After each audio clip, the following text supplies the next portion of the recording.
Chapter 1376. You two hurry and go. Leave this Urashiki to me. Sasuke turned his back to Naruto and Boruto, holding his sword with one hand against Otsutsuki Urashiki. He was prepared to sacrifice his resistance for their escape. At this moment, facing the enemy alone, Sasuke felt a degree of disappointment.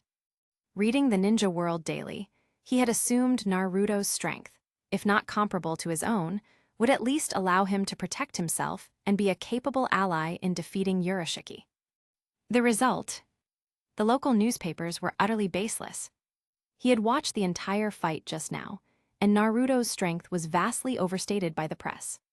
Sasuke had reason to suspect if the village hidden in the leaves, Konoha, had bought advertising space. Otherwise, how could the newspaper hype Naruto up so much when his performance was so lackluster? Could they really make up things that completely lacked factual basis? I can only rely on myself now. Sasuke tightened his grip on his sword, his gaze fixed on Urashiki hovering in the air. Meanwhile, Naruto and Boruto were preoccupied with their own thoughts. Naruto looked at the isolated back and felt a certain sense of melancholy for a moment. The current situation was somewhat unexpected. Dad, you run, I'll stay and help Sasuke-san. Boruto shook off Naruto's hand, took 2 steps back, and presented Naruto with his back. But Naruto clearly detected a hint of contempt in Boruto's tone.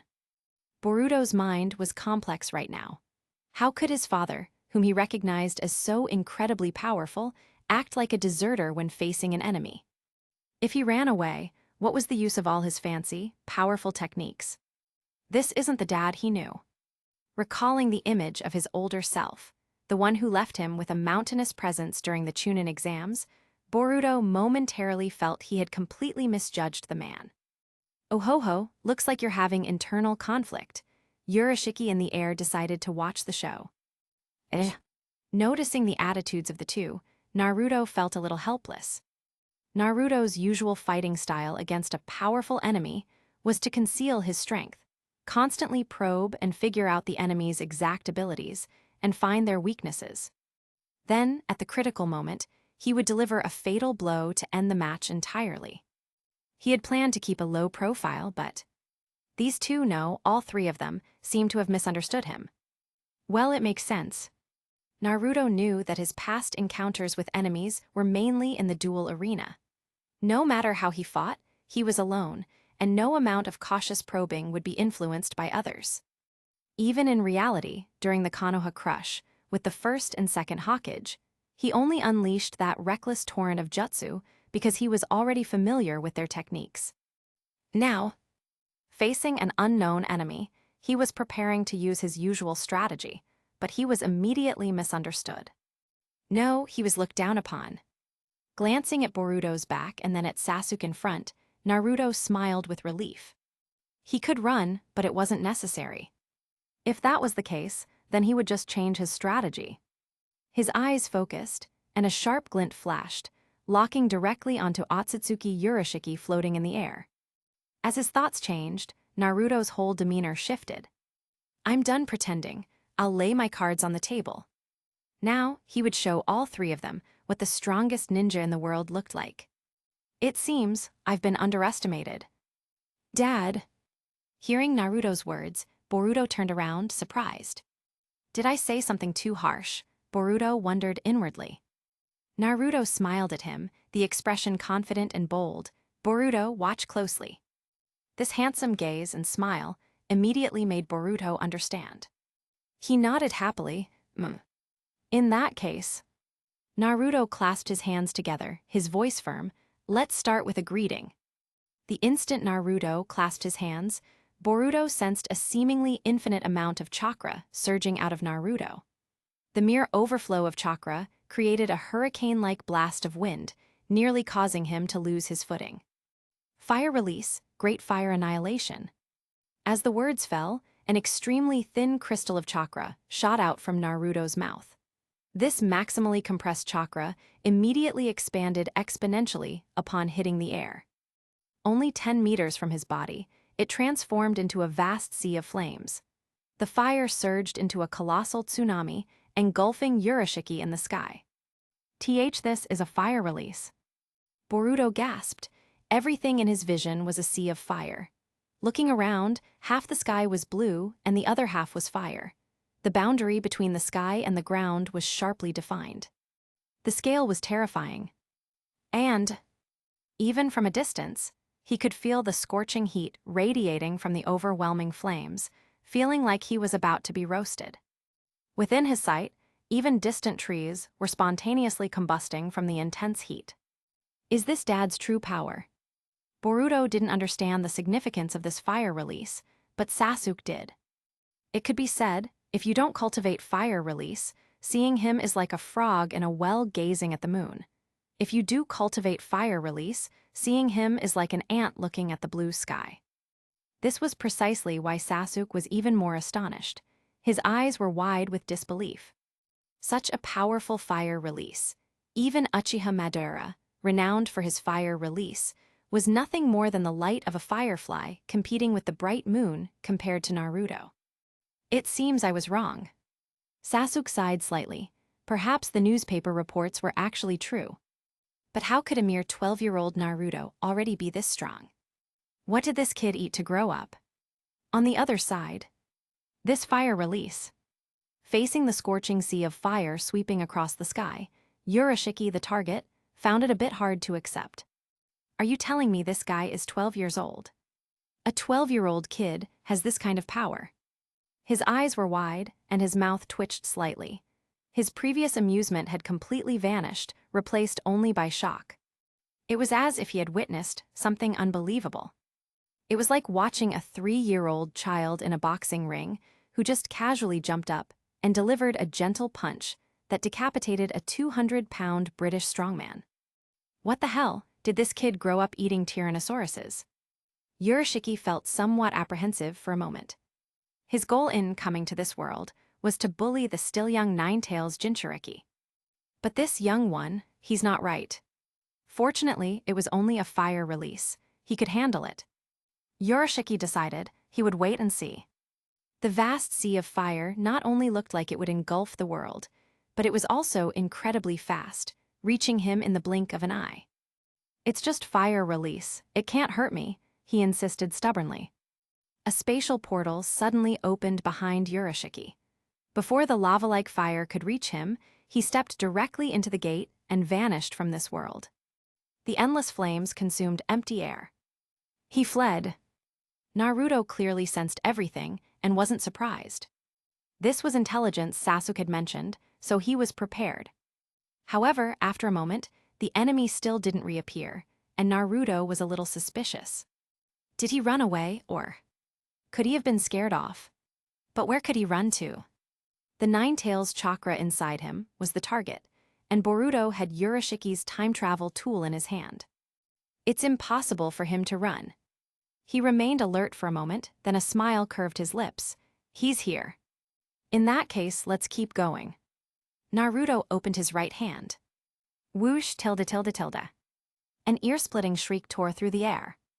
In an instant, a rapidly spinning, light-colored shuriken, radiating destructive sharpness, wind release, Raisen Shuriken formed in Naruto's palm. Aiming in a direction, Naruto violently flung it. Hiss hiss, hiss tilde tilde tilde. The flying Raisen Shuriken shrieked, seemingly slashing the sky, and headed directly for its target with destructive malice. Urashiki, who had just opened a gate and stepped out, was instantly greeted by the Raisen Shuriken right in his face. He immediately transformed into a dozen paper cranes and disappeared from the spot. Boom tilde tilde tilde. The moment Urashiki vanished, the Raisen Shuriken exploded. The blue and white sphere of light rapidly expanded, forming a gigantic azure-white orb in the air, dazzling like a beautiful firework. Inside the sphere, countless tiny wind blades furiously sliced everything, nearly cleaving the very air. And around the sphere, the powerful gales caused by the chaotic wind pressure spread out mercilessly. Even hundreds of meters away, Naruto's clothes flapped violently in the strong wind. As for Boruto, he could barely stand, forced to flatten himself on the ground. Even so, he managed to raise his head, looking up at his father with admiration. That handsome profile, the golden hair fluttering in the wind, and that confident, resolute gaze. So strong, Boruto's heart was stirred. This is his goal. This is the man he wants to become. Next, he saw Naruto open his hands again, and two more wind release. Raisen Shuriken, with the same terrifying destructive power, formed in the blink of an eye. The screaming sound of air tearing was incredibly harsh. Naruto casually flung one, and the Raisen Shuriken drew a graceful arc, heading straight for a certain spot. Just as the Raisen Shuriken arrived, Urashiki instantly appeared right there. It was as if they had agreed that he would take the ultimate technique to the face. Boom tilde tilde tilde. A fierce explosion once again shook the heavens. He must be dead now, Boruto thought. He looked at the brilliant sphere firework, then turned his gaze back to Naruto, only to see Naruto flinging the shuriken in his hand again. This is... His eyes followed the sharp wind release. Raisen Shuriken, and saw Urashiki flash-stepping to appear directly in its flight path again. Boom tilde tilde tilde. A fierce explosion once again shook the heavens. Did he escape that too? The tearing sound rang in his ears again. Boruto looked back at Naruto, seeing two more sharp wind release, Raisen Shuriken already formed in his hands. Swish tilde. Swish tilde. Naruto fired them off again in succession. Boom tilde tilde tilde. Boom tilde tilde tilde. The explosions hadn't even finished, yet Naruto already had the wind release. Raisen Shuriken fully formed again. Then one wind release. Raisen Shuriken after another, like they cost nothing, poured out of Naruto's hands. In just a few seconds, Boruto felt his understanding of reality was being rewritten.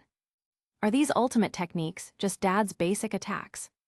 Sasuke, watching from behind, felt the impression even more deeply.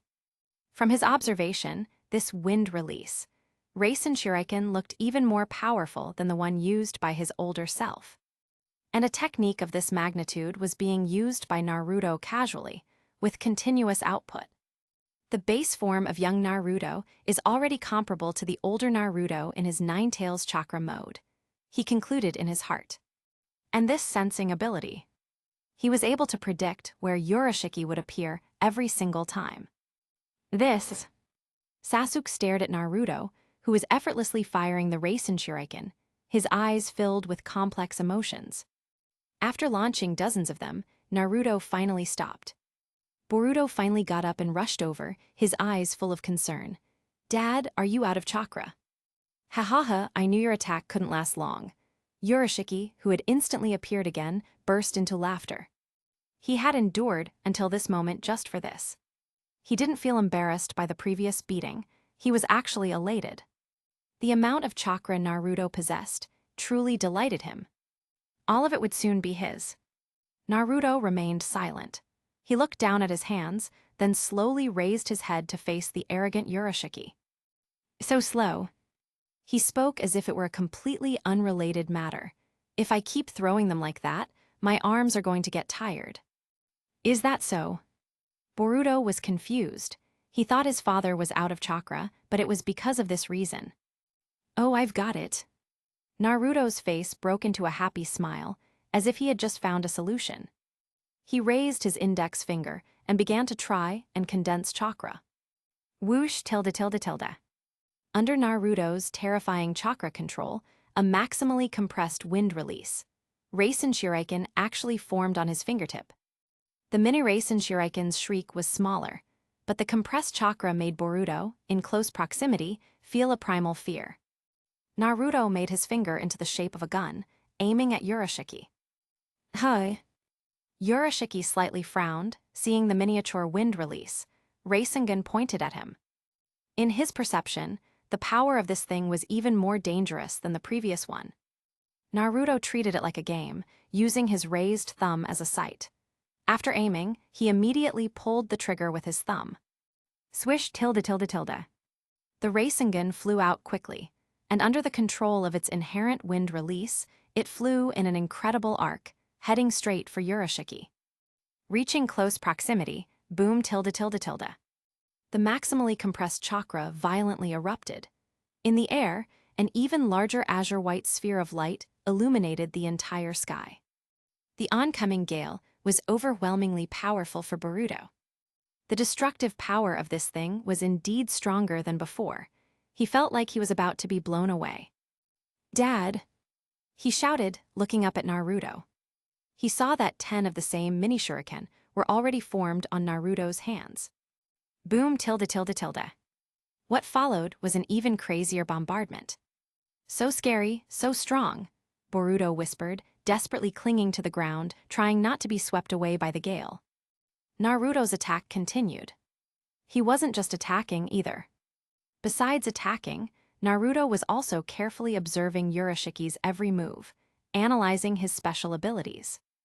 And he continuously used this attack to probe Urashiki's capabilities. The scene looked massive, but what else could he do when these were just Naruto's basic attacks? Finally, after over 100 rounds of saturation bombing, the world fell silent. Boruto raised his head.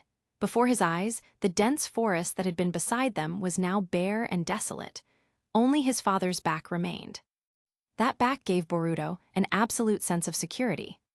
"Dad, why did you stop? Did you run out of chakra?" Boruto asked with great concern.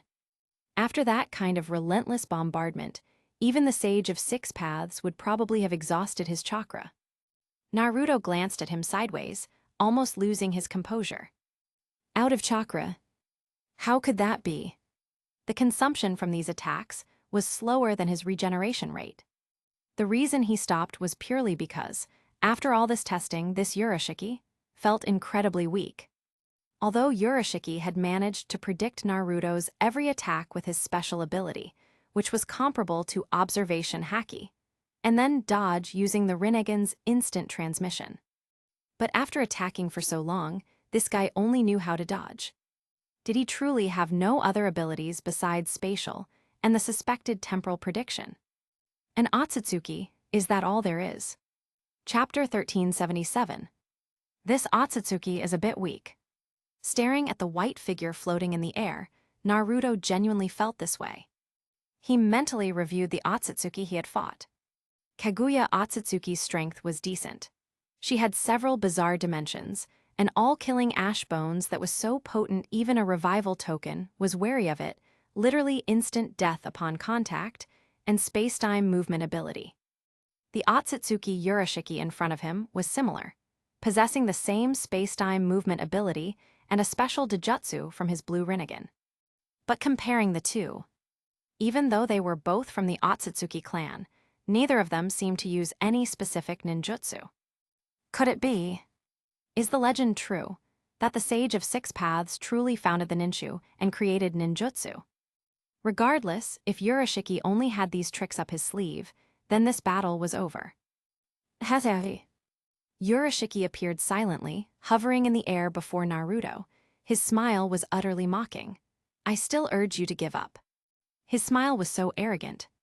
Naruto had launched so many attacks, yet he was helpless against Urashiki. He hadn't even scratched him. Why? Because of this pair of Rinnegan.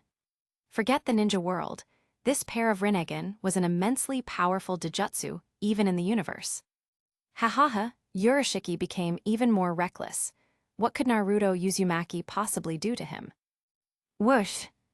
Seeing the fighting stop, Sasuke, who had been watching from the side, unable to intervene, instantly leaped to Naruto's left. Naruto. Seeing his resolute eyes and the tightly gripped sword in his hand, Naruto knew that he stood with him. Dad. On the other side, Boruto also took a stand, his eyes firm. Though young, he was ready to fight side by side. Naruto nodded gently. Then he looked up at the arrogant Urashiki. Through the earlier probing, he had completely figured out Urashiki's abilities. If the opponent was just this, without any other tricks, then it was the end of his rope. The tiger is ready to eat. The corner of Naruto's mouth curled up. He seriously scrutinized Urashiki. Is that all you have? If you have any other moves, show them now. Otherwise, if these are your only tricks, the battle ends here. Tgthegood. Urashiki was scornful. All of the previous attacks had missed. Where did this kid get the nerve to boast like this? These eyes of mine can see the future. How can you possibly fight me? He was utterly confident in his Dojutsu. You can see the future, eh? Naruto wasn't surprised. He simply pondered the statement with an I knew it expression. Only. His gaze sharpened, and a threat of killing intent radiated from his blue pupils. How far into the future can you see? Tgthegood. Urashiki remained dismissive. Enough to deal with you. Then let's try it. Snap. Naruto closed his eyes and clasped his hands together. Instantly, an orange eyeshadow appeared over his eyes. When he opened them again, the beautiful blue eyes were filled with chilling, killing intent. I should thank you. Naruto suddenly spoke a seemingly nonsensical sentence. Sasuke and Boruto looked at him, bewildered. Urashiki was even more surprised, not by Naruto's words, but by the chakra surrounding Naruto. How does this guy have the same chakra mode as that snake-like kid he met before? This special chakra. An ominous feeling arose in Urashiki's heart. Naruto continued. When I faced my first space-type enemy, I was thinking about how to deal with an opponent who can appear and escape at any moment. You must have had no solution, right? Urashiki still smiled arrogantly. Naruto was utterly helpless against him just a moment ago. Unfortunately. Naruto sighed softly. For ordinary people, they might search their whole lives and never find the answer, but I'm different. What was different? Naruto didn't elaborate. Because these three didn't understand the terror of an SSS-class talent. At this point, the smile on Naruto's lips became completely radiant, as if he were relieved of a great burden. Finally, yesterday, I found the ultimate solution. I was just missing a guinea pig, and then you arrived. It's truly perfect. Then let you experience this move I developed. He glanced at the confidently floating Urashiki, clapped his hands together, and formed the snake hand sign. Sage art, sealing technique, space-time boundary. Chakra imbued with sealing jutsu energy, like a supernova explosion, was evenly sprayed in all directions at an extremely high speed under Naruto's control. The scattered chakra covered a radius of 30 kilometers like spider silk. Tilde. A slight resonance from the chakra sounded. The silk threads completely merged with natural energy. Within this range, all chakra was entirely under Naruto's control, wielded as easily as his own arm. In a world imperceptible to ordinary people. Following the fluctuation of Naruto's will, the ocean of natural energy within the 30-kilometer radius surged in a specific pattern, completely controlled by Naruto. Within this range, space had been utterly sealed off. Moreover, unauthorized movement was difficult. Sasuke, being the closest, sensed it most clearly. He felt a wave of chakra pass through his body and fly into the distance. Things seemed to change completely after that chakra swept through. Sasuke sensed for a moment. In his keen perception, the surrounding space suddenly became incredibly viscous. He sensed closer. After that chakra passed, the space gradually began to twist and become chaotic. It no longer responded to his call. Forget space jumping, even moving as easily as before was now difficult. He tried to use his Rinnegan's Dijutsu, Amenochikara, again, but the space didn't respond at all. Is this sealing jutsu? Sasuke looked at Naruto in shock. He couldn't understand how Naruto had done it, to seal even space itself. Boruto, next to him, was temporarily unaware, as his level was too low. Urashiki, across from them, frowned slightly. Ahem. In Urashiki's perception, something seemed different, but he couldn't pinpoint exactly what. He looked scornful. What is that you're sealing jutsu? I don't feel anything at all. Wait a moment, Naruto smiled mysteriously. Wait for what? Urashiki was confused. 1, 2, 3, 4, 5, 6, 7. After counting, Naruto's smile widened. All right, try your space movement again. Huh? The smile on Naruto's face looked incredibly mocking to Urashiki. He tried to use his Rinnegan's body flicker technique. Nanny. Urashiki's eyes suddenly widened in alarm. His attempt at the paper crane body flicker had no reaction. He even tried the Yamatsu Hirasaka again, and it also failed to respond. This. Urashiki started to panic. He tried to use his time reversal ability to go back to a moment ago, but time had already passed. He suddenly understood the purpose of Naruto Uzumaki, counting those numbers just now. A full 7 seconds had already exceeded the limit of his time reversal ability. Damn it! Cursing under his breath, Yoroshiki's expression still held firm. So what if I lost my space ability? He still had the Dojutsu from his eyes, the time reversal ability. With that alone, he was enough to handle Naruto Uzumaki. So what if I don't have space ability? Just my other ability is enough to deal with you, Naruto Uzumaki. Tgthegood. Naruto sneered, then let's try it. Naruto, let me do it. Sasuke suddenly stepped forward, indicating he could participate. Naruto can't have all the glory. Naruto signaled, you can take a seat for a moment. He swiped his hands across the back of his palms, and several shuriken appeared. He aimed at Yoroshiki and fiercely threw them. Whoosh, whoosh, whoosh. Shuriken multiple shadow clone jutsu. Bang! 4, 8, countless shuriken flew out in different trajectories, heading straight for Yoroshiki. Is it those small throwing stars again? Yoroshiki was unconcerned.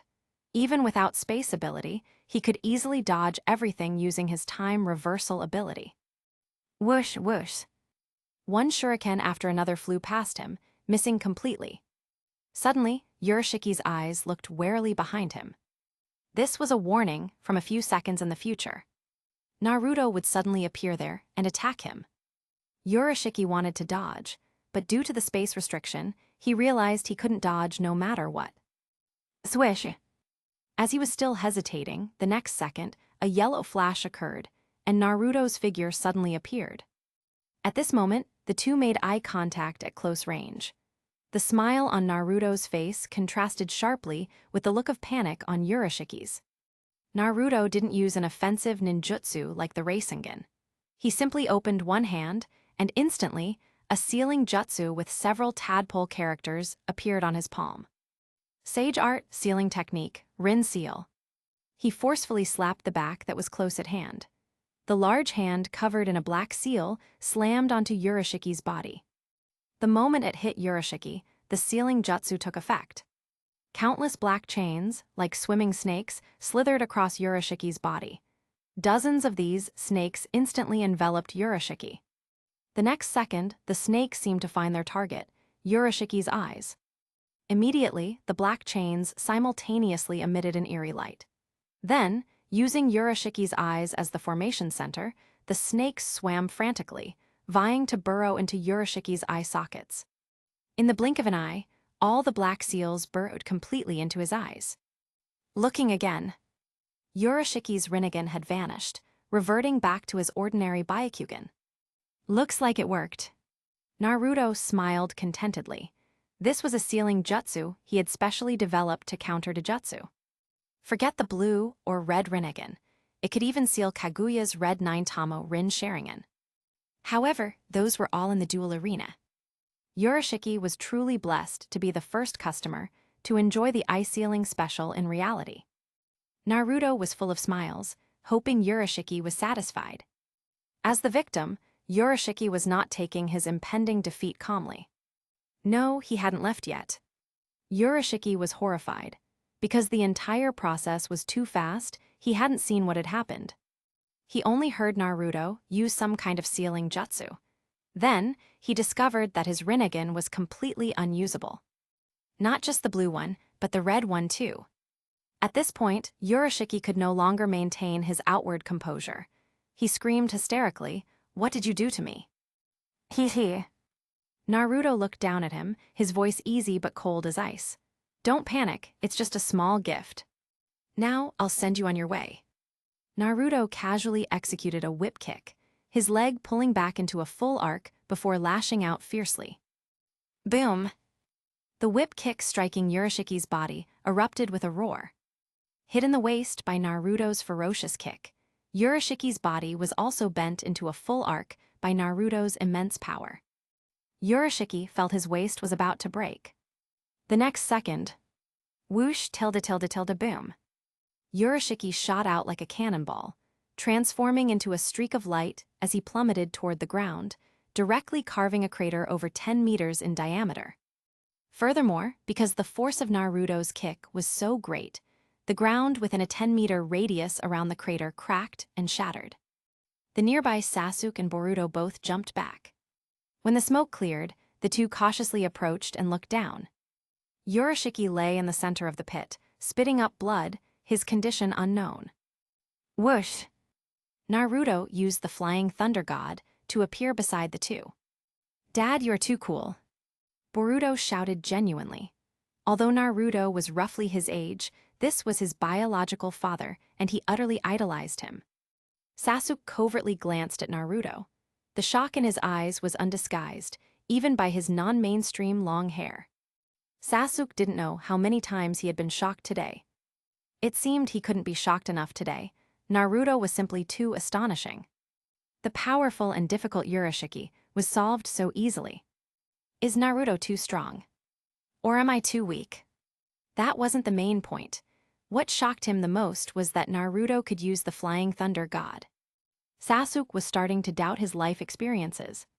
He quietly glanced at Naruto again. The height is right. Although a little taller than he remembered, he could confirm that Naruto was only 12 years old this year. An enigma was born in his heart. How did Naruto grow up? Could this be the true strength Naruto should have, and the Naruto he grew up with was the fake one? Cough, cough, cough, tilde, tilde, tilde. Spitting out a mouthful of blood, Otsutsuki Urashiki woke up. Quite durable. Naruto leaped down from above, looking down at him with an arrogant expression. The roles had now reversed. He was the one with the advantage. Still alive, are we? Naruto's lips were smiling, but his voice was cold as ice. If you have any other trump cards, bring them out. Otherwise, this game is over. Naruto Uzumaki, Naruto Uzumaki. Urashiki was in a daze, mumbling the name and delayed answering. Seeing his state, Naruto grew impatient. Tusk trouble. Because the Otsutsuki clan was too unfamiliar, Naruto had intended to beat more information out of him to learn more. He hadn't expected this. Otsutsuki, overrated.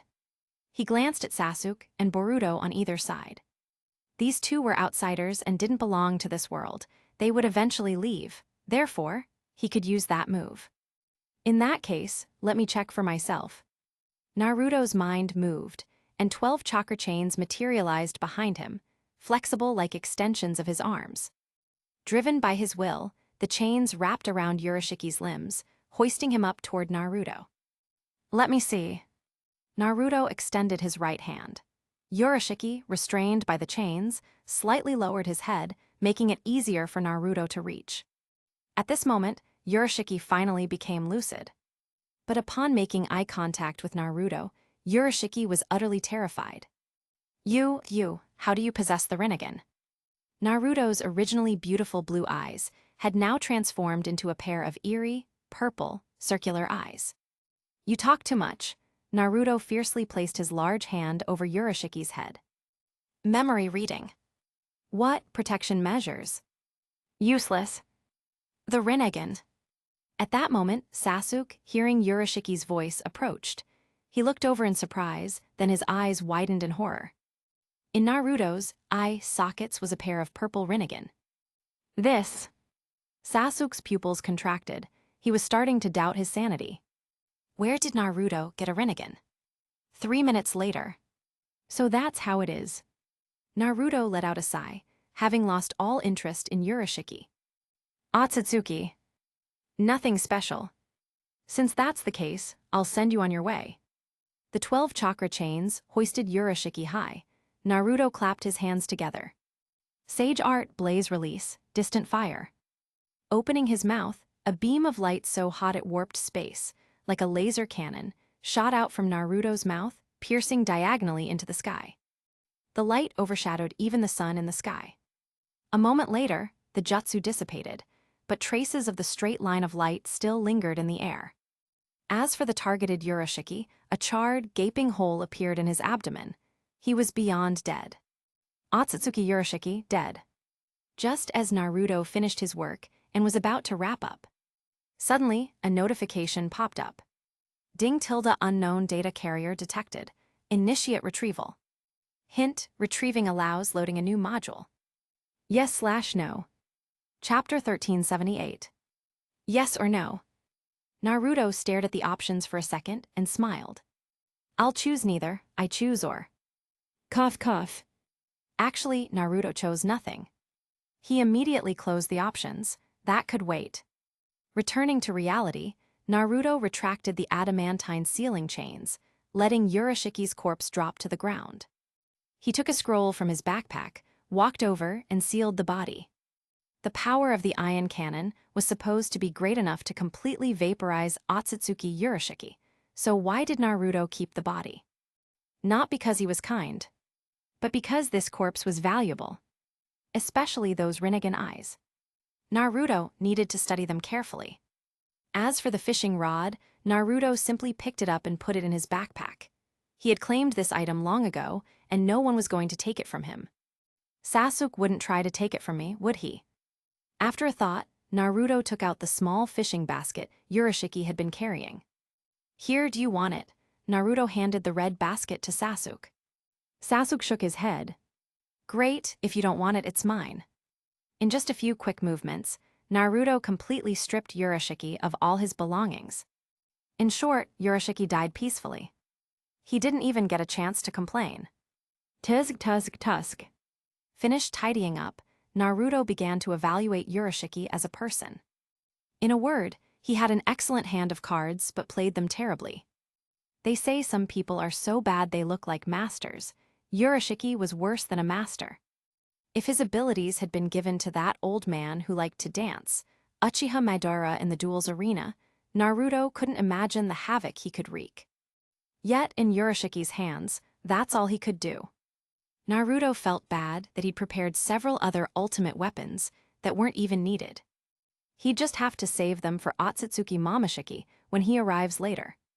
Thinking again, Naruto decided he couldn't blame Urashiki. He could only blame the fact that Urashiki ran into a cheat like him. Without the time traveler Naruto, Big Sasuke and Little Naruto would have likely been in for a huge struggle. As for whether Urashiki would have succeeded, impossible. Do you understand the value of a protagonist's halo, or not? Naruto. Just then, Sasuke interrupted Naruto's thoughts. What is it? Naruto turned to him, meeting Sasuke's careful, tentative gaze. It gave Naruto a feeling of unfamiliarity. It seemed that Big Sasuke, who had grown up with the Naruto of the other world, didn't quite know this Naruto. Sasuke asked cautiously, "Where did you get your Rinnegan?" "I have no idea." Naruto looked at him and instantly gave the prepared answer. It was probably after a training session. My eyes felt itchy. I looked in the mirror, and there they were, these strange eyes. I thought my eyes were inflamed, and that I had contracted some kind of purple eye disease. Naruto recounted with a tone of deep concern. Is that so? Sasuke was speechless at this explanation. He had nearly died to acquire his own Rinnegan. Uchiha Madara and Uchiha Obito had fought to the death over a single pair of Rinnegan. And here Naruto was, simply acquiring them without effort. Still, Sasuke couldn't find a fault in the story. Factually speaking, both their ancestors were Otsutsuki Hagoromo. If someone became as powerful as Naruto, would the Rinnegan naturally manifest? Sasuke didn't know, because neither he nor Big Naruto had ever reached such a state of power. That's right. Sasuke felt that this 12-year-old Naruto was already more powerful than the peak forms of both Big Naruto and himself. He knew this from the newspaper reports, Boruto's accounts, and his perception during the recent battle. Boruto's understanding of Naruto's strength was merely a sense of his dad's power. But Sasuke, as a high-level player, could naturally glimpse the full scope of it. Naruto's strength was comprehensive. Chakra, ninjutsu, dozens of types of Kekkei Genkai elemental releases, taijutsu, senjutsu, fuinjutsu, and more. In fact, Sasuke suspected that the news reports about Itachi defeating Naruto were merely a staged performance by Naruto. It makes sense. Naruto was defeated by Itachi's Tsukuyomi yesterday, which caused Itachi a severe backlash and mental instability. And the other victim? He showed no sign of injury at all. Naruto was hit by the Tsukuyomi, and the next afternoon, he was happily wandering around Konoha with Boruto. Sasuke realized that Naruto's strength had long since surpassed the limits of his imagination. Suddenly, for no reason, Sasuke was a little eager to see the look on Uchiha Madara's face when he was resurrected and saw Naruto's true strength. He almost wanted to stay and watch. But time did not allow it. "Dad, what eyes? What eyes?" Hearing Sasuke mention the Rinnegan, Boruto excitedly scooted closer to look. However, he only saw Naruto's eyes were the same blue as his own. Here, Naruto's eyes instantly switched to the Rinnegan, giving Boruto a quick demonstration. "Cool, the same eyes as Mr. Sasuke." Boruto mused, "Mr. Sasuke has one such eye, and Dad has two. Does that mean I'll have two such eyes in the future too?" Sasuke was speechless and found it difficult to answer. Naruto, however, encouraged him. "Keep working hard, Boruto. If you get strong enough, you'll have eyes like your dad too." Boruto nodded emphatically. "I will try my best." Naruto looked deeply at Boruto before shifting his gaze. This kid Boruto's body isn't simple either. He had previously just thought Boruto's chakra was slightly abnormal, but after absorbing Urashiki's memories, Naruto knew that this was the result of a kama being imprinted by an Otsutsuki. An Otsutsuki wanted to use Boruto's body for reincarnation and resurrection. Naruto simply smiled at the thought. Boruto's world timeline was many years in the future. It was clearly the sequel to Naruto. The plot of time travel back to the previous generation was undoubtedly a ploy to evoke nostalgia. And the two time travelers, Sasuke and Boruto, must be extremely important characters. Sasuke was one of the main protagonists of the last series, so that was a given. Naruto was certain that Boruto, as the former protagonist's son, was the protagonist of the next generation. A protagonist is protected by a protagonist's halo. Such a parasitic relationship was no threat at all. In fact, it would likely become the secret to the protagonist's rapid growth. Naruto decided not to interfere with Boruto's opportunities. Looking at the deep crater again, Boruto sighed. "It's a shame. We defeated an Otsutsuki, but I couldn't help at all." Otsutsuki Urashiki. Naruto muttered the name, and a flash of insight struck him. He finally remembered who this was. No wonder Urashiki's voice sounded so familiar at first. "Is that you, Seaweed Head?" Naruto, tilde. Suddenly, Jiraiya's voice echoed from a distance. Naruto's sharp hearing picked up the voices of many more people. They weren't far from Konoha, and the Konoha ninja had detected the activity and were already rushing over. The three looked into the distance, and a sense of parting unexpectedly arose. "Boruto, we need to go." Sasuke patted Boruto's shoulder. He wasn't planning on running into the many people of Konoha again. Boruto nodded, reluctantly looking at his father, who was the same age as him, only 12, yet already impossibly powerful. "Goodbye, Dad." Emma. Naruto looked at the two. The adventure with the time travelers had been fun, but all things must come to an end. "Oh, right." Naruto remembered something and began pulling items out of his backpack. "This is for you, Sasuke." He handed a wrapped gift box to Sasuke and then a scroll to Boruto. "And this is for you, Boruto." "What is it?" Boruto was incredibly curious, hugging a scroll large enough to hold his entire body. "You'll see when you get home," Naruto said with a mysterious smile. The two gifts were not strange at all. The gift for Sasuke was a large gift pack of Nirvana pills. Seeing that Sasuke was a little frail and showing symptoms similar to Sensei Kakashi, Naruto had prepared a large package, mostly the blue pills. As for Boruto's gift, it was a ninjutsu scroll. Naruto had previously prepared a lineage scroll of techniques for his descendants. It didn't contain much, just a few dozen to 100 S-rank ninjutsu, and a few hundred to 1,000 A-rank ninjutsu. Boruto had his blood and had called him Dad for a few days. He might as well give him a copy. It wasn't in his own timeline anyway. Watching the approaching Konoha ninja, Sasuke decisively turned and left with Boruto. As he walked past Naruto, Sasuke suddenly stopped, his eyes fixed intensely on Naruto. "Naruto, is your goal still to be Hokage?" "Of course," Naruto replied with an honest, sunny smile. That cheerful smile was more refreshing than the mountain breeze. His goal was far more than just Hokage. Is that so? Sasuke relaxed, he waved his hand. See ya, Tilda. Goodbye, Dad. Boruto also waved farewell. Naruto waved back, see ya, Tilda. Soon after they left, Jiraiya and Sensei Kakashi arrived as the vanguard, followed by many more Konoha ninja. The Root organization, being the most concerned for Naruto's safety, also rushed to the scene. Naruto. As soon as Jiraiya landed, he thoroughly checked Naruto for injuries. Seeing none, he finally relaxed. You brat, what was all this commotion about? He sighed in relief and playfully punched Naruto. He had seen the massive fireworks display all the way from Konoha. The battle was so intense that Jiraiya had briefly thought the Akatsuki had launched a full-scale attack. Honestly, should I tell you all that I, Uzumaki Naruto, just saved the world again? Without waiting for an answer, he answered his own question. No. Jiraiya's face darkened. He naturally understood that Naruto was mocking his constant talk of being the savior. With a wave of his hand, Naruto pushed through the crowd. Everybody clear out, the fireworks show is over, the enemy has been defeated, Mr. Savior is going to rest now. Naruto squeezed through the crowd, with a dozen men in black suits clearing a path for him.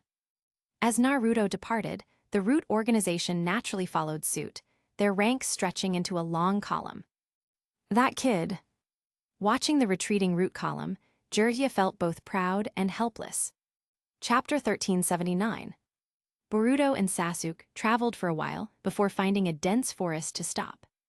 Now that it was time to leave, Boruto felt a pang of reluctance. He never imagined that the younger version of his father could be so cool. He suddenly recalled what the adult version of his father had told him that very morning. When I was your age, I was much more sensible. It's true, Boruto had seen with his own eyes how powerful and mature his little father was at his age. He had even become the leader of the Root organization. Though, he'd never really heard of this Root organization.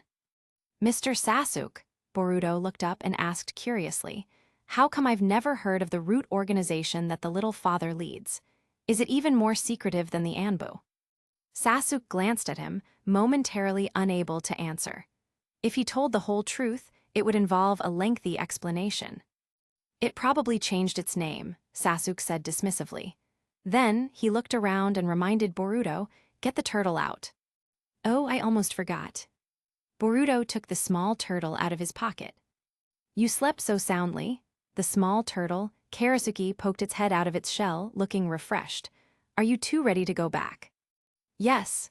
Sasuke nodded slightly, his eyes fixed intently on the turtle as he voiced the question troubling him. Karasuke, what exactly is the relationship between the world we came from and the world we are in now? Boruto looked at Sasuke, confused. What does that mean? Karasuke replied, naturally, it's a relationship between the past and the future. This is the past of your future. Sasuke's brow furrowed tightly at this. He asked, this world has changed a lot compared to my memories. Will the world we came from also change? That is only natural, Karasuke said as a matter of course. Sasuke's frown deepened. Will the world he returns to be completely unrecognizable? Mr. Sasuke, is something wrong? Boruto sensed a bit of tension. No, Sasuke let out a breath. Since the change had already happened, he could only deal with it upon returning.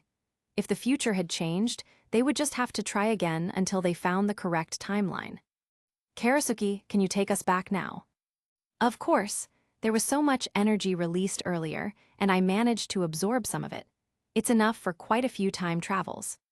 Good, hearing this, Sasuke felt somewhat relieved. Then let's go back. Great, Boruto jumped for joy. When I get back, I'm going to learn ninjutsu properly from Dad. Dad knows so much.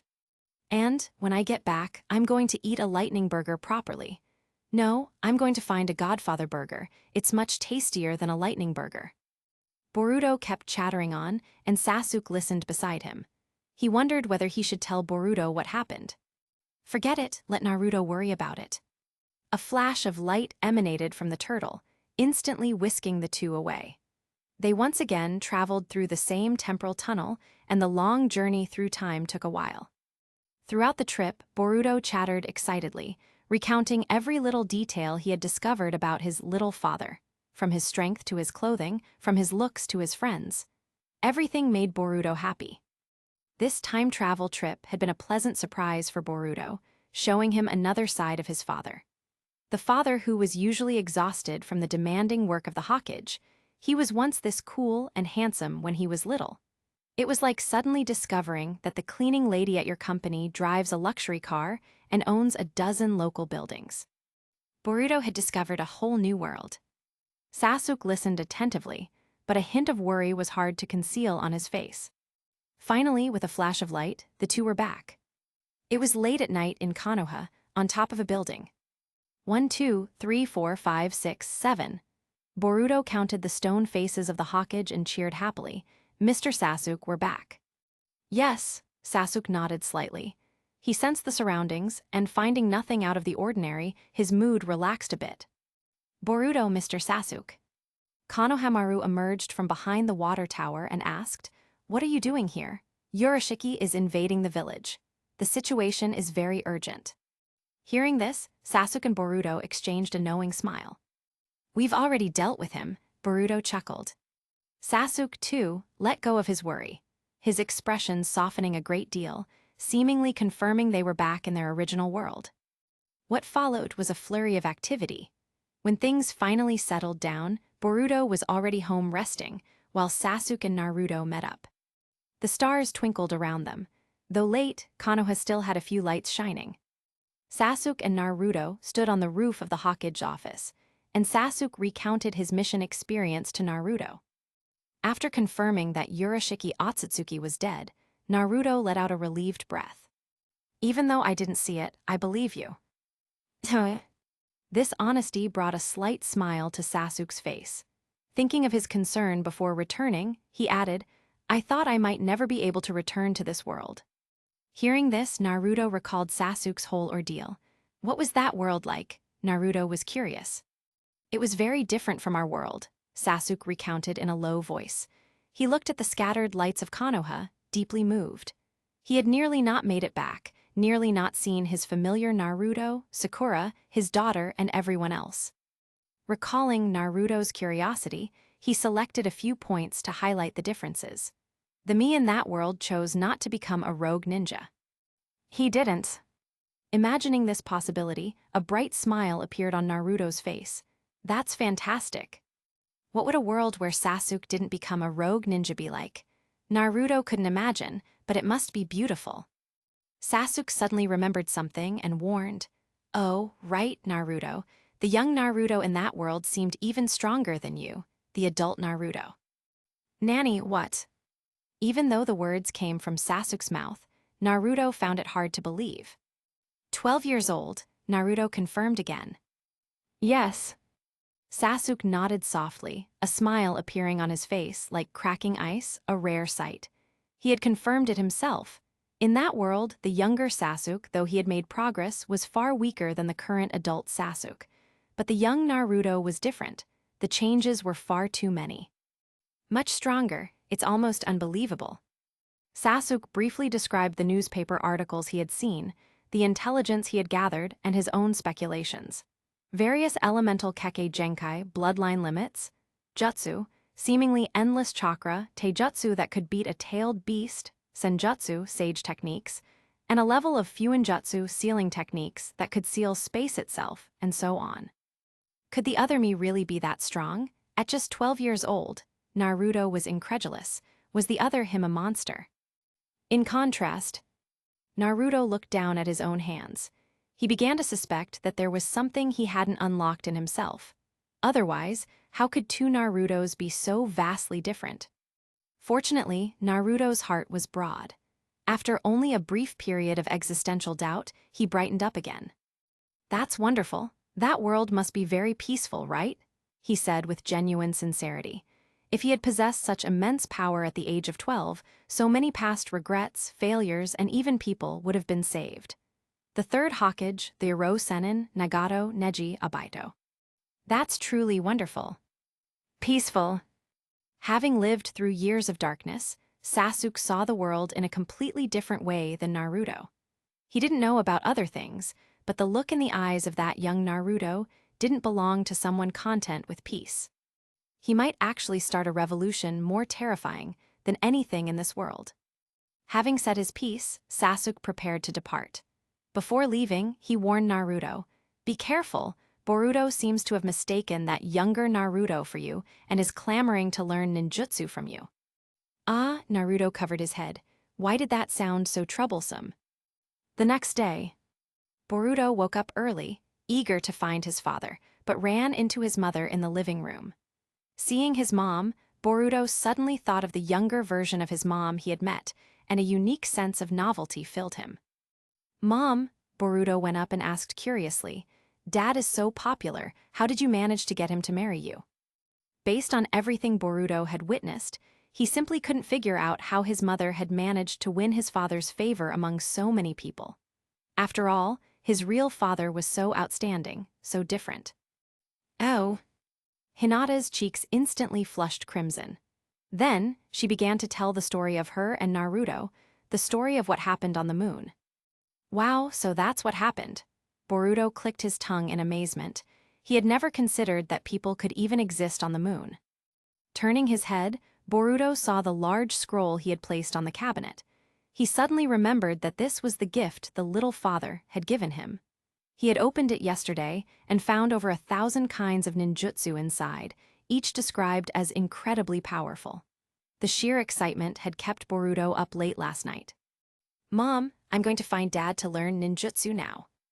With that, Boruto grabbed the scroll and ran out. Boruto searched the village for a long time until he finally found Naruto in the forest. "Dad," Boruto ran over breathlessly, "I finally found you." Boruto," Naruto turned around. "What are you doing here?" Boruto walked over curiously and saw the gravestone in front of his father. There was the character, Master, engraved on it. Boruto immediately understood. "Is this Jiraiya's grave?" "Yes, it is." Naruto recalled his conversation with Sasuke yesterday and felt a little happy inside. In the other world, the Iro Sennin probably didn't die. Naruto looked at his son. "What do you think of the Iro Sennin?" "A bit perverted and completely irresponsible." "Oh, right, and he loves collecting material the most. It's hard to believe he's one of the legendary Sannin, 3 ninjas."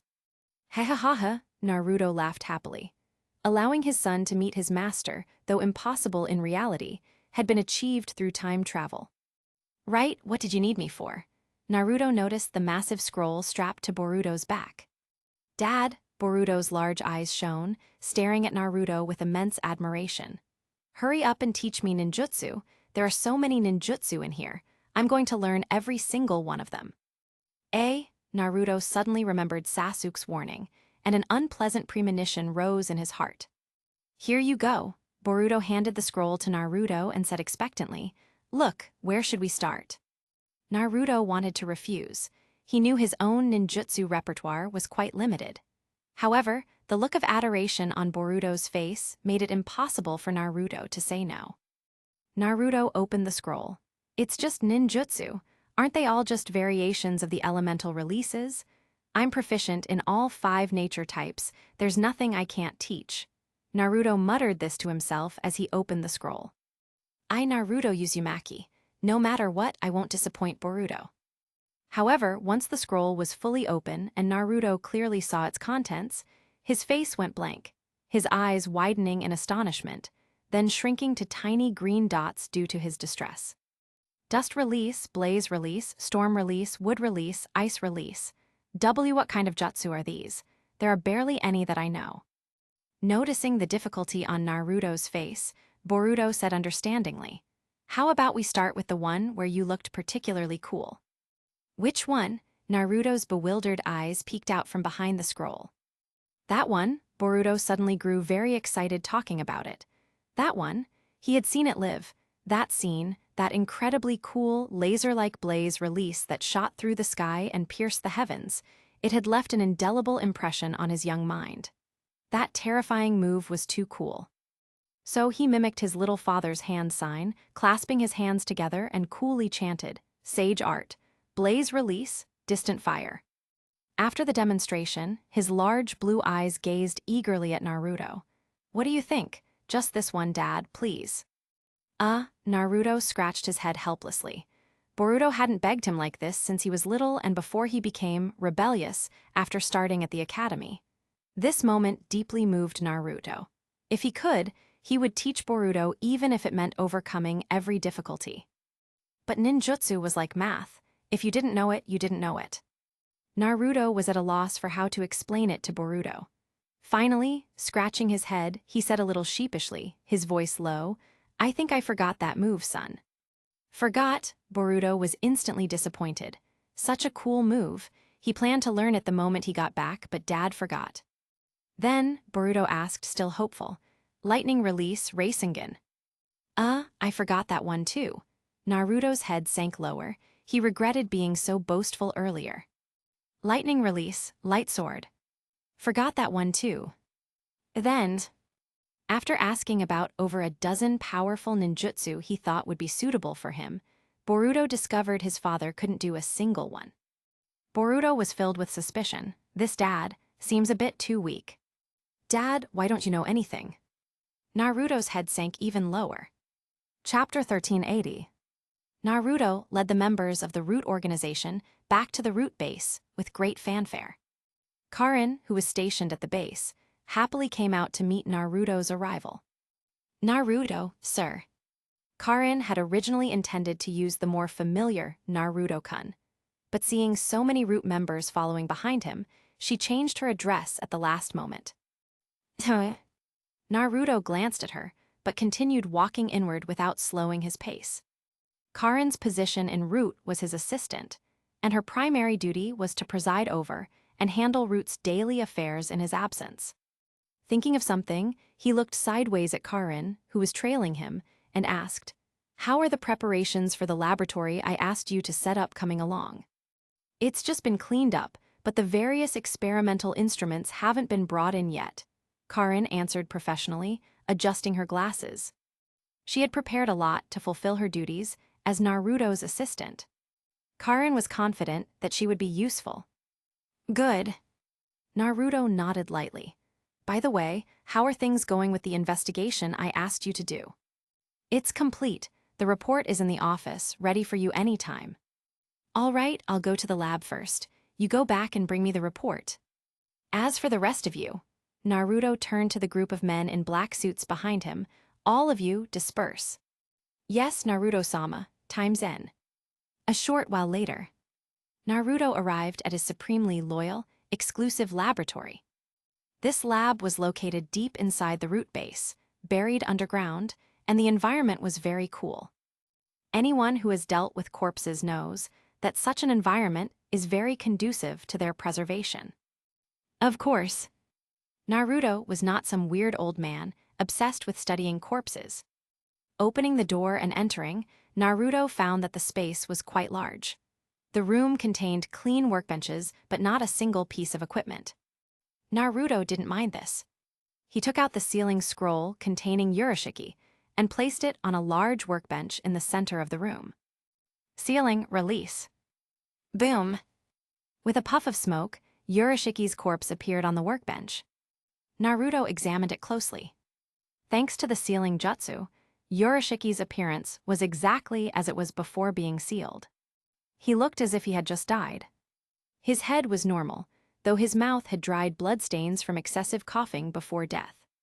His body showed no other visible abnormalities.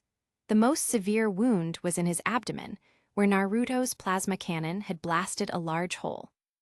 Due to the extreme heat of the blaze release, the football-sized hole, though terrifying, was not bloody because the wound had been directly cauterized by the high temperature. To prevent any unexpected surprises, Naruto reached out and touched Urashiki's body again. Ding tilde unknown data carrier detected. Initiate retrieval. Hint, retrieving will load a new module. Yes, no. Good, Naruto sighed in relief. It was as he suspected, the prompt window still appeared. Next, Naruto began his research. The main subject of his study was Urashiki's eyes.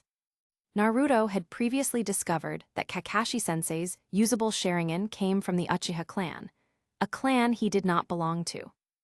Naruto had always thought this was an isolated case, until the appearance of that old dog Danzo. The sight of Ten, sharing in on Danzo Shimura's arm truly astonished Naruto. It was the first time he realized that eyes in the ninja world could be plug and play. Therefore, the moment Naruto first saw Urashiki's special Rinnegan, the Byakugan, the blue Rinnegan, and the red Rinnegan, a 3-in-1 eye, along with its unique Dijutsu eye techniques, it made him drool. Now I finally have my wish, Naruto muttered, his eyes fixated on Urashiki's empty eye sockets. They say those who die tragically often die with their eyes open. This Urashiki, however, seemed to have died too peacefully. He had closed his eyes. Naruto reached out and forcefully opened them. Stop sleeping, wake up and party. Huh, where's my Rinnegan? Seeing the eyes beneath the lids, ordinary Byakugan, Naruto was shocked. Why is it just the Byakugan? Where did the blue and red Rinnegan go? Wait a minute. Recalling the fight, Naruto did remember that Urashiki, like himself, could transform his eyes into different forms. So one pair of eyes could be the Byakugan, the blue Rinnegan, and the red Rinnegan. That led to the question. Naruto stared at the lifeless, dull Byakugan of the deceased Urashiki, falling into deep thought. Who can tell him how the hell this Byakugan is supposed to switch to the Rinnegan form after its owner is dead? At this moment, Naruto regretted his decision a little. He shouldn't have been so quick to kill Urashiki. He should have at least waited until Urashiki had switched to the Rinnegan before taking him out. Although removing eyes from a living person sounded gruesome, this was an extremely rare 3-in-1 Rinnegan. But then again, what a waste, what a shame. Wait. Naruto suddenly thought, what if I transplanted these eyes into myself? He was a man of action. If he thought it, he did it. He first removed Urashiki's eyes, then removed his own, and finally implanted Urashiki's eyes into his own sockets. Hiss tilde tilde tilde. Ouch, that hurts a bit. With a surge of chakra, medical chakra flooded his eye area. After healing the wounds, Naruto's vision returned to clarity. His surroundings were incredibly clear, and he even had a 360 degrees field of vision. Is this the world seen through the Byakugan? Naruto thought it was quite good. But the problem was, how was he supposed to switch to the blue and red Rinnegan now? As Naruto pondered, a notification popped up, seemingly detecting the abnormality in his body. Ding tilde non-official plugin detected, banning in progress. The moment the notification ended, Naruto instantly found himself plunged into darkness. That son of a bitch. Naruto erupted in curses, completely speechless at this game. Trash game, ruining my youth and wasting my money. Forget all that, it actually banned the eye transplant jutsu that even locals can use. How shameless. People shouldn't be this shameless. And neither should games. In the end, Naruto had no choice but to switch back to his own eyes. After everything was settled, Naruto re-examined Urashiki's corpse on the workbench. Forget it, I'll just retrieve it. He touched the corpse again. The prompt window reappeared, and this time Naruto decisively chose yes. Whoosh! Urashiki's body vanished instantly. In the interface visible only to Naruto, information streams were constantly refreshing. Extra data detected, extra installation package loading. A progress bar popped up and quickly loaded to 100%. New shop module loaded. New dual arena character loaded. Shop. Dual arena character. Hearing these two things, Naruto suddenly had a guess. He immediately opened the shop. The shop was mostly the same as usual, but under the eyes category, Naruto discovered a new module, the Rinnegan shop. He opened it. Seeing the new products inside, Naruto's eyelids twitched uncontrollably. Son of a BTCH, you were waiting for me here, weren't you? Naruto couldn't help but curse again. It turned out that the Rinnegan shop now had two special Rinnegan, a blue Rinnegan and a red Rinnegan. These were exactly Urashiki's eyes. Naruto finally understood. The purpose of this trash game banning the plugin was to prevent him from using the free version. It was forcing him to buy the items in the shop with money. Greedy. It's utterly greedy. No way. Naruto was furious. He immediately decided that this feeling of anger and exasperation from being fleeced by a shady merchant should not be his to enjoy alone. Therefore, Naruto decided to raise the price of the soothing pill. Double it. No, increase it by 5 times. With a war imminent, he had to make the world feel the pain of his spending. He had to make the entire world experience the heartache of Naruto Uzumaki right now. As for the extra money from the price hike, that would naturally be used to buy the Rinnegan for him, Naruto Uzumaki. And the fact that 1 Rinnegan only costs 10 million ryo, while the daily extra profit from the soothing pill is enough to buy hundreds or thousands of Rinnegan. Don't talk nonsense, what the hell do you know? Be careful, or I'll sue you for defamation. The soothing pill is a low-profit business with only a tiny, tiny margin. That's all there is to it. He, Naruto, was selling it at a loss before. Phew, tilde. Letting out a soft breath, Naruto instantly felt much better. Knock, knock, tilde. The door knocked. Naruto looked at the door, knowing it was Karin outside. Come in. Karin quietly pushed the door open and tiptoed in, making her look like she was up to no good. Oh, indeed. Naruto noticed her neckline seemed a little lower. When did this girl learn that trick? Glancing discreetly, Naruto noticed that while Karin's skin was quite fair, she was also quite flat, and he instantly lost interest. Naruto-kun, this is the report you asked me to investigate. Karin's voice was syrupy, and her steps were graceful as she presented a booklet to Naruto. Naruto took it and opened it. Since taking over REINCARNATION a few days ago, Naruto had begun the process of reforming the organization. His slogan to make REINCARNATION great again wasn't just talk, he was actually taking action. In Naruto's plan, to adapt to the changes of the new era, to meet the demands of the upcoming war, and to realize his own ambitions, he was preparing to reorganize REINCARNATION into 4 major departments. 1. Training, responsible for training and cultivating talent for REINCARNATION, the Leaf Village, and the entire ninja world. 2. Intelligence, the old tradition of REINCARNATION. Ninja wars are intelligence wars. Naruto planned to gather all his clones in the ninja world to build the intelligence department into the ultimate information network with feelers everywhere. 3. Protection, the department for protecting key individuals. 4. Assassination, the department responsible for assassinations. Note, the assassination department does not officially exist. As for how to explain all the bad deeds REINCARNATION committed in the shadows, don't ask, Obito Uchiha will claim responsibility for them. If that fails, REINCARNATION's old minister, the traitor of the leaf, Danzo Shimura, will also claim responsibility. See, Danzo Shimura is the true loyal retainer of the leaf.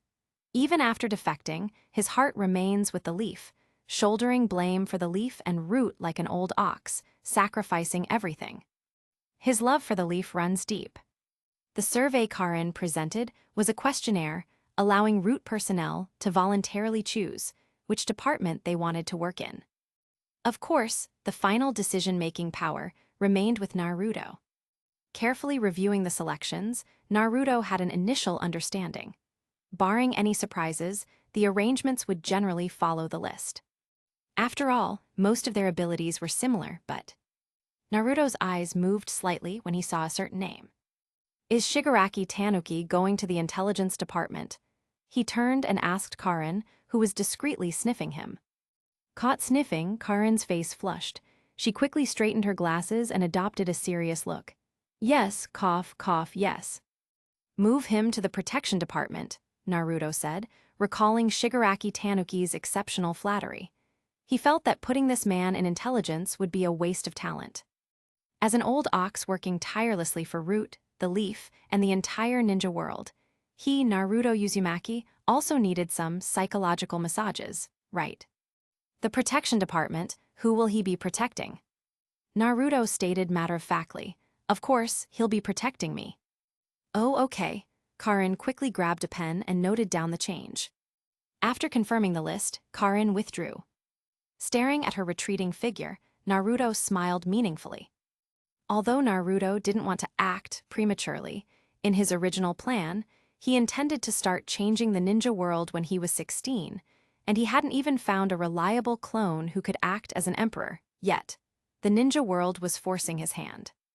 Once he ruled the ninja world, he probably wouldn't even have holidays. However, the nature of the ninja world compelled him to act. The restructuring of Root was Naruto's first step in changing the ninja world. Root would become his most effective tool. If the ninja world were a flock of sheep, Root would be Naruto's sheepdog, used to steer the ninja world in the direction he desired. Though he was forced into action, Naruto's personality was always immovable as a mountain, explosive as thunder. The future of the ninja world had one and only one script. Thinking of this, Naruto used the flying thunder god technique to land on the Hokage rock. He stood on top of the fourth Hokage's head, admiring the leaf village. A gentle breeze blew, but the sky in the distance was already changing color. Dark clouds were gathering near the sun, threatening to completely cover the sky. The clouds were stacked and pressed down low, indicating a storm was coming. "The wind is rising," Naruto murmured. Since that was the case, he would initiate a war that would thoroughly reform the ninja world. He would use this war to completely shatter the shackles of the ninja world and allow the light of the sun to shine upon the entire ninja world. Chapter 1381. The Setting Sun. The last trace of golden light from the residual sun scattered across the western desert, painting the vista in brilliant gold. The fine sand covering the ground was dyed like gold by the sunset, breathtakingly beautiful. The occasional grains of sand lifted by the breeze were clear and crystalline. Yura silently watched the scene. "Beautiful, isn't it?" a voice came from beside him. Someone walked up, staring intently at the west, admiring the view with him. Without looking, Yura knew it was Yuno. This was outside the walls of Sunagakure Sand Village. The two of them, no, dozens of other ninja, high-ranking Suna officials, and numerous residents were all waiting here for the hostages captured by Konoha, Leaf Village, to return. "It's a shame, it only looks like gold. How great would it be if it were real gold? If everything were gold, wouldn't our Sunagakure be saved?" Yuno sighed sincerely, a persistent sorrow on his face. Yura did not answer, remaining silent. Yuno was used to it. His companion had become even more taciturn since leading a small group on an S-rank mission. Yuno knew some parts of that mission. It was a mission of treason. Therefore, he completely understood Yura's change. Moreover, after that mission, everyone in the squad besides Yura was left with deep psychological trauma and was currently still in recovery. Compared to them, Yura was quite the hard man. Thinking of the person Yura had met during the mission, Yuno recalled the reason for their failed invasion of Konoha this time. He sighed deeply.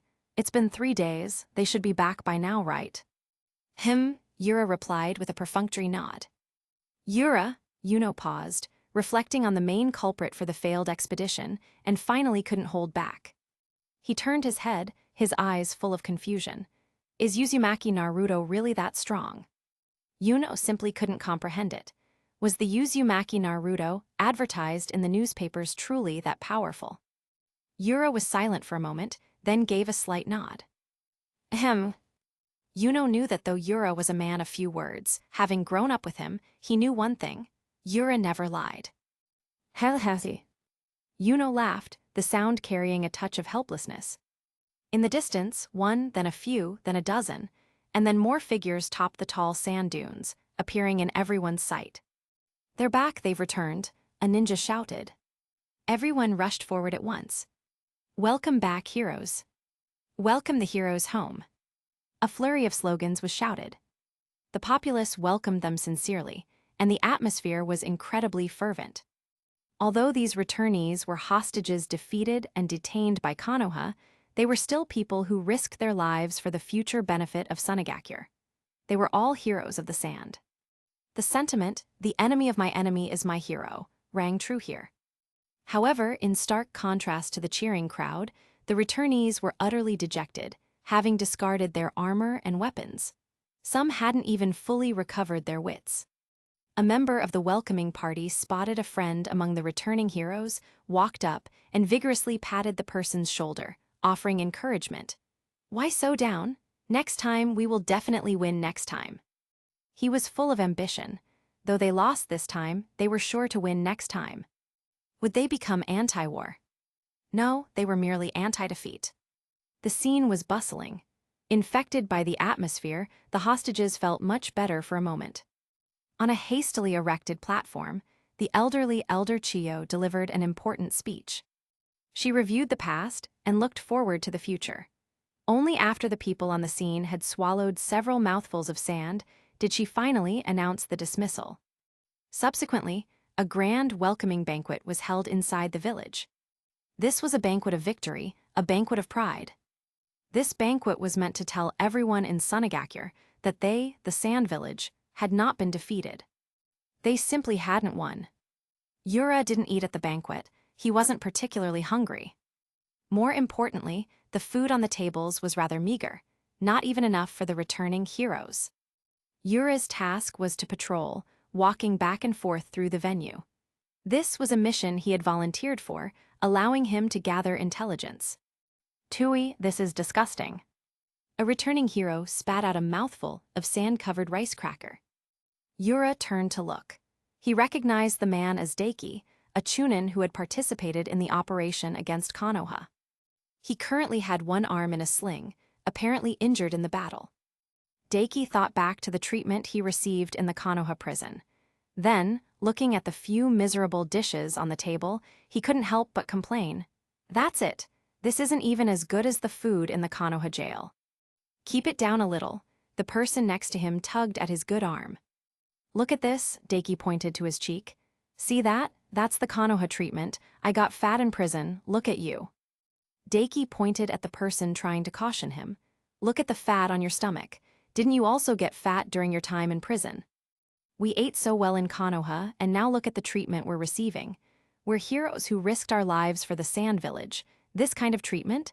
This food, never mind the taste, isn't enough to fill our stomachs. Half a cracker, half a mouthful of sand. Tui. As he spoke, he spat out a mouthful of sand. Watch your words, be careful of the Anbu. Another older, middle-aged ninja warned him. HMPH.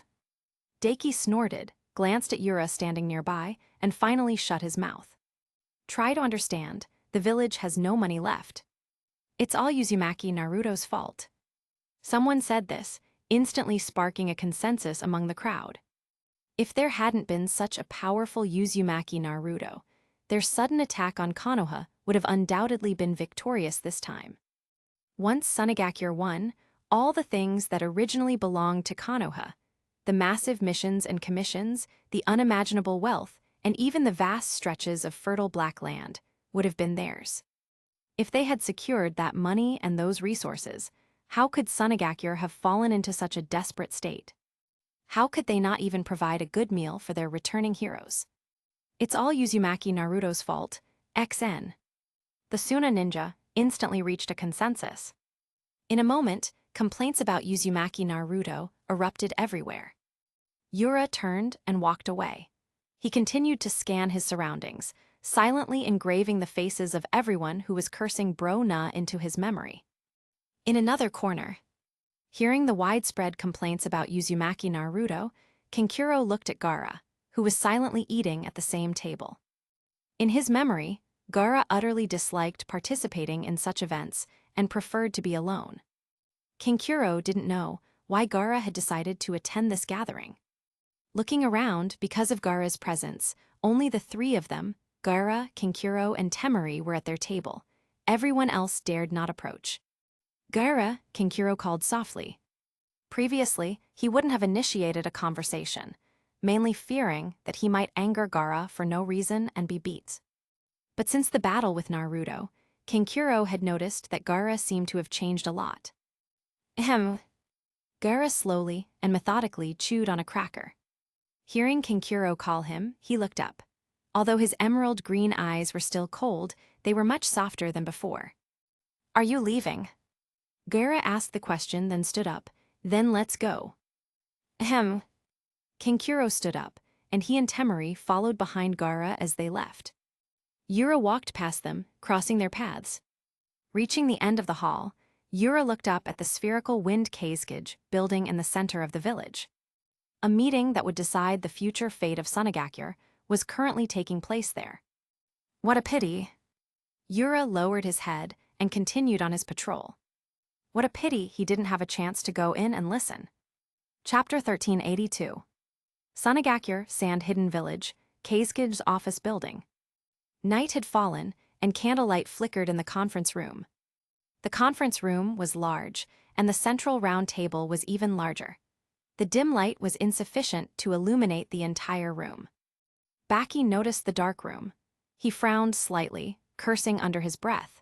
Has it really only been a few days since I left, and the village ninja have become this lazy? Seeing the situation, he reached out and grabbed a passing attendant who was lighting candles, demanding, "Hey, why aren't the lights on?" The ninja immediately recognized Baki and patiently explained in a low voice, "Lord Baki, the village doesn't have much fuel left. We have to conserve." This. Baki's voice trailed off. His gloomy expression immediately softened, and he even felt a bit sheepish. Has the village's financial situation become this dire?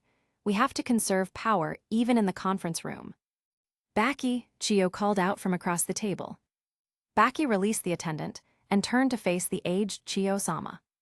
Is Konoha's Uzumaki Naruto truly that difficult to deal with? Chiyo's cloudy old eyes stared intently at him, waiting for the answer to this question. Instantly, the eyes of many others also turned to him. After the failure of the Konoha Crush plan, Sunagakure couldn't even get any news, only learning that the plan had failed through the next day's Ninja World Daily. They also learned the story of Uzumaki Naruto, defeating dozens of Suna ninja in an instant, crushing the first and second Hokage, and being hailed as the god of shinobi. The news was met with immense skepticism among Suna's high command. Even Chiyo would not have believed it if her brother hadn't had secret contacts providing partial information. Even now, Chiyo found it hard to believe. As the leader of the invasion of Konoha and a first-hand witness, Baki was naturally the most informed source on Konoha and Uzumaki Naruto. Therefore, everyone was eager to know what exactly happened at the Chunin exam site. Well, being stared at so intensely by so many people, especially the elders of the Hidden Mist, Baki felt the pressure. After taking a moment to compose himself, he chose to tell the truth. I'm afraid he is even harder to deal with than the newspaper suggests. The moment the words left his mouth, the high-ranking officials were aghast. Nanny, that boy is only 12. Can he really be that strong? How could anyone appear who can defeat someone as powerful as the first Hokage? Bang! Enough, Chiyo slammed the table and shouted. Her cold eyes swept over the room. The murmurs gradually subsided until they vanished completely. Who tilde? Chiyo took a deep breath, easing the heavy pressure on her chest that was making it hard to breathe. She was never known for having a good temper. In fact, she was rather fiery. She was long past the age where she should be enjoying retirement. The deaths of her son and daughter-in-law and her grandson's defection made her reluctant to get involved in Suna's management. However, reality forced her into this position. Hearing Baki's answer nearly made her faint. What else? Give us a detailed account of the situation at the time. Chiyo's aged eyes flashed with a sharp light. The situation was dire. We originally planned to lead with Gaara's one tail, but things went beyond our expectations. Baki recounted the events in detail. Everyone present listened in silence. The descriptions of a small figure violently beating the one-tailed Shukaku with nothing, but his fists left everyone gasping in disbelief. Is that even human? Later, Uchiha Abido suddenly fled. For the sake of victory, I had no choice but to lead as many people as possible to attack the Nine-Tails Jinchuriki simultaneously. 50-odd ninja, including over a dozen Jonin, all charged at Uzumaki Naruto. We didn't expect. Baki sighed heavily. Even recalling the scene now, he still felt a lingering fear. He took a deep, suppressed breath to calm his panic before continuing. We didn't expect that Uzumaki Naruto, who was surrounded, would unleash a single flash of light that instantly dealt with all of us. Only now do I roughly understand what happened. Baki, who had been explaining with his head down, suddenly looked up, his expression utterly sincere. "Chiyo-sama, Uzumaki Naruto is simply too powerful. He is impossibly strong. Unless..." Remembering the escaped Uchiha Obito, Baki stopped speaking. He genuinely believed that even if Uchiha Obito were to return, the result against the powerful Uzumaki Naruto, especially given his subsequent victories over Orochimaru and the first and second Hokage, was uncertain. "Here is the latest newspaper. Take a look." Chiyo motioned for an attendant to hand her newspaper to Baki. It was an issue of the Ninja World Daily. Baki took it, and the headline immediately caught his eye. Uzumaki Naruto was actually defeated. His face was full of shock, his mouth hanging open. A powerhouse like Uzumaki Naruto was defeated by someone else. That's unbelievable. That's right, he was defeated by Uchiha Itachi, though it was a crushing defeat. Chiyo's weathered voice rang out. "Although this Konoha Crush plan failed, our plan itself was not flawed. It was just an unexpected variable. We didn't foresee Uchiha Obito's betrayal." "Have we issued a bounty for that traitor Obito?" Baki asked. Chiyo glared at him, murmuring through pursed lips. Sunagakure was so utterly destitute that they didn't have the money to issue a bounty for Uchiha Obito. Wouldn't that money be better spent turning on the electric lights in the conference room? This Baki. No wonder he's been a Jonin for years, but only ever served as a squad leader. "We'll discuss that later." Scanning the group, Chiyo stated again, "Uzumaki Naruto has become the greatest threat to peace in the ninja world. Unless this person is eliminated, the ninja world can never truly know peace. Our Sunagakure has no future, and the ninja world has no future. I will write a secret letter to the cages of the other 3 great nations, asking us to try and reach a consensus." Chiyo sharply pointed out, "We cannot eliminate this person with Suna's strength alone, unless we have external support. According to intelligence, Uchiha Itachi is a member of the Akatsuki organization and accepts mercenary work, but..." Here, Chiyo's finger, which was tapping the newspaper, paused. "Everyone here should know the situation in Sunagakure. The most crucial problem right now is that the village's money is insufficient for us to continue operating." Chiyo had actually sugarcoated the words. The actual situation was even more critical. After Chiyo took power, she realized the severity of Suna's financial straits. When Rasa was alive, it was tolerable, as he sold gold dust refined from the desert to mitigate the village's financial crisis. But after the Konoha Crush plan, Rasa was brutally killed, and a large number of Suna ninja were captured. The ransom and compensation payments left Suna's finances reeling, perpetually on the verge of collapse. Suna's finances had been poor ever since their relationship with the fire daimyo soured, but the current state, where collapse was imminent, was rare. Chiyo knew that, as one of the 5 great shinobi villages, Sunagakure could easily cease to exist if they weren't careful. She found this utterly unacceptable. To have fought for Sunagakure her entire life, only to witness it become an insignificant small village in her old age. Hearing Chiyo's words, everyone present nodded silently. They, too, aside from a few individuals, were aware of Suna's economic situation. The village was about to go bankrupt. Because Suna was so poor, the internal factions were relatively harmonious, with few major divisions. Therefore, after a frank discussion and deep exchange during a high-level meeting, Suna's leadership finally reached a consensus. The hatred toward Konoha and Uzumaki Naruto must be temporarily put aside. Uzumaki Naruto was currently at his peak, and Sunagakure planned to avoid his sharp edge and prepare for a later ambush. The immediate goal was to gather the entire village's power to make money. As for how to make money, sell the gold dust they could. Sell the iron sand they could. Of course, the above were only temporary relief measures. The most important thing was to raid, to plunder. The target? Naturally, the Land of Lightning, the wealthiest in the ninja world, but now lacking its nuclear weapon, the killer bee 8 Tails Jinchuriki. Morality. Reputation. None of that was as important as filling their stomachs. Chapter 1383. While the entire Hidden Sand Village was preparing their troops, sharpening their weapons, and eyeing the Land of Lightning, Naruto remained diligently at work in his faithful root base. In Naruto's private office, the light was illuminated by crystal lamps. At the desk, Naruto was rushing to approve the final documents, while Karin, dressed in a uniform, waited nearby, holding papers for Naruto to stamp. Bang! After stamping the final document with his custom-made, Chibi Ninetails root stamp, Naruto looked at the seductive Karin. Have Shigaraki Tanuki and Ryuma returned yet? No, there's still no news. Tusk. 2 more days had passed, and they still hadn't found that ancient turtle artifact. Naruto pondered for a moment, then decided this was normal. After all, the thing was so small, and the ocean was so vast, who knew where on the seabed it was? The difficulty was too exaggerated to describe as looking for a needle in a haystack. But it was close. It was the difficulty of looking for a turtle in the ocean. Well, we'll have to wait a while then.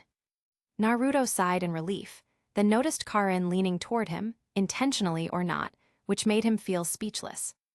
This girl, he didn't know where she learned it, but she would brazenly lean in like this for no reason, or secretly sniff his scent.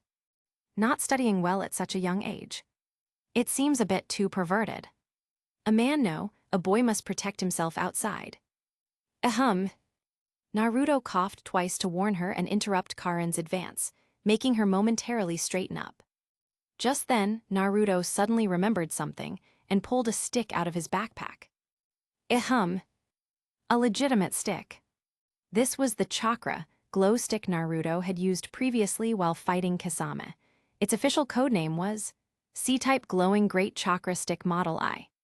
Here, Naruto handed the stick to Karin. Karin took it curiously. What is this? A weapon. You submit this to the village, explaining that our root organization needs to purchase 50 of them at a price of 3 million ryo each. Request the funds from the village. 3 million ryo. Karin gasped, staring intently at the flimsy stick in her hand. This thing is worth 3 million ryo. Naruto-kun. Karin's expression was hesitant. I'm afraid Lady Tsunade won't approve this purchase, will she? Don't worry. Naruto smiled nonchalantly. Just mark it as a chakra sword when you report it. The Anbu will test it. They understand the value of this thing. Although the price of the stick was exaggerated, from a technical and practical perspective, it was absolutely worth it. After all, he, Uzumaki Naruto, wasn't some real Agent Smith who charged $9 million for a bag of screws. The material cost of this stick was at least 300,000 ryo, okay. Besides, I signed an agreement with the third Hokage that Root has an annual unconditional budget of 1.5 billion ryo. I was still considering how to spend all that money.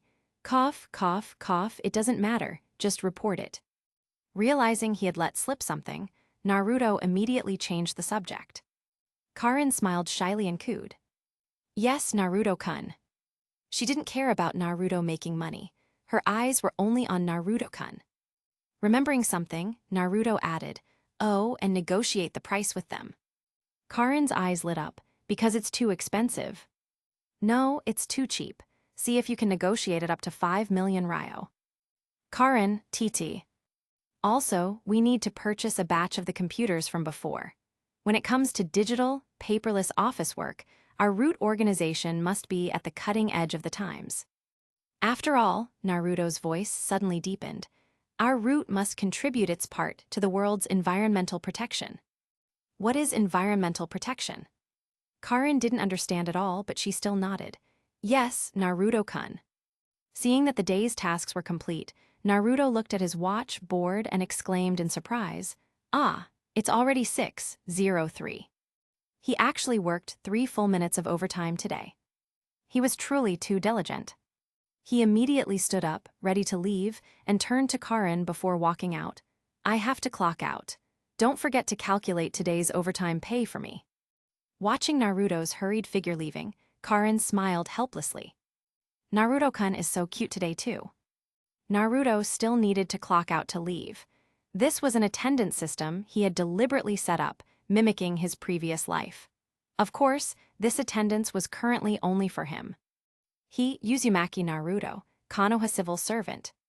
After clocking out, As soon as he stepped out of the root headquarters, Naruto saw an unexpected acquaintance. The future brother-in-law.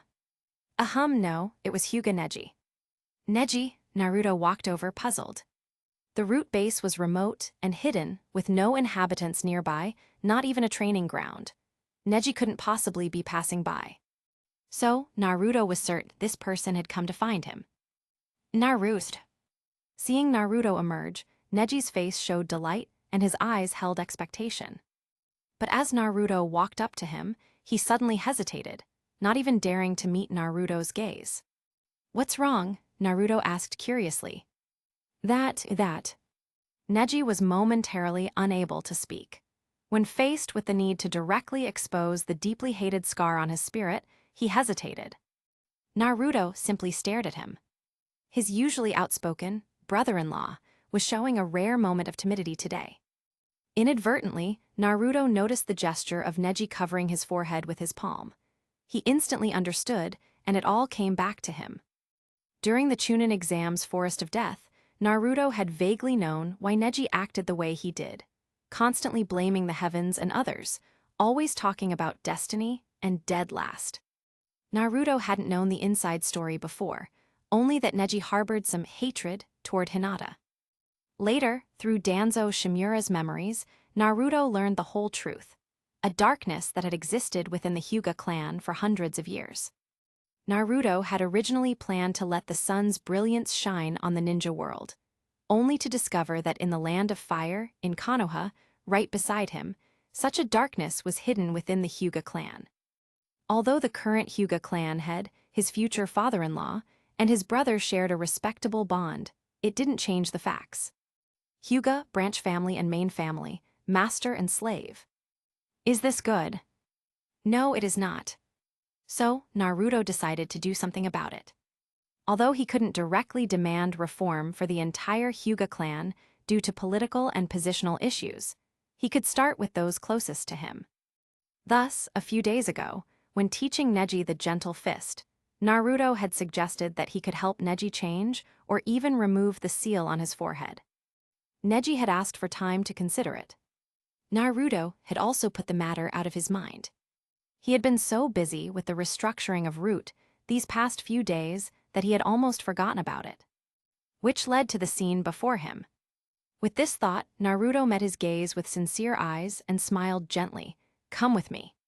Chapter 1384. Come on in. Naruto opened the door and led Neji inside. The two settled on the sofa. Neji reached up and untied the forehead protector. Underneath his protector was another layer of bandaging wrapped around his head. The seal's mark was beneath the bandages. Naruto could see that Neji was hiding that mark of perceived shame very, very deeply. Now that they were alone, he carefully unwrapped the bandages layer by layer, revealing the seal. This is the seal. Neji's Byakugan eyes stared sincerely at Naruto, his low voice incredibly honest.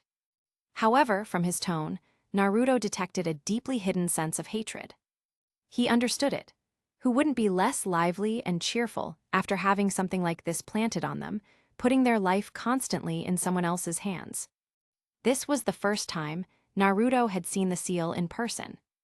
It looked like a vibrant green X mark, flanked by two equally green, opposing hook-like symbols, with the hooks pointing directly at the core of the X. After observing for a moment, Naruto clearly sensed the chakra flow within the seal. Is this the seal that protects your Byakugan from being stolen by other villages? Naruto pretended to be unfamiliar with the internal affairs. It's not just about protecting us. A cold sneer appeared on Neji's lips when he heard Naruto's words, sounding quite contemptuous. He trusted Naruto completely, mainly because of their previous battle and the strength Naruto later displayed, strength that vastly surpassed this world's standards, which earned Neji's profound admiration. More importantly, Naruto's appearance had completely overturned his lifelong belief in destiny. In his own dark life, which had no direction or future, Naruto had forcefully smashed open a skylight. But even with the light, Neji didn't know how to break his own fate. Direction, hard work. After the Chunin exams, Neji was once again lost in confusion. Neji wanted to talk to Naruto, but because Naruto was too busy, he hadn't had the chance. Therefore, he seized this opportunity to open his heart and be completely honest. This was something he had never done with anyone before. His eyes burned as he stared at Naruto, wanting to tell him everything so Naruto could help him find a way to break free from destiny, to shatter the future where he, like his father, was destined to die for the main house. Do you know, this seal also has a name. It's called the caged bird. The caged bird? Yes. Neji nodded very seriously. He considered himself a talented bird capable of soaring high, but this seal was the cage that imprisoned him. He was a caged bird. Sighing internally, Neji began to recount what he knew.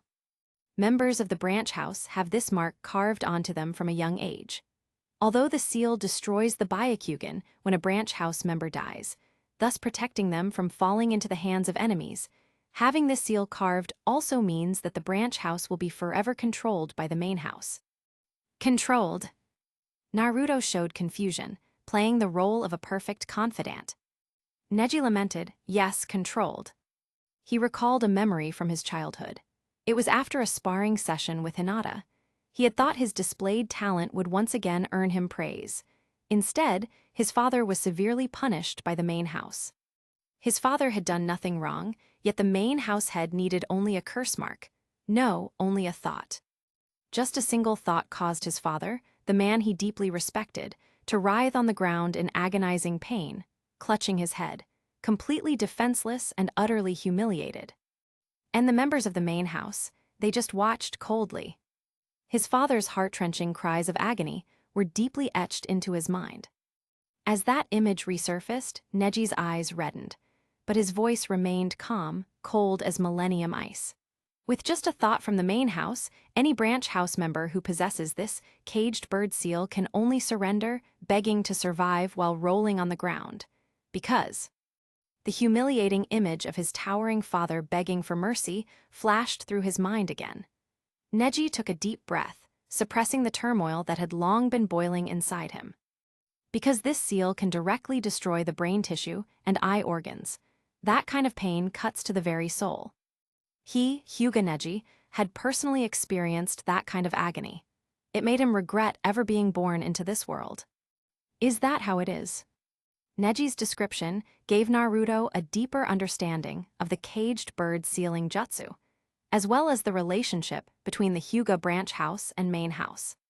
Previously, Naruto's understanding of the Hyuga clan largely came from Danzo's memories, but an outsider's experience could never be as profound as an insider's. Just by listening to Neji's tone, expression, and story, Naruto knew. The Hyuga branch house had suffered under the main house for a long time. Not only that, thinking of his father's death, paying the price for the main house, specifically for his uncle, the current clan head Hyuga Hayashi, Neji could no longer hold back. Angry to the extreme, he laughed, a desolate, sinister laugh. The branch house, controlled by the caged bird, nominally bears the responsibility of protecting the main house. At this point, Neji was practically gritting his teeth. Naruto felt his dramatic emotional shift. If the main house desires it, even if they make a mistake, they can simply command a branch house member to pay the price with their life. It truly is just a single command. My father, Hyuga Hisashi, Hayashi's own twin brother, died exactly like that to be Hayashi's scapegoat. As he spoke, Neji's gums were almost being torn apart from clenching his teeth. My condolences, Naruto could only offer this comfort. It's fine, Neji inhaled sharply. I'm used to it. Glancing at him, Naruto thought his endurance was incredibly strong. No, the endurance of the entire Hyuga branch house was incredibly strong. Even at this stage, they hadn't chosen to resist. Perhaps this was due to the small matter of their life being in the main house's grasp, but Naruto didn't believe that entirely. The caged bird seal had existed for hundreds of years. In those centuries, there had been ample opportunities to resist or even just run away. Yet the reality was, they truly could endure. They could endure more than the downtrodden people in the United States. Just listening to Neji's account, Naruto felt this wasn't a matter of main house and branch house, but slave owner and slave. It was truly terrifying. Looking at Neji, Naruto's lips moved. He wanted to say that he knew the inside story, that his father hadn't died as a scapegoat, but had chosen to die. But he ultimately kept silent, not saying a word. Thinking it over, Naruto felt he was making the right choice. Explain, plead for his future father-in-law. No, Naruto actually wanted to add fuel to the fire. Why? Because the essence of the matter wasn't about who died for whom. Behind every tragedy often lies a greater one, and all of this was the fault of the shinobi world and its system. Take the Hyuga clan, for example. Hisashi's incident would not be an isolated case. If Hisashi hadn't died for this, he would have died for the main house due to something else in the future. As long as this situation, this system within the Hyuga clan, existed, more people would die to protect the main house. Were the main house members destined to be nobler, the branch house lives mattered too. Naruto's gaze extended beyond the Hyuga, encompassing Konoha and the entire shinobi world. Was this issue exclusive to the Hyuga? No, it wasn't just the Hyuga. Every clan in Konoha had similar issues, more or less. The Hyuga were merely a representative example. After all, the clan powers in Konoha were simply too enormous. Within the clans, ninjas only recognized the clan and the clan head. They didn't acknowledge the Hokage or Konoha. The clan was everything. This reality had to be changed. However, according to the practical investigations by Naruto's countless subordinates, the existence of such clans was not limited to Konoha. It was widespread throughout the entire shinobi world. The existence of clans had surpassed the cage, surpassed the villages, and might even surpass the individual countries. It shared similarities with the 5 clans and 7 surnames from ancient Chinese history. This world appeared to be feudal. In fact, it was very feudal. It was even worse than feudalism. This was completely detrimental to the spread and development of his, Naruto Uzumaki's New Era Sun theory. After his investigation, Naruto formulated the idea of removing the influence and control of the clans over the ninjas. In his future plans, clans could exist, but they should never wield such immense power. If a clan could unilaterally decide the life and death of its members, then what was the point of having him, the son of the shinobi world? Especially the Hyuga. Since becoming the largest clan in Konoha, they seem to have become a bit inflated. Which family previously held boundless power and prestige within the clan, with members valuing the clan's interests above all else, even above the Hokage? The Uchiha. And what was the result for the Uchiha clan? In the current moment, reflecting on the Uchiha clan's downfall, Naruto had a new perspective. It was said that during the second Hokage era, the silver-haired old man, Tobirama Senju, had already intended to break up the clans. He even took the lead by disbanding his own Senju clan, integrating all of its members into Konoha as an example. To achieve his goal, Tobirama had consistently suppressed the Uchiha clan, the strongest of the clan factions. A pity, he died before his plans were completed. Tobirama was a brilliant man for seeing this clearly. Unfortunately, his successors lacked political acumen. The third Hokage, the old man Hiruzen Sarutobi, Naruto hadn't seen any concrete action from him. He either didn't understand the second's deep intention, or perhaps the second's actions had alerted the various clans, causing the third to moderate his relationship with them to secure his position.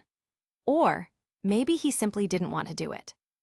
As for Tobirama Senju's other top student, Danzo Shimura, he had only learned a fraction of the lesson. Just a fraction. Danzo had only learned that he needed to fiercely target the Uchiha clan, but failed to understand Tobirama's true motivation. Danzo didn't understand, but Naruto Uzumaki fully grasped it. As a Hokage, Naruto wanted to break down the clan barriers, ensuring every ninja in Konoha served the Hokage, free from the constraints and restrictions of their clans. Everyone should exist for Konoha, not for their clan. Since discovering this point earlier, Naruto had been contemplating how to achieve it. Fortunately, upon meeting Hyuga Neji, Naruto found his pawn. Cough cough. Calling his future brother-in-law a pawn might not sound great, but politics was inherently unforgiving. A great change was coming to the era. The new era required a new system of production, or rather, allegiance. Therefore, for this first strike, the first shot fired at the head of the command. At the clans, Naruto chose to entrust the matter to Neji. Oh dear. Naruto adopted his best acting skills, sighing deeply, even shedding a crocodile tear. Neji, this is the first time I've heard your story. I never imagined that the Hyuga, the largest clan in Konoha, would have such an internal story. This is truly. Naruto searched for the right adjective, but couldn't find one. Fortunately, Neji understood this feeling completely. Seeing a powerful ninja like Naruto speaking up for him deeply moved Neji. Naruto sighed and lowered his head, feigning powerlessness. It's all my fault. I actually had a chance to become Hokage recently, but because I was too young, more than half the people didn't support me. In the end, that old woman Tsunade got the job. In his words, Naruto subtly disparaged Tsunade. He continued, I swear, as soon as I become Hokage, I will definitely help you, help the Hyuga branch house, and change all of this. But I'm not Hokage yet, I'm just a small root leader. Yes, a small root leader. Naruto. Hearing this, Neji, who hadn't shed a tear when talking about his father's death, broke down. It's enough, it's already enough. No, it's not enough. Naruto stopped him. I must do something. No, don't. Neji, Naruto suddenly called out loudly. Go make a commotion, be bold and make trouble. That's right, go make trouble. But do it with a plan and a goal, and secretly find those who share your plight and unite them. Seeing Neji's confused look, Naruto continued to explain. When I become Hokage, I can only intervene in this matter and help the branch house resist the main house if you cause a disturbance. So, Naruto clapped Neji's shoulders forcefully. Before I become Hokage, find as many allies as possible. At the same time, make small, planned disturbances, attract attention. I have connections with the Shinobi World Daily newspaper. I can help you with that. The Shinobi World Daily, Naruto was very connected. He would use this opportunity to bring the conflict between the branch and main houses to the attention of the entire Shinobi world. Why? You only see the branch house and the main house, but others will see themselves. Speaking of this, Naruto asked cautiously, are there many branch house members who share your pain? Naruto's line of thinking was so unprecedented that Neji was still processing it. Hearing Naruto's question, he replied blankly, yes, there are many more. Many? Naruto couldn't help but frown. It seemed the relationship between the main house and the branch house was even more strained than he had imagined. After a moment of thought, Naruto smiled and patted Neji's shoulder.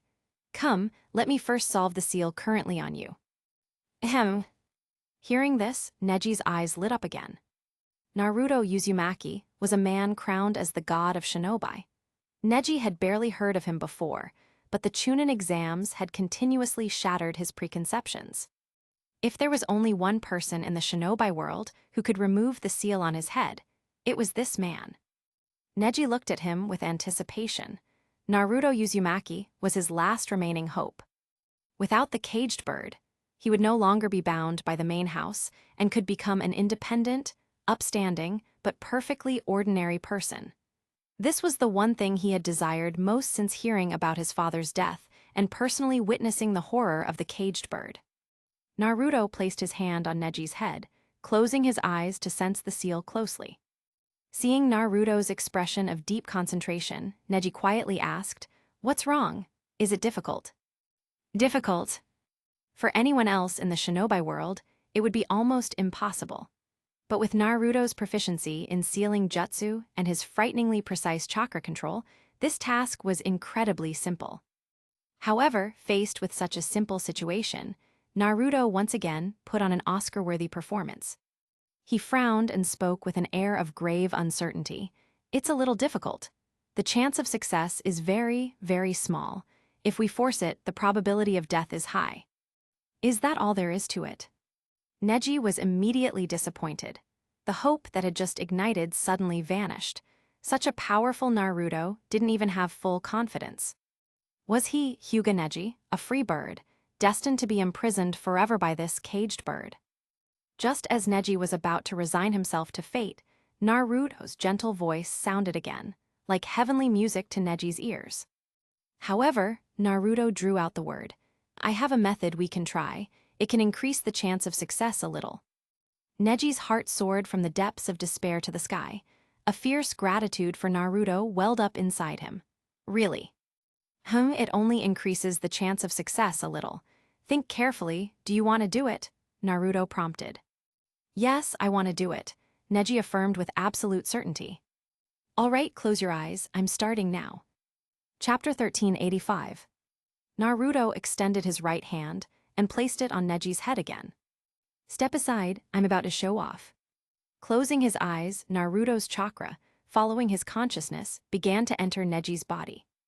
The caged bird curse mark, as the Hyuga clan's century-old culmination of sealing arts, was incredibly difficult to break.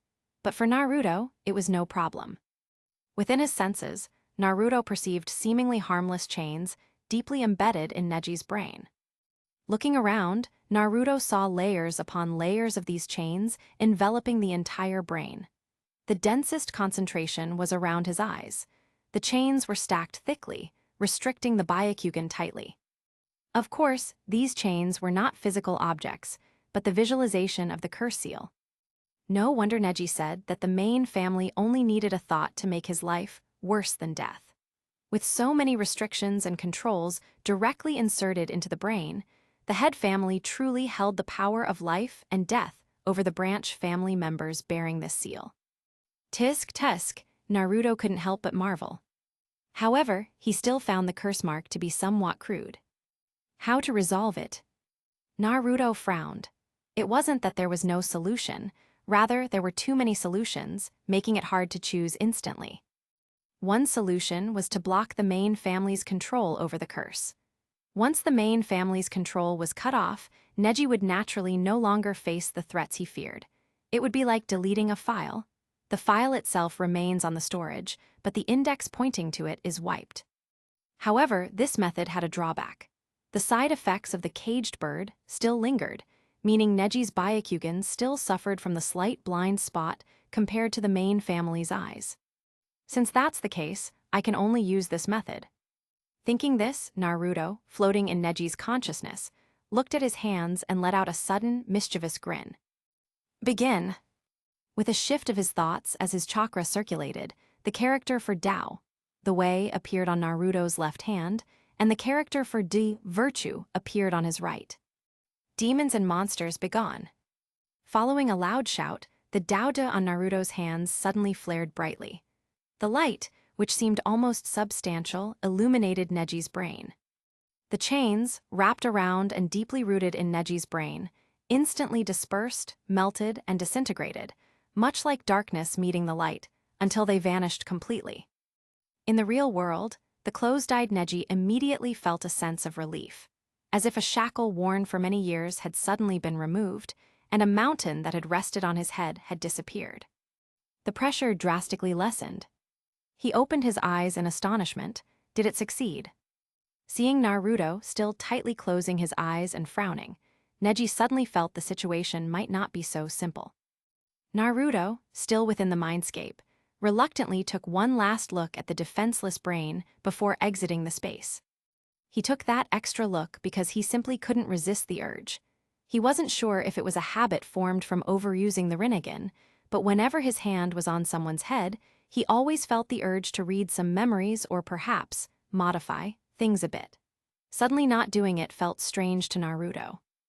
Did it work? As soon as Naruto opened his eyes, Neji eagerly and excitedly asked. Naruto nodded gently.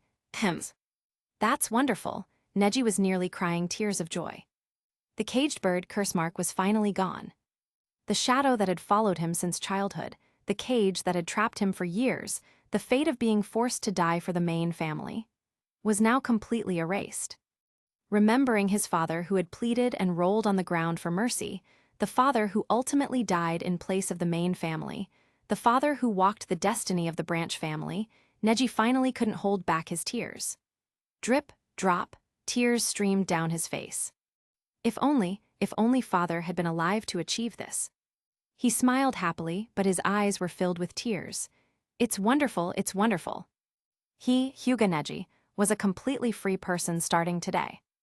Instantly, the shackle that had bound his heart for years vanished into thin air. Even Naruto felt a change in Neji's temperament, as if he had been completely reborn. Neji knew deep down that he had been given a second chance at life, and it was Naruto who had given it to him. After the initial excitement, his bright eyes stared gratefully at Naruto. "Thank you, Naruto." "It's what I should do," Naruto smiled calmly and restated his main point. "It is also the right that every member of the Hyuga branch family should have." The right that they should have. Neji mulled over the words, deeply moved, especially after gaining complete freedom from the main family's control. It's true, he sighed. He had gained freedom, but what about the others? Neji suddenly remembered the others in the branch family. They were still struggling under the burden of the caged bird curse mark, just as he had been. Naruto's earlier proposal flashed in his mind. Suddenly, Neji fixed his gaze on Naruto, his eyes burning with conviction. "Naruto, let me join you. Let me join Root." "Good," Naruto smiled. "Now this is the right path. I knew I wasn't wrong about you, Neji." Even after being saved himself, he was still thinking of the other Hyuga members. Since that was the case, for the development of Konoha and the peace and prosperity of the shinobi world, it was only right that Neji should fire the first shot against the main family and the clan system. Don't worry, Naruto looked deeply at Neji. By leveraging the political capital of dismantling the clan system, Neji would certainly secure a high position in the future governing body. Don't say I, Uzumaki Naruto, don't look out for you. However, there was one more thing. "Neji, there is still one issue," Naruto suddenly lowered his voice. "Although the caged bird curse mark is hated by all branch family members, it did objectively protect the Byakugan from being coveted and hunted by other villages. So." Naruto's meaning was clear.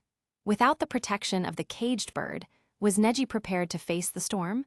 The pressure wouldn't just come from outside the village. The pressure from the main family wouldn't be small either. Neji lowered his head in silence.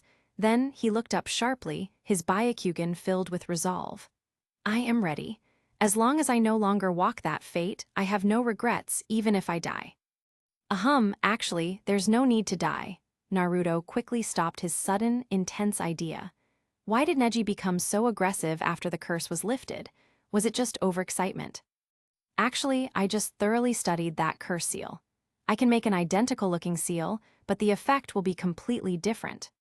Staring at Naruto, Neji's eyes burst with light. Is this what a true genius looks like?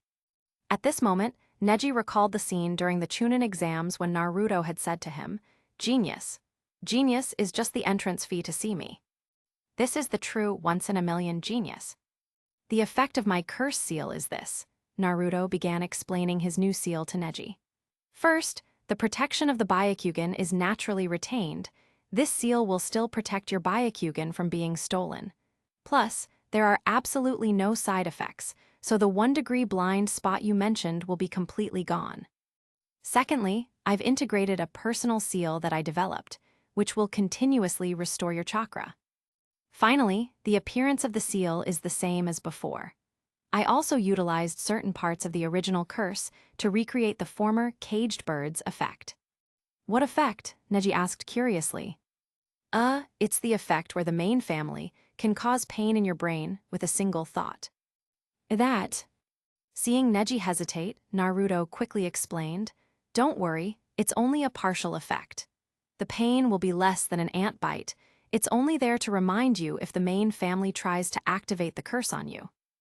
"Is that so?" "Yes, we are still operating underground right now. Before we have sufficient power, the matter of your caged bird being gone cannot be brought into the open," Naruto stressed. "I understand." Neji wasn't foolish. He knew the value of hiding one's strength. "Then let's do it." He trusted Naruto completely, without any hint of suspicion. "Here we go." Naruto slapped his right palm and placed it on Neji's forehead again. "Seal."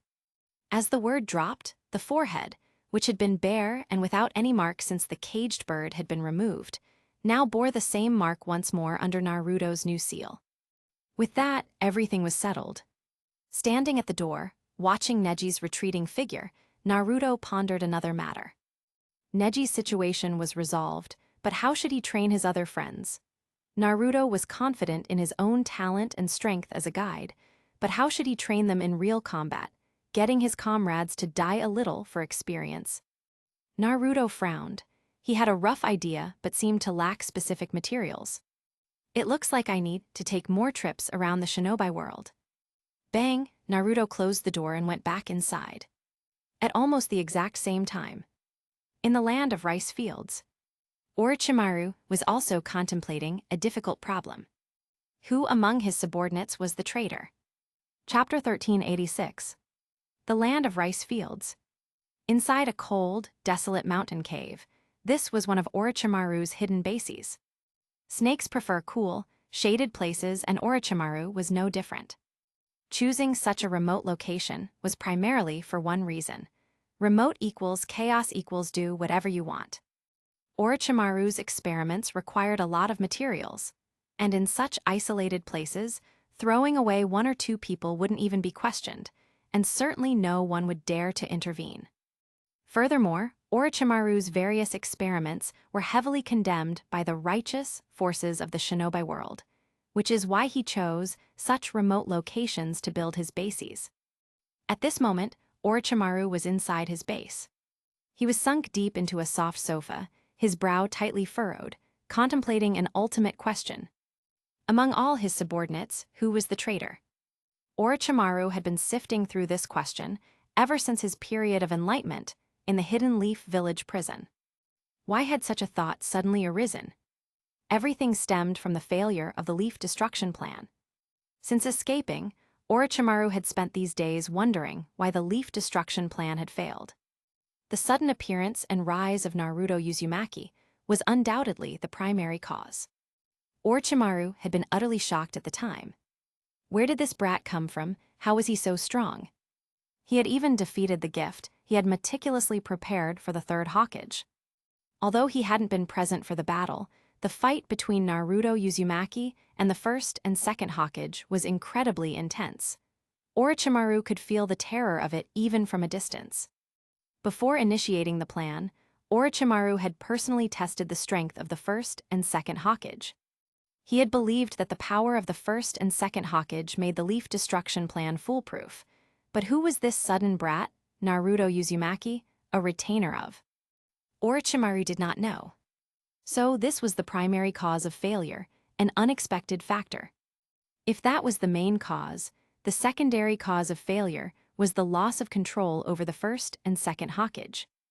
Yes. During the battle, Orochimaru noticed the anomaly. The impure world reincarnation of the first and second Hokage was not under his control. This realization instantly sent a cold sweat down Orochimaru's back. Everything had been tested beforehand, so why did they suddenly disobey his control? Orochimaru thought about this problem for a long time. Finally, he came to a conclusion. Someone had tampered with the first and second Hokage. If they hadn't been tampered with, even if he couldn't defeat the Leaf Village or Naruto Uzumaki, Orochimaru knew that escaping with him would have been no problem at all. The second Hokage's Flying Thunder God technique was the retreat plan he had left for himself, purely out of caution, even with a seemingly 100% success rate. Sure enough, the plan went awry. This escape route should have been used, but when Orochimaru prepared to flee, he found that the second Hokage was refusing to obey.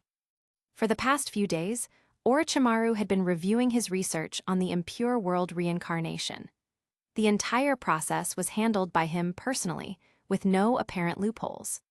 He racked his brain, but could not figure out where the loophole had occurred.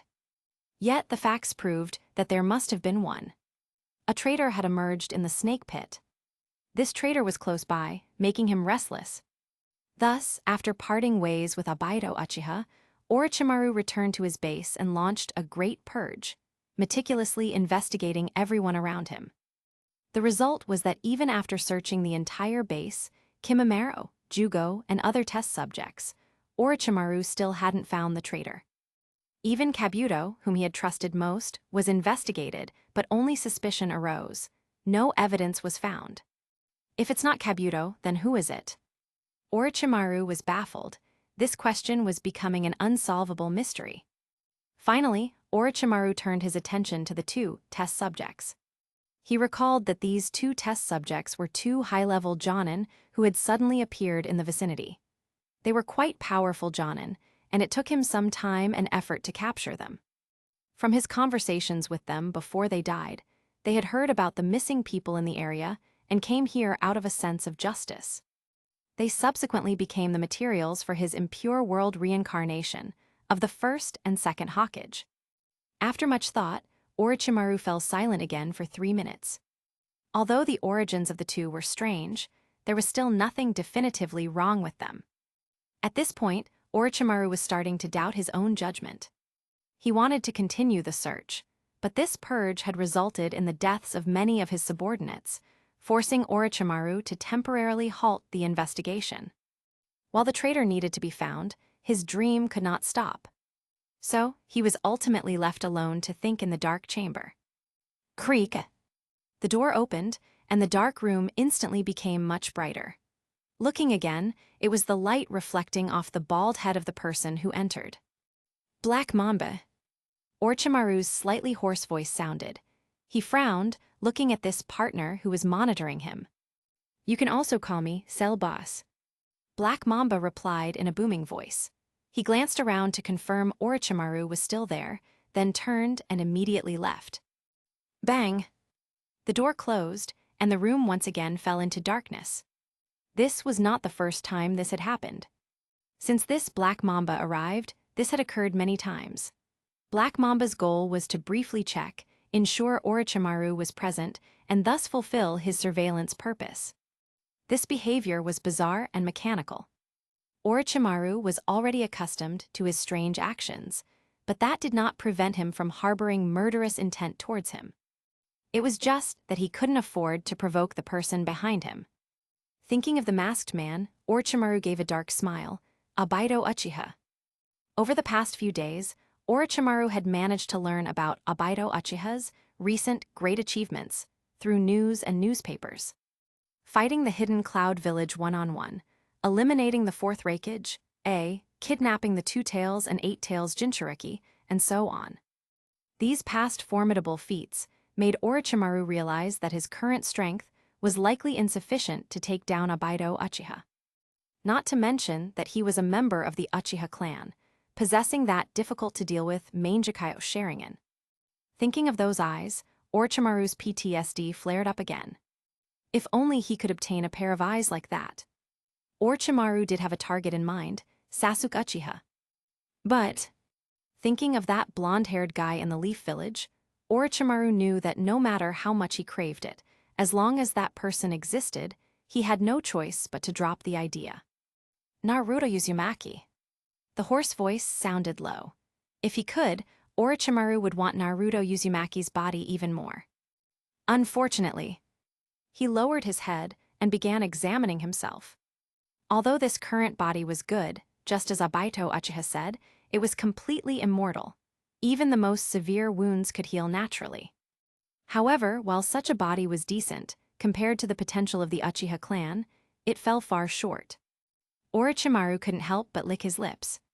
Sasuke-kun, I want to possess you again. Sashiru tilde. A small snake crawled from the corner, reaching his feet and opening its mouth to spit out a newspaper. Since being released from prison, Orochimaru had developed the good habit of reading the newspaper. He casually picked up the newspaper, and just one look made his eyes instinctively widen. The joy and boundless greed in his eyes could no longer be hidden. His goal finally had a hope of being realized. The headline read, Itachi Uchiha, the man who slayed a god. Chapter 1387. Uchiha Itachi, the man who slew a god. Tilde. Seeing the news, Orochimaru couldn't help but laugh. He started with a low, hoarse chuckle, then lost control and burst into loud laughter. This was the first time Orochimaru had laughed so happily. He thought it was no longer possible, but unexpectedly. The chance had finally arrived. Orochimaru stopped laughing, a sharp glint flashed in his eyes, and his mind raced. Truly terrifying, he mused a moment later, amazed that even someone as strong as Uzumaki Naruto, who single-handedly defeated the first and second Hokage, ultimately lost to a pair of Mangekyo Sharingan. He had long since tested the strength of the Edo Tensei bodies of the first and second Hokage. They were impressive. The fact that Naruto, who defeated the two of them, was defeated by Uchiha Itachi was truly unforeseen. But upon closer reflection, it seemed perfectly logical. After all, that was the eye he had always dreamed of. Its power could create miracles. This only intensified Orochimaru's desire for the Uchiha clan's Sharingan, especially Uchiha Sasuke's pair of eyes, which he could completely obtain. "I want to get you right now, Sasuke-kun," Orochimaru thought, the covetousness and desire in his eyes seemingly able to pierce space and instantly drag Sasuke before him. In that moment, Orochimaru recalled his assessment of Sasuke. It was in the Forest of Death during the Chunin exams. Sasuke's strength then had greatly satisfied him. He was a perfectly flawless vessel. This child possesses the disposition of an emperor. He was the ideal transfer target. However, Orochimaru recalled the blonde boy. Sasuke was still slightly lacking compared to Uzumaki Naruto. But if Sasuke awakened the Mangekyo, everything could change. With that thought, Orochimaru could no longer suppress his craving for Sasuke. Although the cooldown period for his Fushi Tensei, immortality technique, was still 3 years due to the transfer into his current body to escape Konoha, Orochimaru could no longer wait.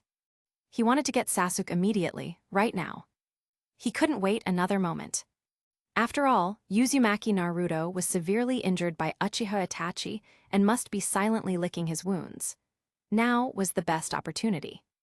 Orochimaru's pale fingers tapped on the sofa as he began planning how to get Sasuke out of Konoha. From his previous tests, he knew of Uchiha Sasuke's desperate hunger for power. But Orochimaru couldn't figure out a reason why Sasuke would abandon a powerhouse like Uzumaki Naruto and choose to run to him.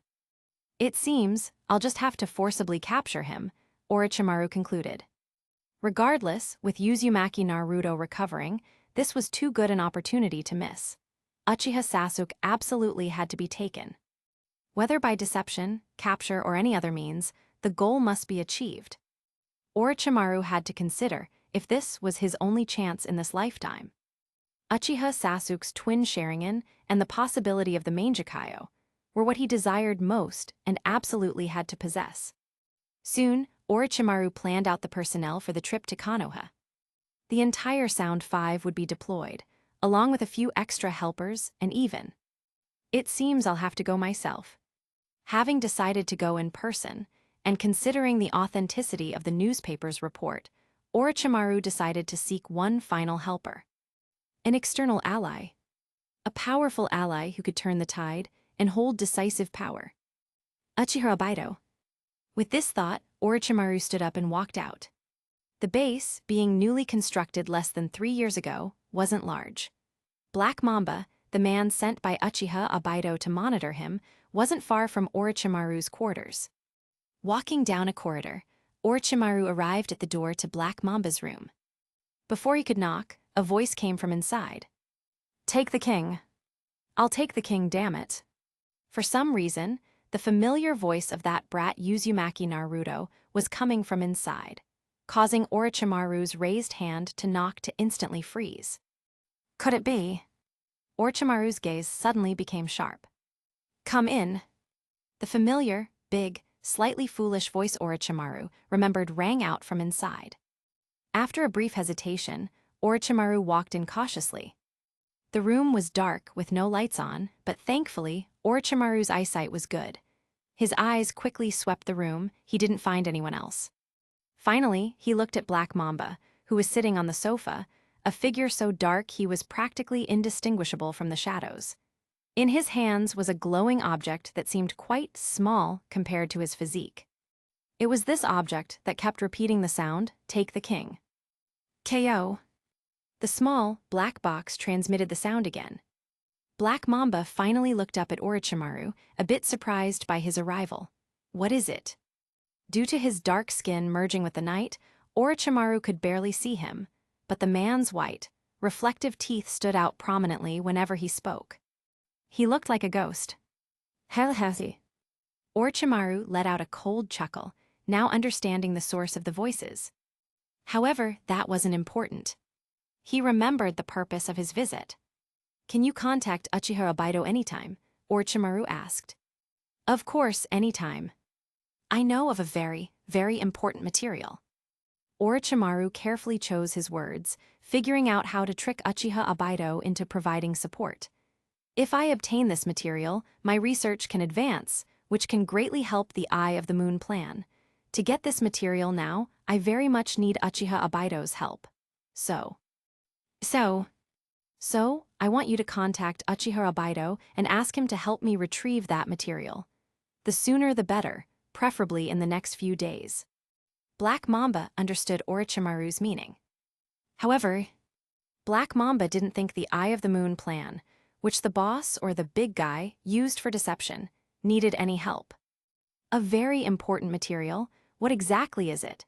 Aren't the first and second Hokage I have sufficient for the mission?" After thinking it over, Orochimaru decided to tell the truth. "That material is a person. That person is in Konoha, and your first and second Hokage are probably not enough to complete the mission."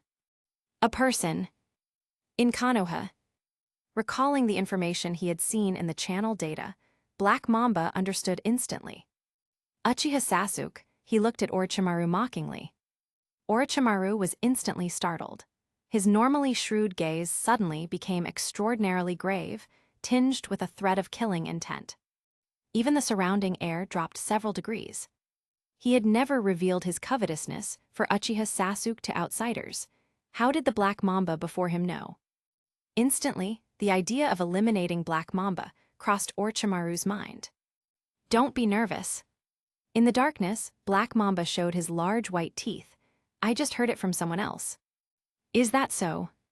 Orochimaru's voice was slow, but cold enough to freeze water. "Of course. If the target is Uchiha Sasuke, I can only tell you. Mr. Obaido won't help you, he doesn't have the time." Black Mamba knew a little about the boss's affairs. Ask the boss to help Orochimaru capture Sasuke. What kind of fantasy was that?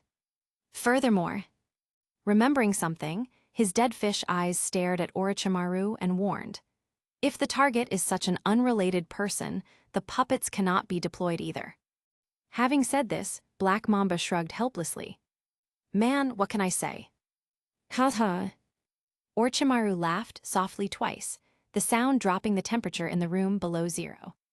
"This man is actually hindering the most important plan of my life." At this moment, Orochimaru was ready to kill Black Mamba. His eyes constantly scrutinized the large figure in the distance, like a viper targeting its prey. Dark, rough skin, a large, robust frame, lying quite relaxed on the sofa, he seemed full of openings.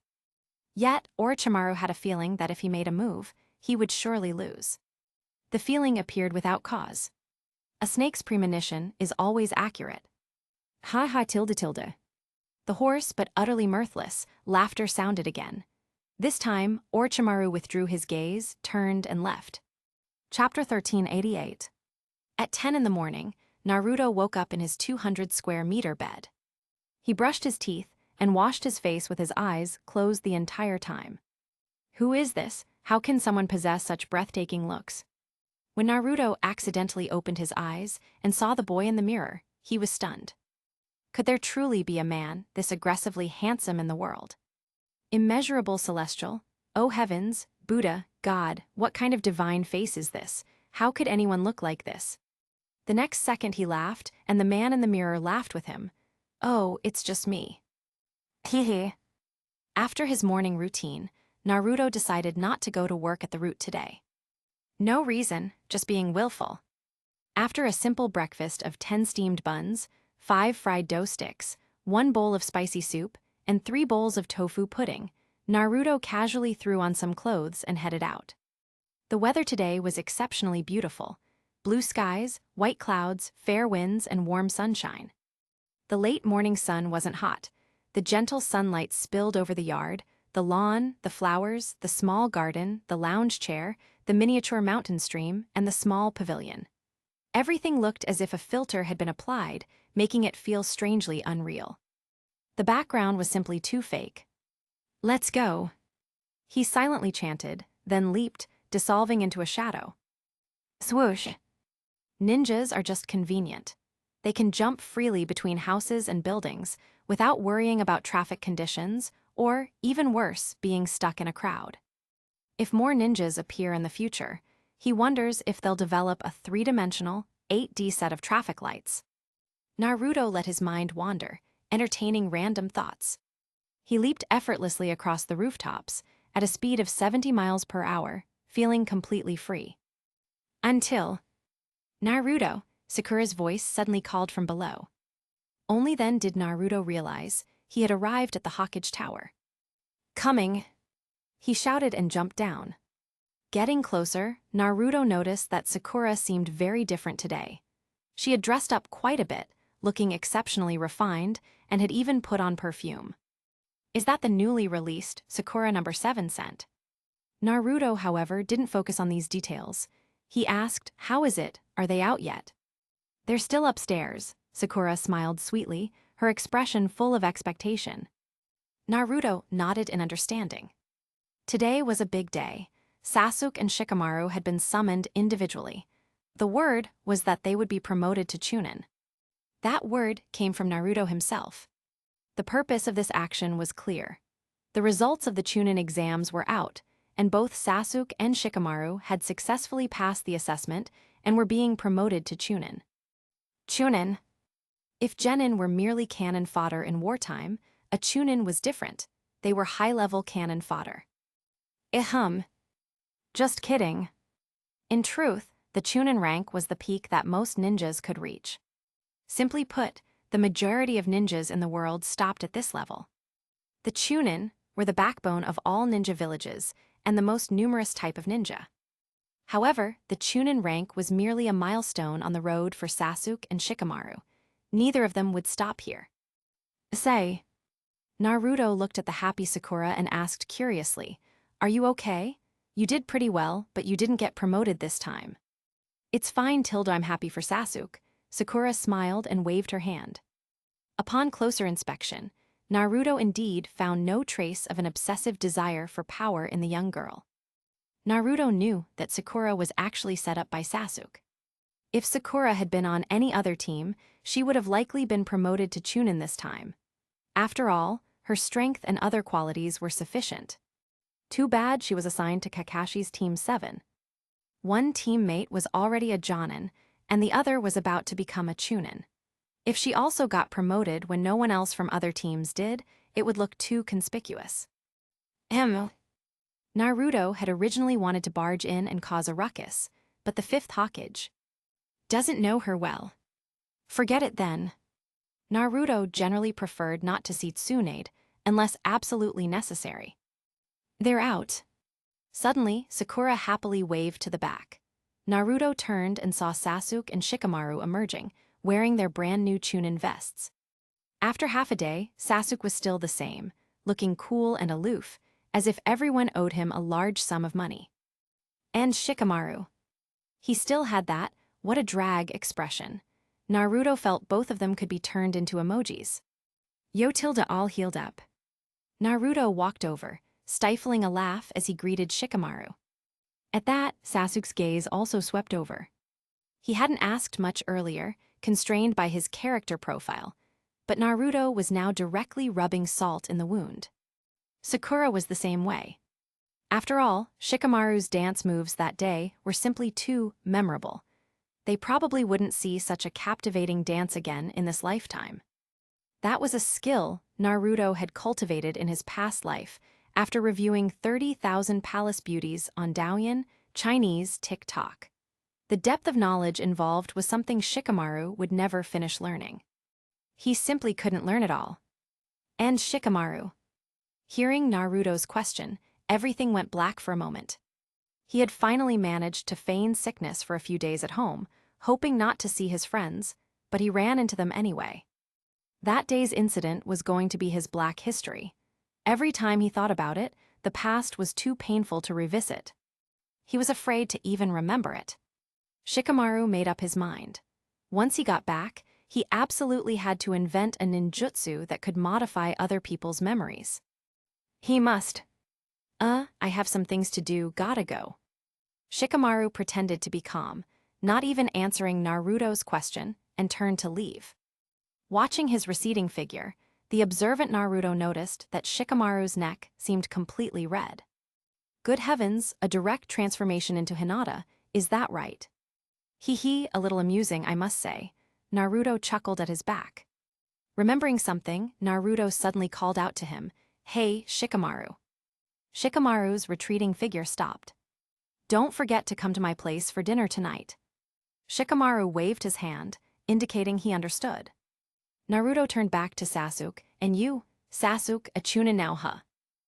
Chen. Sasuke's face remained cool. In truth, he was internally overjoyed. A chunin, only one step away from Naruto's Jonin rank. Although Sasuke's expression showed no change, Naruto, who knew him intimately, naturally knew the boy was ecstatic inside. The meaning of life is showing off. And what Naruto hated most was someone showing off in front of him. So Naruto suddenly said cheekily, "That's pretty good. You're a chunin now, but you still need to work hard. You're only this much away from my Jonin rank." The smugness on his face, that tiny universe formed by his thumb and forefinger, looked utterly mocking to Sasuke. Tilde. Unconvinced, Sasuke scoffed and turned his face away. Naruto clearly saw the corner of his mouth, which had been raised, suddenly drop. Sasuke was unhappy. And Naruto, he just smiled. Chapter 1389. Here you go, Tilde. Seeing that Sasuke's stoic face was about to break, Naruto immediately pulled out the gift he had prepared long ago to interrupt his brooding. As expected, the attention of the Sasuke, who was on the verge of erupting, was instantly diverted. "What is this?" Sasuke asked curiously, staring at the wooden box. Sakura, who had been laughing on the sidelines, also crowded closer. "A magnificent sword." Naruto kept his smile, speaking mysteriously. "A sword?" Sasuke looked doubtfully at the box, which was shorter than a kunai. He was utterly unconvinced, but he accepted the gift nonetheless, out of respect for Naruto. Seeing Sasuke's mood improve, Naruto was about to launch into his next arrogant routine. But then he saw Sakura frantically signaling him with her eyes. Sakura's winking and twitching was almost sending Morse code. Naruto instantly understood. He scratched the back of his head, acting as if he had suddenly remembered something important. "I think I forgot to turn off the gas at home. I've gotta run. See you tonight, by the way," Naruto added as he turned to leave. Before he even finished the sentence, he leaped onto the roof and vanished in the blink of an eye. His voice drifted back on the wind. Of course, this disappearance was just a fake-out. Swoosh! After getting out of their sight, Naruto, who was mid-jump between two rooftops, used the flying thunder god technique to instantly disappear and reappear nearby, stashing himself on the closest roof to observe the two. He was ready for the dramatic payoff. He thought Sakura was about to stage a grand scene, making big news that would fulfill Sasuke's wish of family revival. But it was still the same passionate supporting actress, an ice-cold second lead drama that Naruto had been watching for months. It bored the kid, who yawned openly. "Boring, I'm never watching this silent film again." Muttering his boredom, Naruto looked up at the sky. It was almost noon. He planned to drop by the Root organization for a quick appearance to earn his daily 500,000 ryo salary before going to lunch. Swoosh! In a flash, Naruto used the flying thunder god to arrive at his incredibly loyal Root base. He lounged comfortably on the soft sofa, his legs casually propped on the desk, feeling quite content. Noticing a red button on the desk, he reached out and slapped it. Clack, clack, clack. In the hallway outside the door, the sound of high heels quickly approached. Creak. A moment later, Karin, with her bright red hair, pushed the door open slightly and peeked in. Naruto-kun. Seeing Naruto truly there, her normally cold face instantly blossomed into a smile. She then opened the door and entered. She was holding a bottle of cola and a tall glass. Coming up to the desk, Karin neatly set down the glass and began pouring the cola. Gulp, gulp. Once the bubbles filled the cup, she gestured to him. "Please enjoy, Tilde." Naruto gave her a brief, indifferent look, before reaching for the glass. The moment he touched the glass, Naruto sensed the cola's temperature. 6 degrees. Not too much, not too little, the perfect temperature for an ice-cold cola. He took a satisfying gulp, then offered a look of appreciation. Not bad. He had just given the compliment when, bang. A stack of files, a veritable mountain taller than Naruto, suddenly landed on the desk. Naruto stared, dumbfounded. What is this? Naruto-kun, this is a half-day's worth of business for the Root organization. Please review it. Karin Uzumaki was smiling, but Naruto felt a hidden blade in her cheer. He looked back at the mountain of files. Yes, confirmed, there was definitely a hidden blade. This many files would absolutely work him to death. Only half a day, that much. Yes, look, Karin said, dividing the huge stack of files into several smaller piles of varying heights. These are finance-related, these are personnel matters, and these are from the various sections of the 4 main departments. Listening to Karin's orderly presentation, Naruto suddenly felt his vision go dark. He was about to faint. He hadn't seen this much work during the previous days he'd spent at Root. Why was there suddenly so much today? Skeptically, he picked up a random file. They were all indeed Root-related documents. As the organization got back on track, the sheer number of documents requiring review was increasing exponentially. Glancing at the massive pile, Naruto felt a sense of dread. Wouldn't it be nightfall by the time he finished all this? And Karin said this was only for half a day. Naruto suddenly didn't want to do it anymore. He began to miss his school days when he could skip class freely, had a ton of free time, and could play however he wanted. What a paradise that was. And now, no way. Naruto decided he had to find a solution. If even the small-scale, intelligence-spanning Root organization had this much work, what would it be like when he became the Hokage? Or the daimyo of the Land of Fire, or whatever he'd be called? What if he eventually united the entire shinobi world? Wouldn't he be worked to death? Even with Shikamaru's help, the workload would still be terrifying. Besides, Naruto couldn't trust this kind of work to anyone else, so, in that case, it looks like it has to be a shadow clone, huh? Karin, hearing Naruto muttering, asked curiously, "What is it, Naruto-kun?" "Nothing," he answered offhandedly, glancing at her. "Leave these documents for now, wait for me to get back." Naruto made up his mind. He had originally planned to take his time finding the right clone, but now he couldn't wait another second. "Where are you going?" Naruto didn't have time to answer Karin's question. Swoosh tilde. He disappeared in a flash, the golden light condensing into a singularity that vanished from the spot. Inside a remote mountain deep, within the Land of Fire.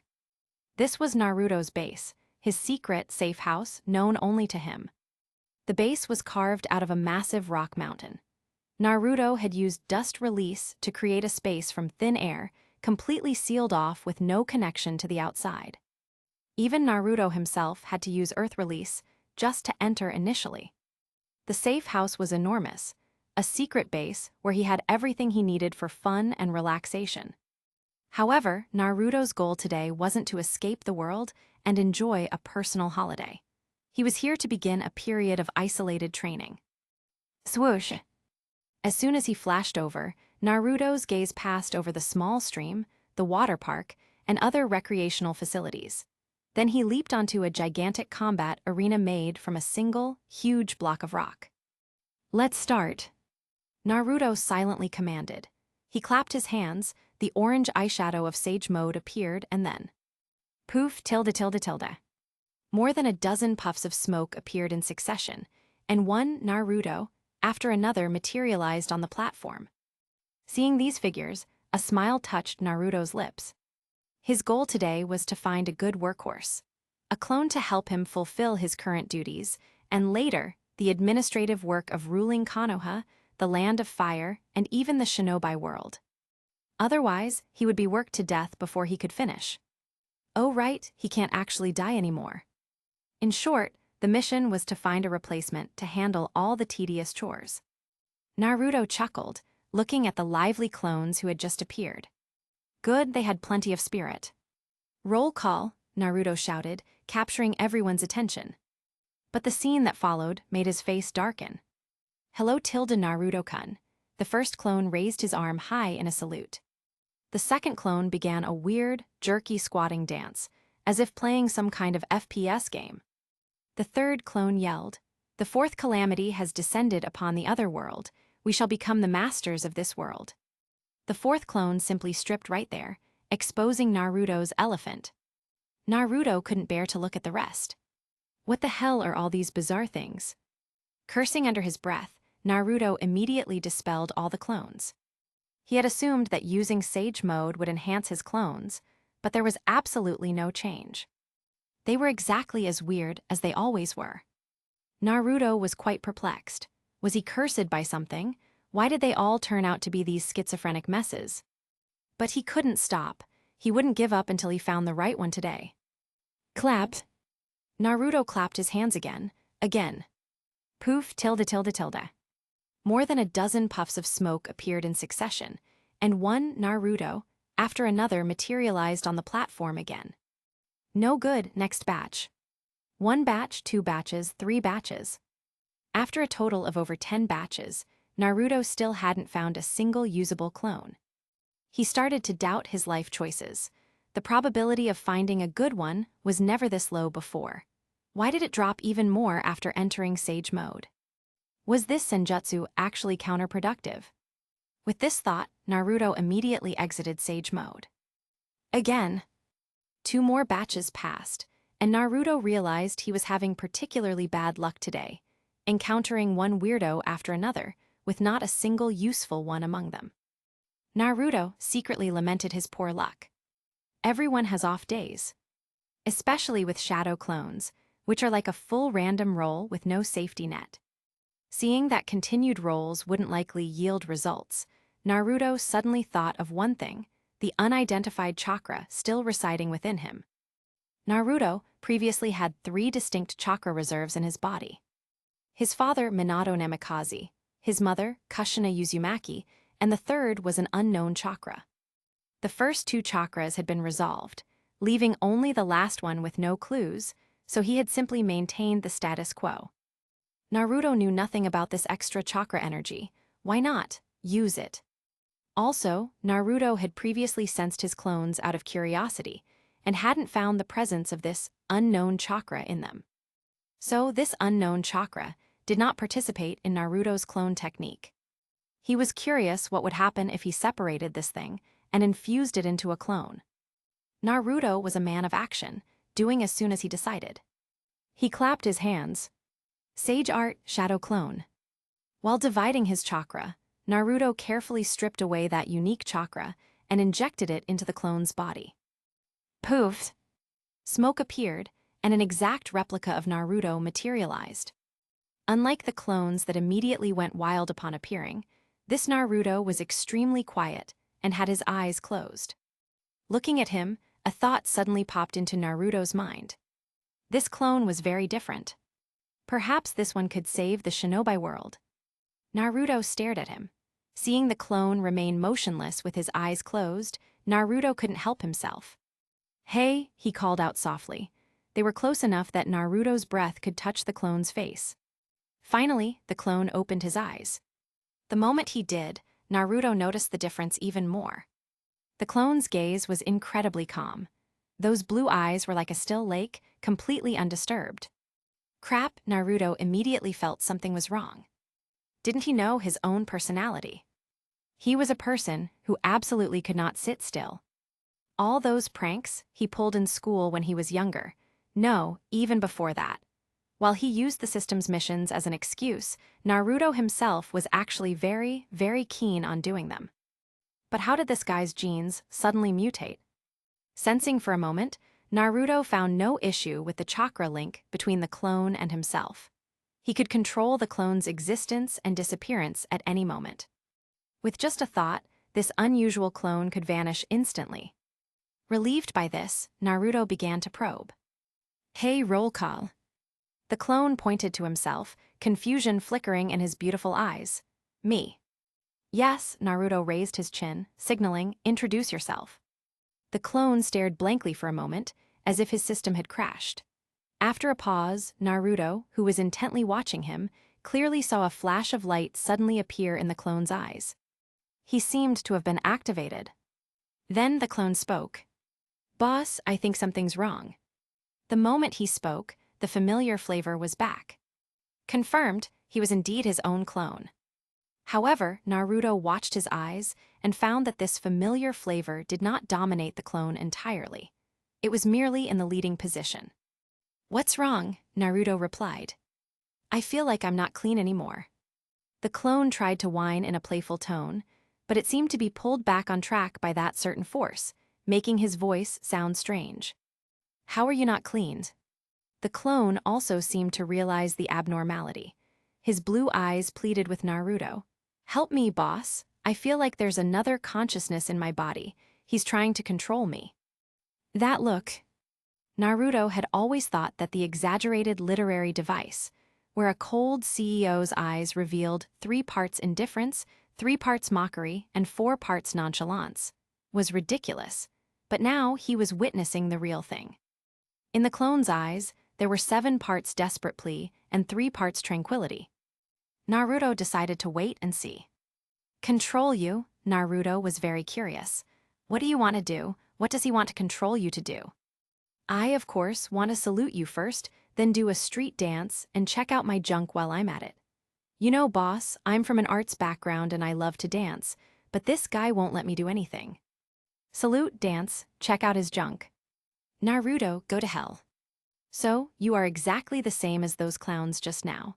You were only this quiet because that unknown chakra was holding you back." Naruto was speechless. These clones, they always want to cause a scene. Seeing the clone trying to complain more, Naruto cut him off directly. "Stop talking, just stay like this. Are you a normal person, besides wanting to do all those bizarre things?" "Of course, boss, I'm you. Can't you just help me?" "Help you? I wish I could replace you." Seeing the clone's rapidly changing expressions and mischievous little eyes, Naruto knew this was another troublemaker.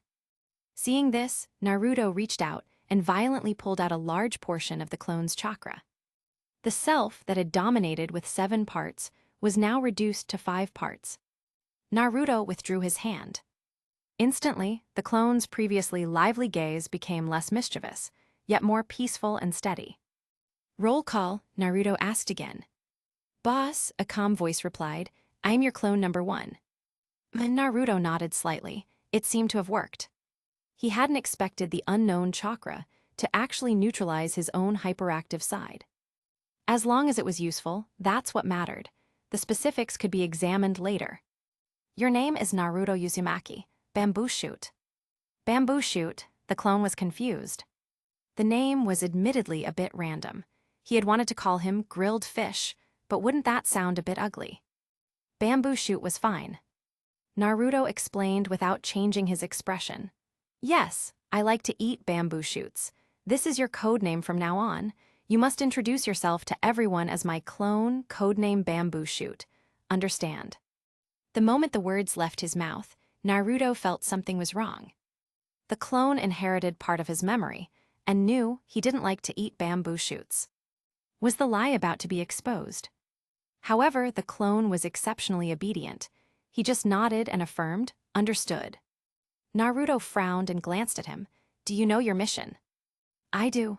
Bamboo Shoot nodded and said clearly, word for word. "To become your administrative assistant, boss, to help you handle all kinds of administrative chores, fully execute the mission you have given me, and carry out your will. Loyalty." Excellent." Naruto smiled. This clone was far too well behaved.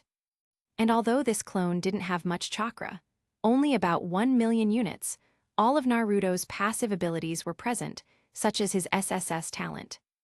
With that talent, any task would be twice as easy. "Good, now go back to work." Naruto waved his hand and brought the clone back immediately. Under Karin's odd gaze, Naruto spent 2 hours supervising Bamboo Shoot as he completed all the work. This workhorse was too good. Naruto then let Bamboo Shoot handle the rest freely. However, unlike his other clones, due to the crucial nature of Bamboo Shoot's work, Naruto decided to synchronize his memories every 8 hours to keep an eye on him. After a quick, simple meal, Naruto rushed to the coast. There, 2 rootwork teams were still engaged in the casting a wide net for a turtle operation. This time, Naruto was going to see for himself what kind of turtle could evade a dozen jounin for days on end. Chapter 1390. The sea is truly vast.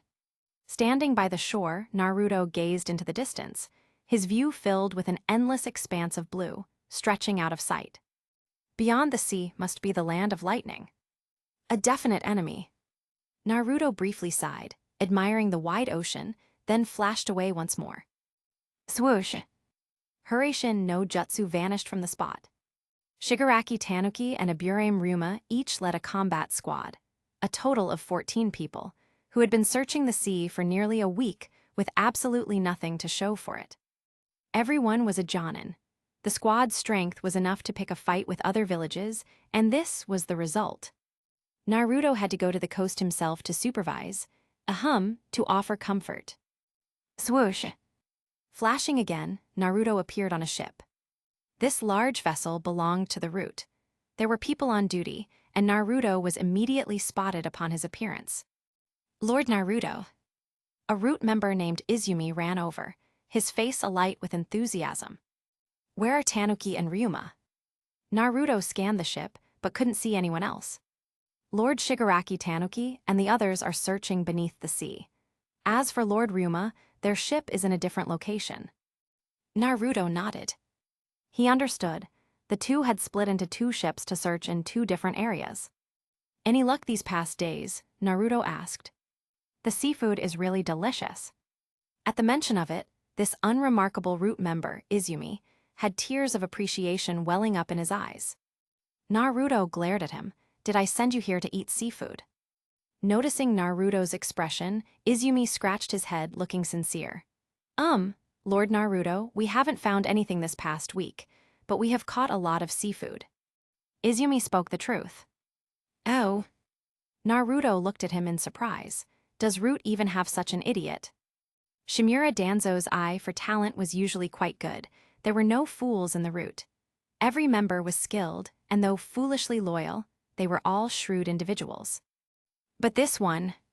Staring at his face for 2 minutes, Naruto tried to recall Danzo's memories, but couldn't seem to find any of this guy. I don't believe it, search again. He dug through the forgotten corners of the memories. The next second, he finally found him. This guy seemed to be the Root's little nobody, mainly responsible for cooking, cleaning, and things like sweeping the latrines. He was weak and not very bright. It was only due to Naruto's arrival that this fellow's status also skyrocketed, suddenly acquiring the strength of an elite jonin. His name was Yudabo Izumi. He never expected Root to have someone like this. No wonder they made him watch the boat, Naruto mumbled. Naruto found it hard to blame him now. A quick use of his sensory ability showed that everyone else was still searching over 100 meters below the surface. He wasn't planning on going down. What good stuff is there to eat? Naruto walked straight into the cabin. I have some freshly caught seafood. It tastes especially good. I'll warm it up for you, Lord Naruto. Naruto watched him busy himself. His gaze continually drifted around the ship. The large wooden ship was 1 or 2 stories tall, with many rooms inside.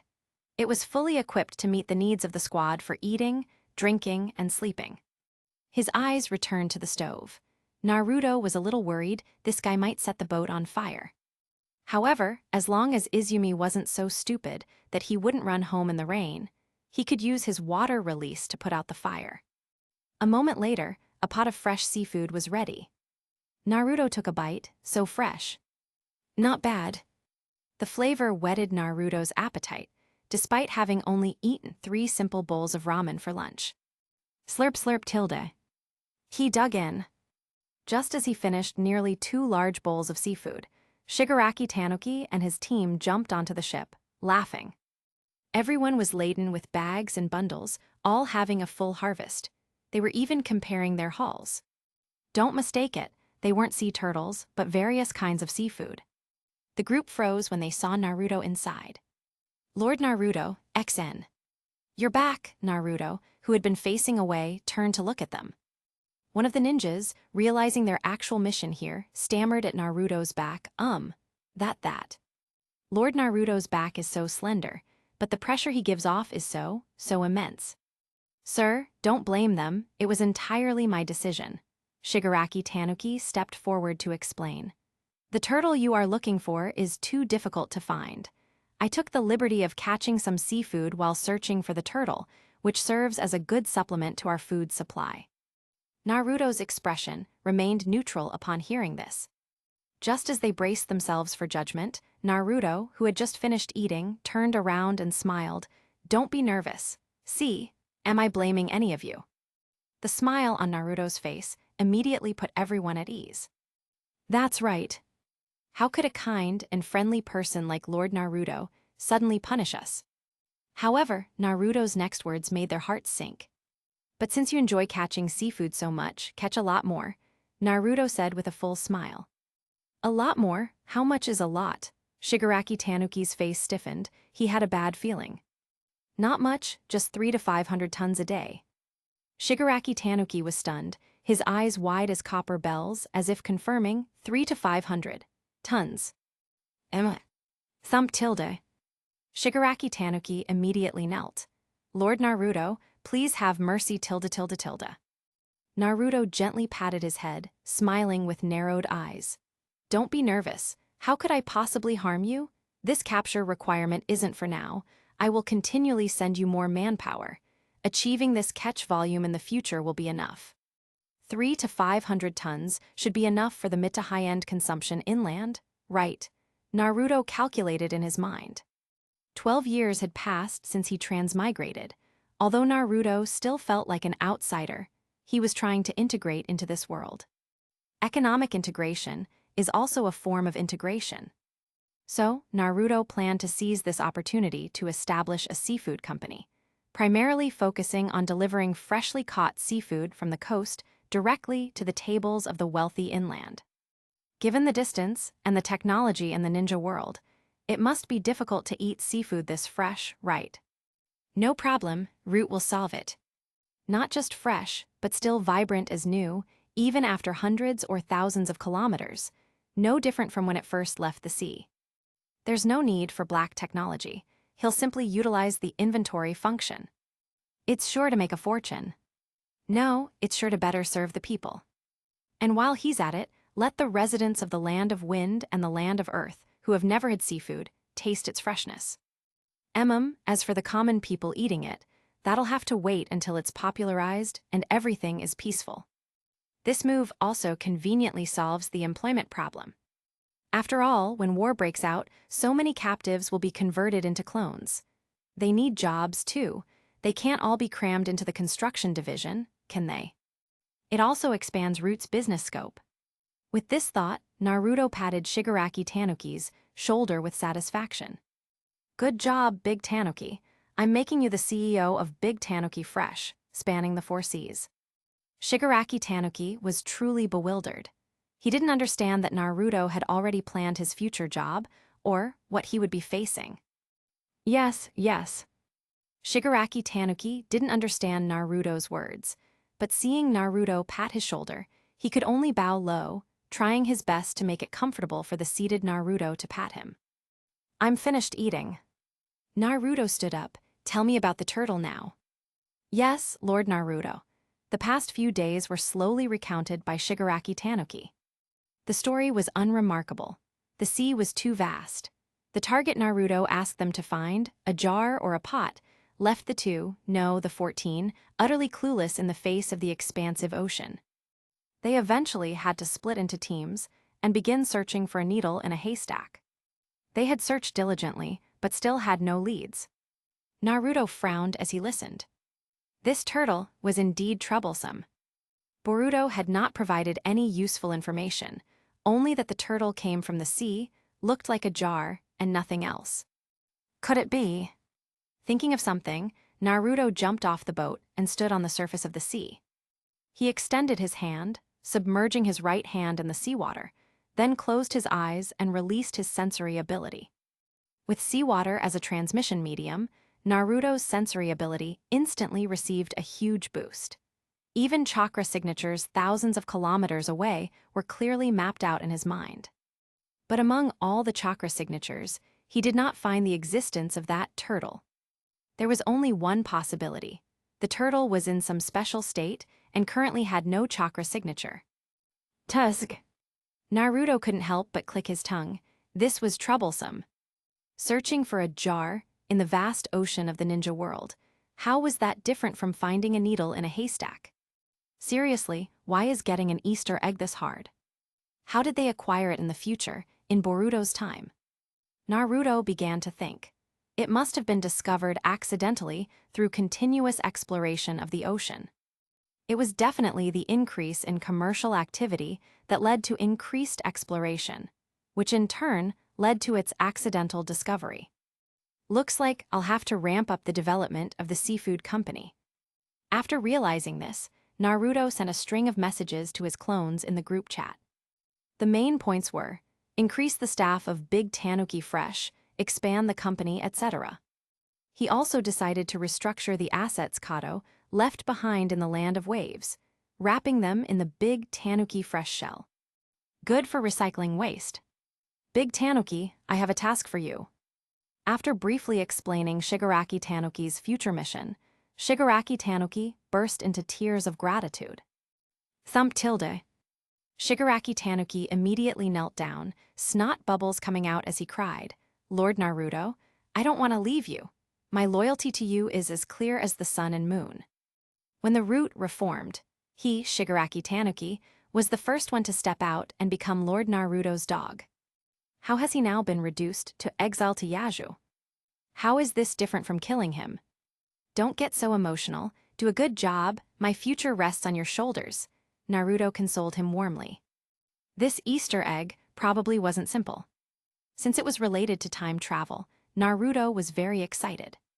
So, Shigaraki Tanuki wasn't being demoted, but promoted. Keep up the great work. I look forward to your seafood every day. Finally, Naruto patted Shigaraki Tanuki's shoulder with anticipation and left via Hiraishin no Jutsu. Naruto arrived at Ryuma's ship, intending to say some encouraging words, but received a message from Uzumaki Gauden Dogden. Hurry to the boss, hurry. 3 exclamation points. Naruto looked at the message, his head full of questions. Lord Naruto, what's happened? Aburame Ryuma, dripping wet, asked. Naruto didn't answer, only leaving the instruction, everyone, the mission is over. Return to Konoha at once. Afterward, he left with Hiraishin no Jutsu. Swoosh tilde tilde tilde. Appearing again, Naruto had crossed half a continent and was now in the Land of Grass. In the Land of Grass, the giant city of New Village, crossed out, Night City, was Gauden's unpainted CEO office. It was still messy as usual, with various clutter piled up. Naruto searched around, but couldn't find Uzumaki Gauden's red hair. Where did this guy disappear to? Muttering to himself, Naruto extended his sensory ability. Finally, in an open field, Naruto found Gauden's chakra. Swoosh! Appearing once more, Naruto materialized beside Gauden. Uzumaki Gauden seemed already accustomed to Naruto's sudden appearance. Boss, you're here, look what this is. Uzumaki Gauden had a flattering smile, holding up something for Naruto to see. Naruto glanced at it casually, not expecting this Dogden to have anything good. However, after just one look, Naruto's pupils instantly contracted in surprise. It was a shape Naruto was intimately familiar with, a grip, a cylinder, and a slender barrel. Is this a revolver? Naruto was utterly shocked. This thing has been invented. In an instant, Naruto's mind raced. The most important implication of this object's appearance was that a brand new version of the ninja world was coming. A completely different version. Gauden naturally noticed Naruto's shock. He laughed boastfully. Haha, boss, surprised? This was just researched in the lab. I made sure you were the first to see it and try it out. The way he spoke, Naruto thought Gauden would give him the gun and let him take the first shot. But, after letting Naruto look at it, the guy took the gun back, loaded it, and pulled the hammer back, putting it in a ready-to-fire state. Naruto's eyelid twitched. Don't get angry, don't get angry. But in his heart, he had already pulled out his little notebook and jotted down a note for Gauden. September 12, Konoha year 60, 2:31 p.m. That little brat, Uzumaki Gauden, didn't let me take the first shot. I'll remember this grudge.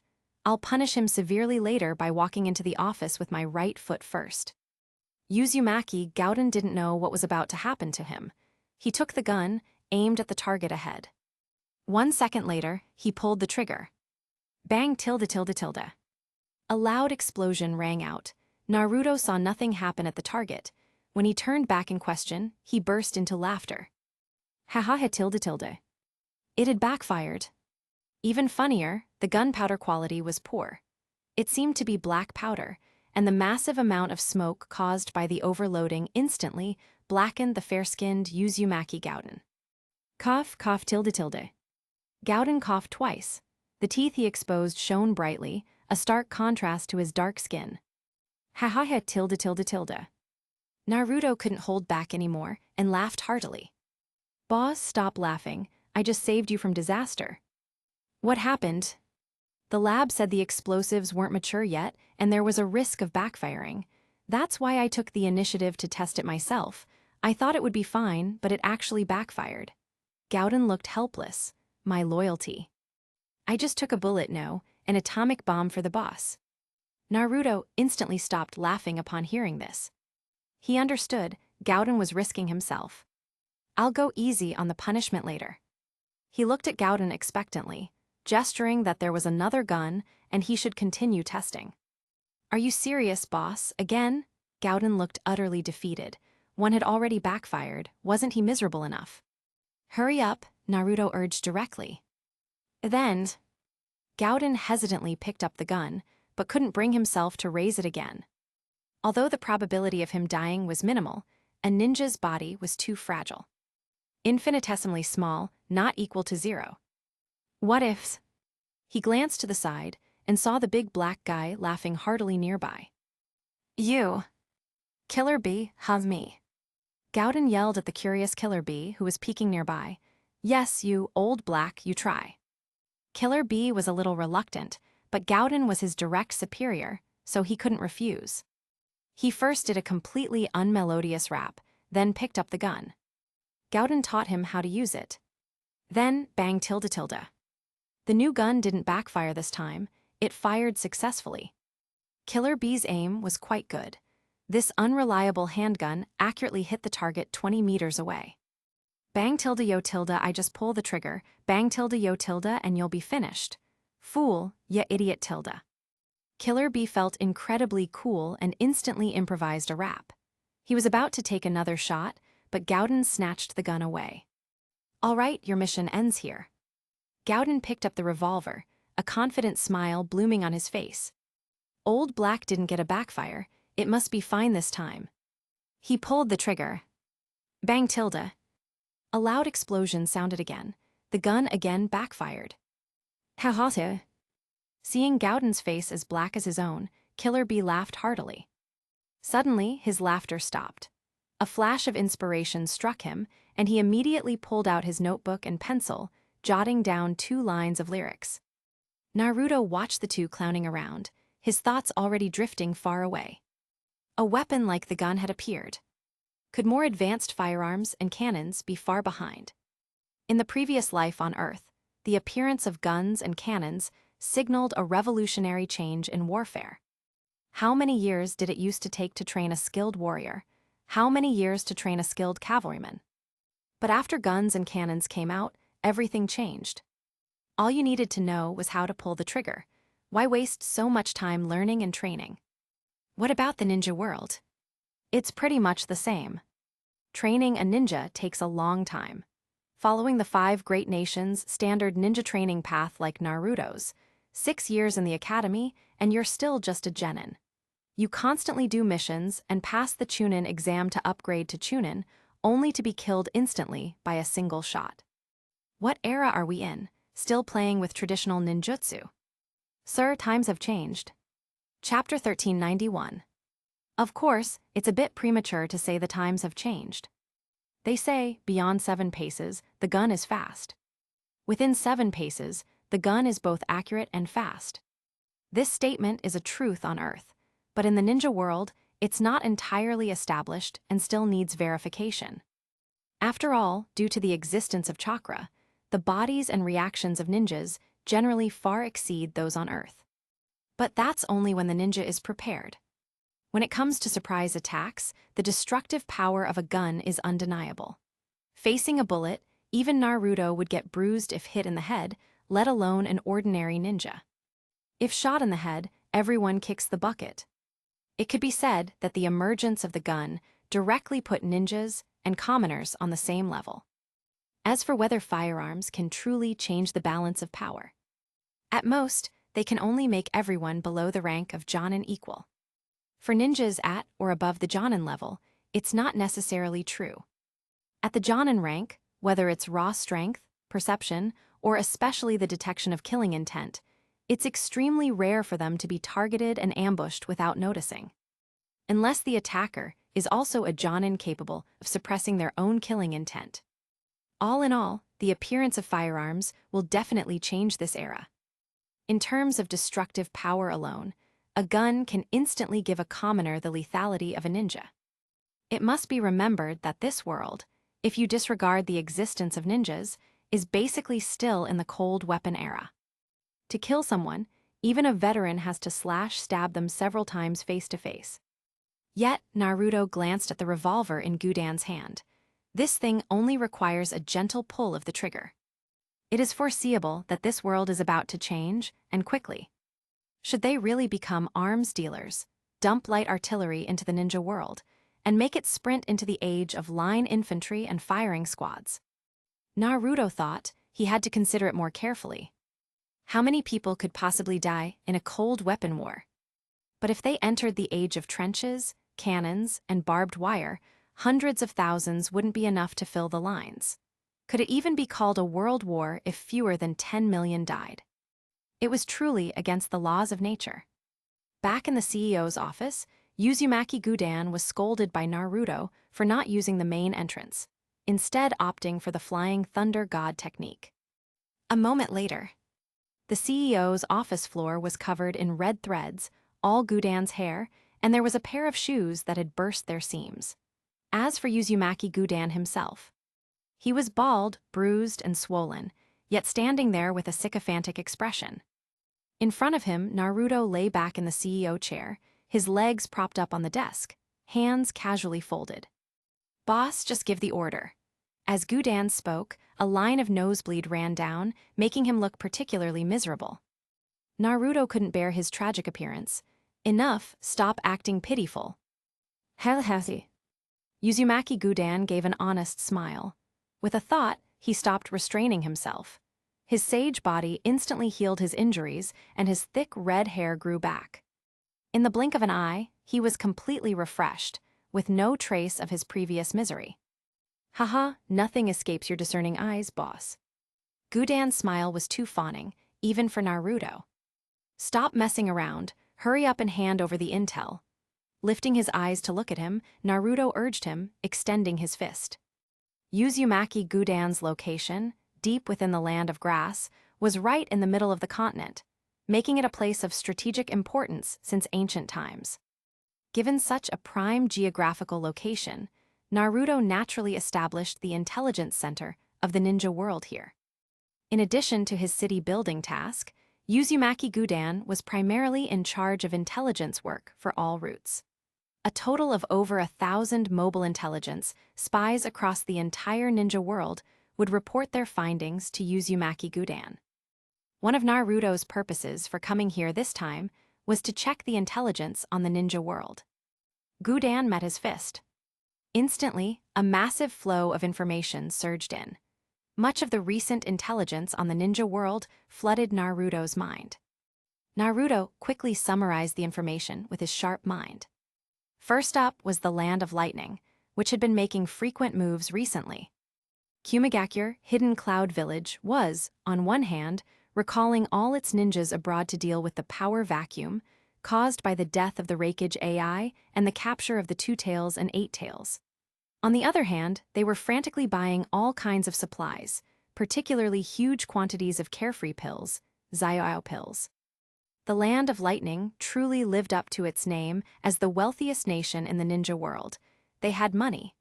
The sheer quantity and funds involved in the procurement were astronomical. Facing their difficulties, their solution was, if they lack top-tier fighting power, then compensate with quantity. One red carefree pill is one extra life, even for a Jonin. This was likely the reason the Land of Lightning was purchasing such a massive amount of red carefree pills. Although their number of ninjas was somewhat low compared to the likely coalition, the Land of Lightning had money. With this purchase, they had 100 lives per person. And this was only for the red carefree pills.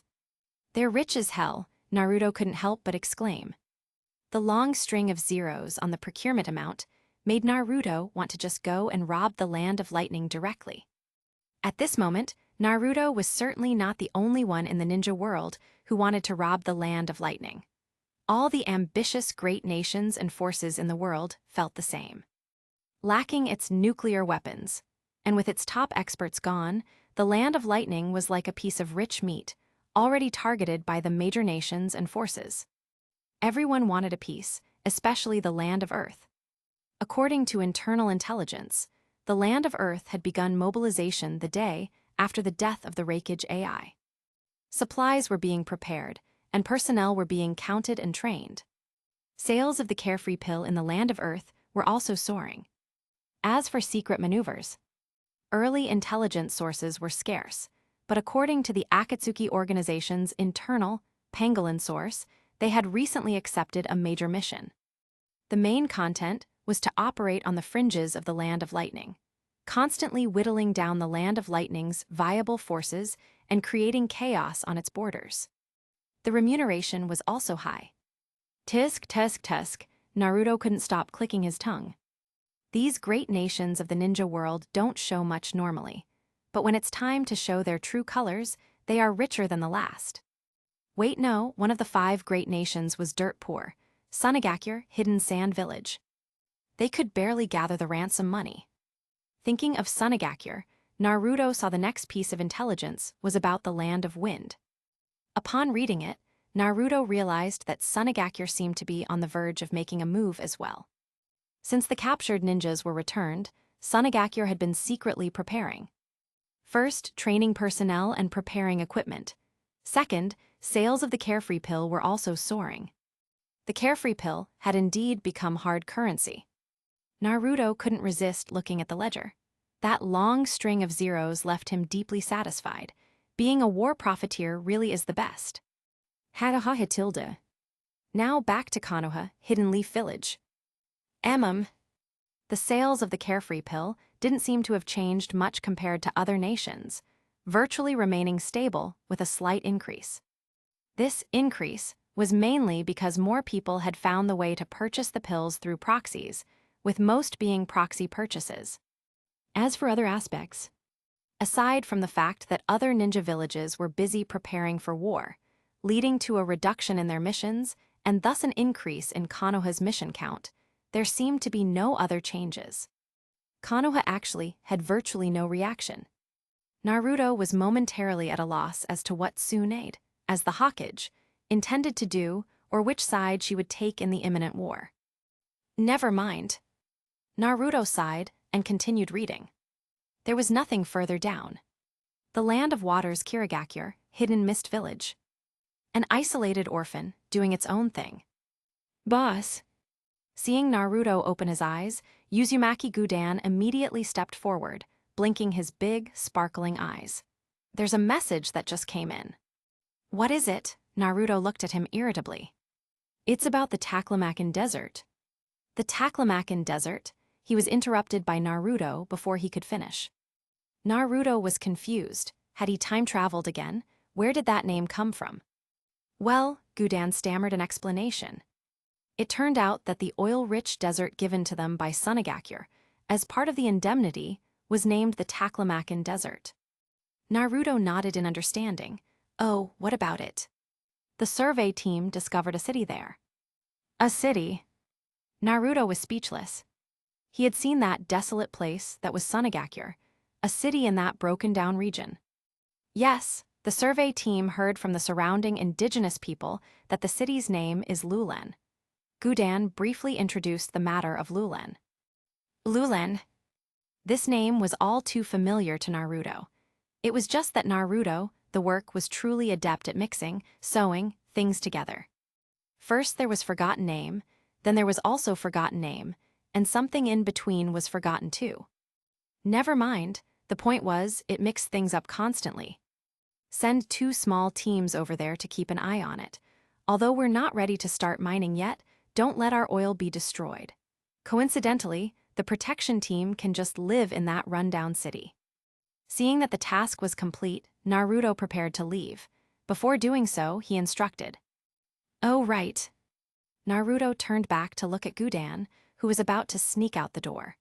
From now on, you will report intelligence to Uzumaki sun-dried bamboo shoot daily. He will be in command of the Ninja World's intelligence network. Yes. Swish tilde. Naruto instantly disappeared, using the Flying Thunder God technique. At the same time, in the Land of Waves, the situation at the location of the clone Minazuki Techu had changed slightly from the expectation. Chapter 1392. Land of Water, Hidden Mist Village. Whether the Land of Fire was hot-tempered or not was unknown, but the Land of Water was certainly very humid. As an island nation, the Land of Water consisted of one super large island and surrounding archipelagos. Located in the middle of the ocean, the country generally received frequent rainfall, causing the entire nation to be constantly shrouded in mist and moisture. Predictably, the people of the Land of Water generally had excellent skin. The Yuki clan, a specialty of the Hidden Mist Village, was a typical example. Not only did this clan have good skin, but their average appearance was also quite high. Even the men of this clan looked remarkably androgynous, being more delicate and watery than women. It was unclear if this was the reason for the decline in the Hidden Mist Village's birth rate, which, in turn, led directly to the Yuki clan's extermination. Regarding this point, the higher-ups of the Hidden Mist Village always hemmed and hawed, unable to offer any clear explanation. After all, who among the current leadership knew what those maniacs from decades ago were thinking? So many clans were exterminated during those years that they could simply find any random excuse to wipe out the Yuki clan. Do you know the reason? In a corner of the mist-shrouded Hidden Mist Village, a tall young ninja holding the Land of Water Observer newspaper asked the short, sturdy, and slightly older ninja beside him. The content he referred to was the Land of Water Observer's current educational feature, aimed at teaching the Land of Water and the Hidden Mist Village about the sealed history of a few decades ago, the truth behind the Yuki clan's extermination. The older ninja glanced at him, a flicker of memory in his eyes. He had just graduated from the Ninja Academy back then. There were screams of fighting and killing everywhere. How could he know the reason? However, he had heard the elders at the time say that perhaps that wasn't the only reason. The older ninja was inclined to be suspicious, but constrained by the authority of the Land of Water Observer newspaper, he ultimately replied vaguely, "I'm not too clear either." The young ninja lamented, "See, this is our village's original sin." Original sin. Yes, original sin. The young ninja's eyes shone brightly. Such a powerful clan, possessing the ice release bloodline and infinite loyalty to the village, was hunted down and wiped out by us in the Hidden Mist. If this isn't the original sin of our Hidden Mist, what is? Is that so? The older ninja murmured softly. He was older and had experienced many things, even war, unlike the young man in front of him who was easily misled by others. This newspaper actually claimed the village had some sort of original sin. The older ninja felt increasingly uneasy. He disagreed. What sin did he have? However, due to the perceived authority of the newspaper, he didn't dare refute it immediately. He had the desire to understand that era, but the older generation in the village were nearly all dead. Let alone the older generation, there weren't many ninjas left even in his age group. He felt something was wrong, but he could only feel it was wrong. He couldn't find a reason to argue, and it seemed he couldn't do anything else either. At this moment, the young ninja was still reading the paper. He saw the photograph on the newspaper, the picture of the great hero of the mist, Zabuza Mamachi's assistant, Haku Yuki. His eyes widened. This face, mister? Indeed, the paper is right. The Yuki clan truly should have been the treasure of our hidden mist village.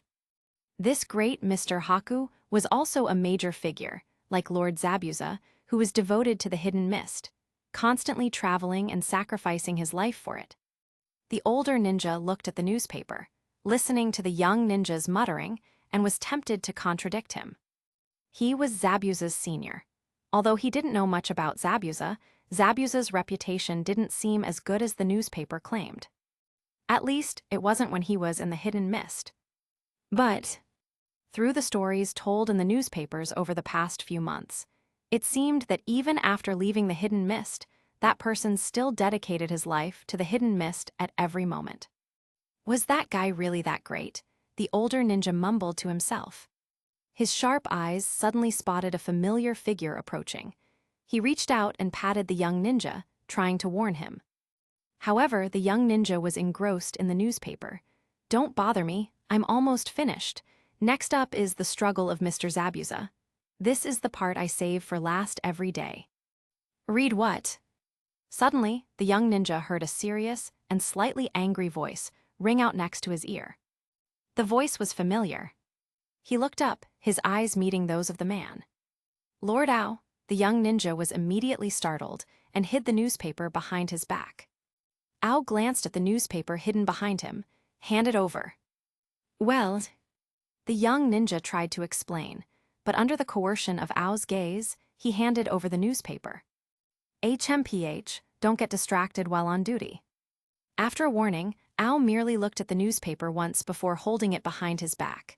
Then, he ignored the two and left. "I told you not to read during work," the older ninja complained. "Few tilde. The young ninja didn't take it to heart, only expressing deep regret.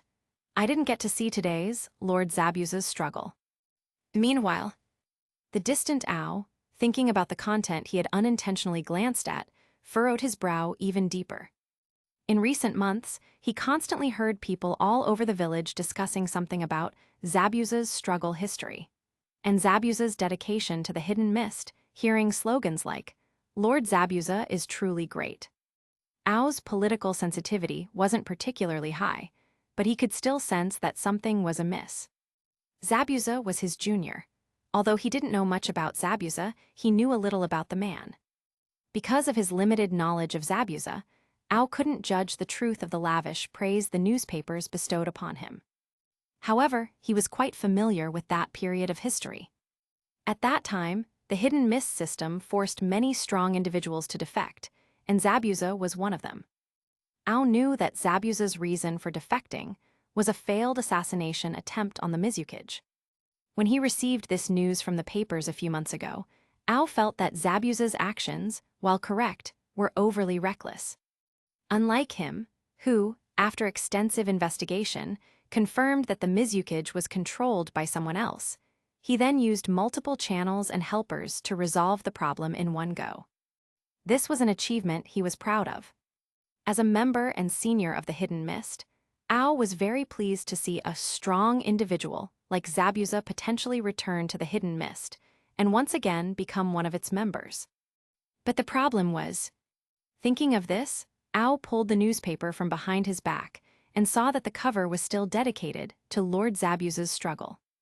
An authoritative media outlet like the Land of Water Observer was once again recounting Zabuza's great achievements. And it wasn't just this newspaper. The Land of Waves Times, the Land of Lightning Honest Man's Paper, the Land of Fire Daily, and dozens of other newspapers were constantly helping to promote Zabuza's deeds. Even the Ninja World Daily, the strongest and most authoritative newspaper in the ninja world, was doing the same. Ao wasn't saying that Zabuza's past actions were insignificant, nor did he mean to diminish Zabuza. It was just, if this continued, the ninjas in the village would only know about Lord Zabuza, and who would know about Lady May Terumi, or even Lord Ao? After this period of contemplation, Ao had discovered the core problem. Zabuza seemed to be leveraging the publicity from all these newspapers to scheme for something. Perhaps even the currently vacant Mizukage seat. Regarding the Mizukage position, Ao strongly supported Mei Terumi. If it were a head-to-head competition, Ao didn't believe Mei Terumi would lose to Zabuza. But this combination of newspapers launching an overwhelming propaganda campaign. What kind of strategy was this? He'd never seen anything like it. Chapter 1393. Could Zabuza's target be the Mizukage? The question lingered in Ao's mind. Years of Jonin experience told Ao that with so much newspaper publicity, Zabuza's ambition was likely great, and his goal had a high probability of being the seat of the Mizukage. But the problem was, Zabuza was a ruthless individual who had once tried to assassinate the Mizukage, defected from the village, and had the horrific past of killing all the ninja in his graduating class. With such a history, Ao didn't think Zabuza had any chance of competing for the Mizukage position. Absolutely no chance at all. Yet, looking at the newspaper again and recalling the attitude of that young ninja just now, Ao began to doubt his judgment. Could Zabuza truly have a chance? With his thoughts in turmoil, Ao couldn't help but look up at the sun in the sky. Because of the pervasive mist in Kirigakure, the sun was only a blurred, hazy outline.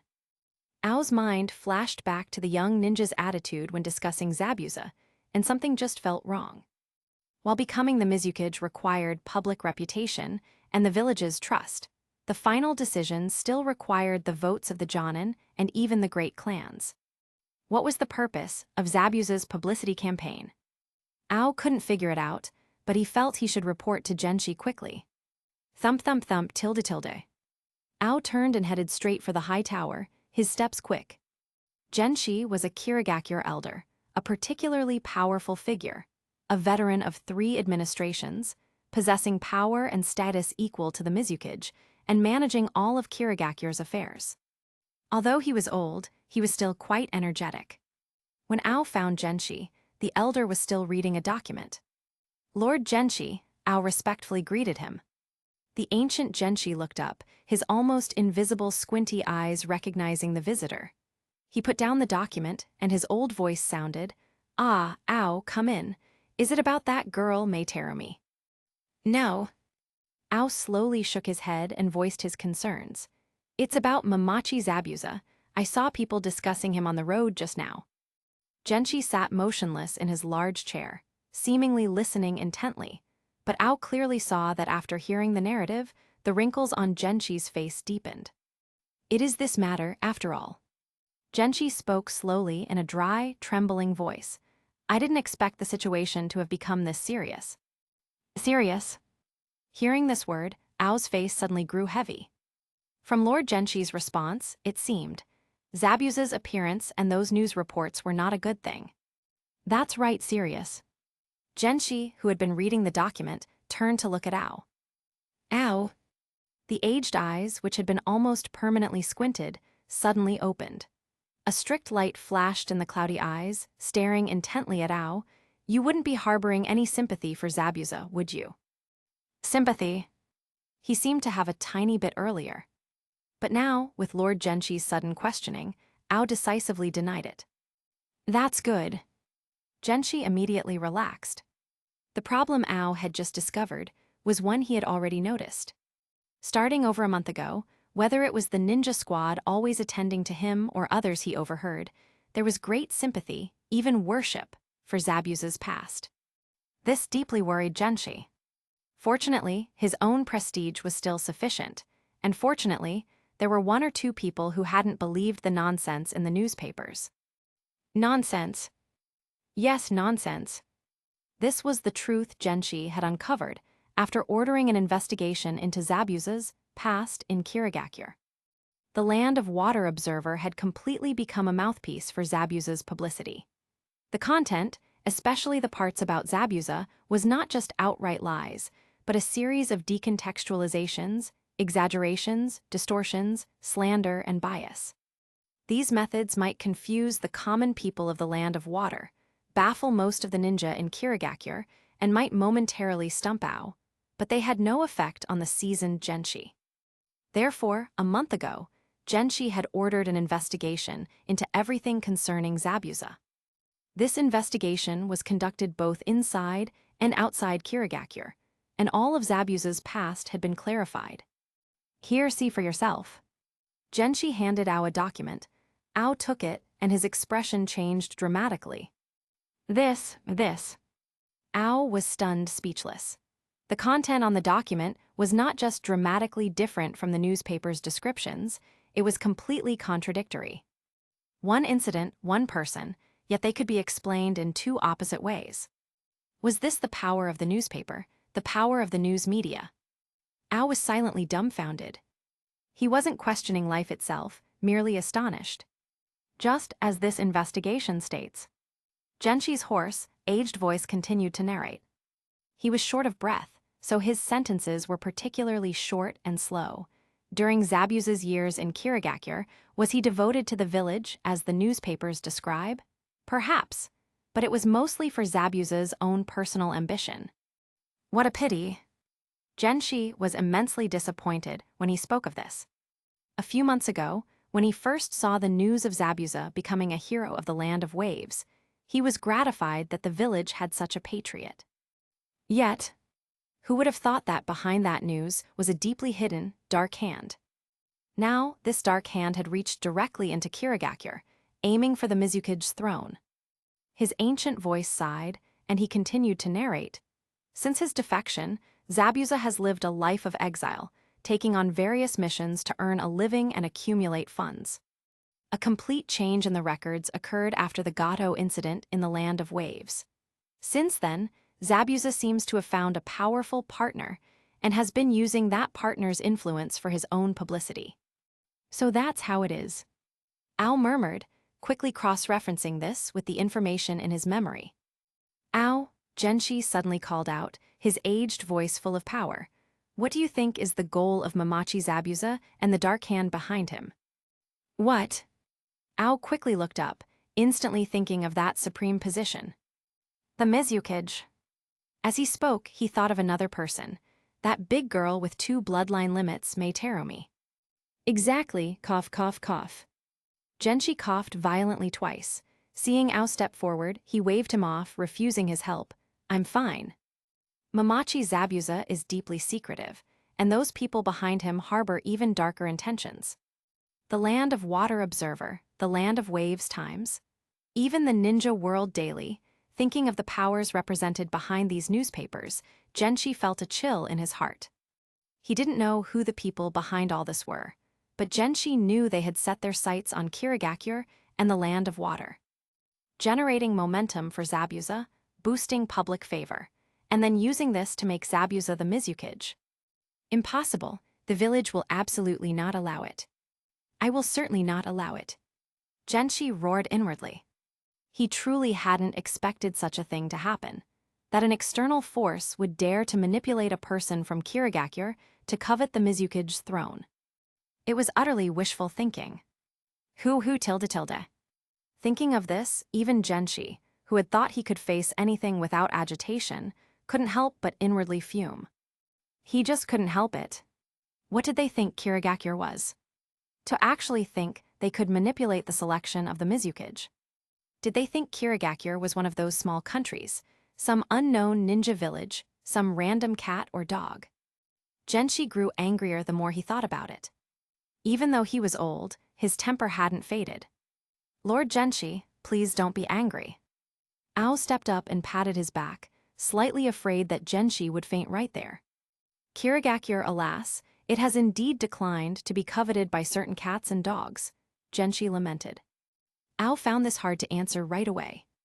After all, the previous Mizukige of Kirigakure was manipulated from behind by that Abaido Uchiha, wasn't he? Perhaps. Others thought Kirigakure was easy to bully because of that, which is why they set their sights on the village. Though he thought this, Ao definitely dared not say it aloud. His current feeling was actually similar to Genshi's. As a Kirigakure ninja, as part of one of the 5 great shinobi countries, he had his own pride. Therefore, he was utterly enraged by the shadow behind Zabuza. Ao! Genshi had calmed down by now, but his small eyes were wide open, and a sharp light flashed in his cloudy, aged eyes. I can only entrust this mission to you. You must see this mission through. He paused, his voice chillingly cold. Any entity that dares to infringe upon the dignity of Kirigakure must be eliminated without fail. Yes, Ao nodded sharply. Suddenly remembering something, he hesitated for a moment and asked, how should Zabuza be handled? What, do you have some personal feelings, wishing to spare this person? Although Genshi had become a seemingly kind and benevolent old man in his later years, he had lived through a time of war when he was young and was a ruthlessly decisive man. In this situation, Genshi absolutely would not permit any more chaos while Kirigakure was trying to recover. Stunned by the light flashing from Genshi's eyes, Ao quickly lowered his head. Yes, Lord Genshi. Ao accepted the order and immediately turned to leave. He went to the ANBU to find a few reliable helpers. This time, Ao did not immediately issue the mission. Because the newspaper's omnipresent publicity was constantly influencing Kirigakure's ninjas, Ao was unsure of his subordinates' attitudes towards Zabuza. Though he wanted to ban the newspapers, Chakara pills were tied to the newspaper, which made it a difficult decision for the higher-ups. However, recalling Lord Genshi's look, Ao felt that the banning of the newspaper was only a few days away. Therefore, if he issued the mission without knowing his subordinates' attitudes towards Zabuza, Ao even suspected that his most trusted subordinates would refuse to carry out his orders. Ao subtly chatted with a few subordinates to gauge their general attitudes towards Zabuza.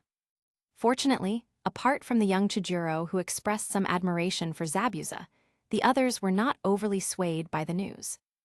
Ao subtly arranged for Chijiro to be assigned elsewhere. Afterward, Ao issued the mission to the remaining 3 squads. Mission codename, Kill the Bird. The land of hot water was famous throughout the ninja world for its hot springs and tourism, a renowned resort destination. In the famous capital of the land of hot water, the bustling streets were crowded with people, loud and shoulder to shoulder, extremely lively. And in the dense forest not far from the city center, the headquarters of the news group was located. Swoosh tilde tilde tilde. Accompanied by a rush of wind, 4 swift figures landed on the trees not far from the gigantic wooden building. Is this the place? One person turned to ask the guide beside them. The Kirigakure ninja, who had previously participated in the investigation of the news group, replied, Yes. Good. The leader of the ninjas nodded slightly and signaled to the group. Our target this time is the president of this news company. Capture him and interrogate him for the information behind this. Our intelligence indicates that the interior of this news group is merely well hidden, with no other ninja guards, but our primary target is the president of the news group, Kitsune. Captain, the ANBU member called Kitsune, wearing a fox pattern mask, nodded. You're the most agile, go capture a tongue for us. Yes. Kitsune nodded and vanished with a swoosh. In the group's view, Kitsune quietly flashed onto the roof, observed for a moment, and then entered the building's interior. They couldn't see what was happening inside, but after barely a minute, Kitsune emerged, carrying a long-haired person. Captain, I'm back. Hiss tilde tilde tilde. After Kitsune put down the person he was carrying, the other 3 simultaneously sucked in a cold breath. No reason other than this person was too beautiful. He had a face of exquisite beauty, his features flawless and delicate. To call him drop-dead gorgeous would not be an exaggeration. The slender, willow-leaf eyebrows, the mesmerizing phoenix eyes, and that captivating face. Tusk, tusk, tusk. In one word, exquisite. Especially the porcelain-like skin, faintly visible beneath the silk dress, made one's imagination run wild. Gulp tilde tilde tilde. Even as Kirigakure ANBU, who had undergone rigorous training, their heartbeats started racing thump-thump, betraying them. A T-Rex was rampaging in their little hearts. Such a beautiful person. However, when this absolutely beautiful person opened his mouth, everyone's world collapsed. Why did you capture me? That voice was actually a pure man. Who could handle that? All 4 people felt their hearts shatter into a million pieces, smashed to smithereens by the T-Rex. How could someone so beautiful be a man? Why was he a man? A man? Wait a minute. If he's this beautiful, perhaps, it's not so bad after all. Instantly, 2 of the 4 people were thinking exactly this. Fortunately, Sagi, the team leader, calmed down after a moment of disappointment. He is a captive. After silently reminding himself twice, Sagi looked at that breathtaking face, hardened his resolve, and asked directly, "What is your name? What is your position in this newspaper agency? How much do you know about your president?" This string of questions made Suigetsu Hazuki realize that these people were looking for him.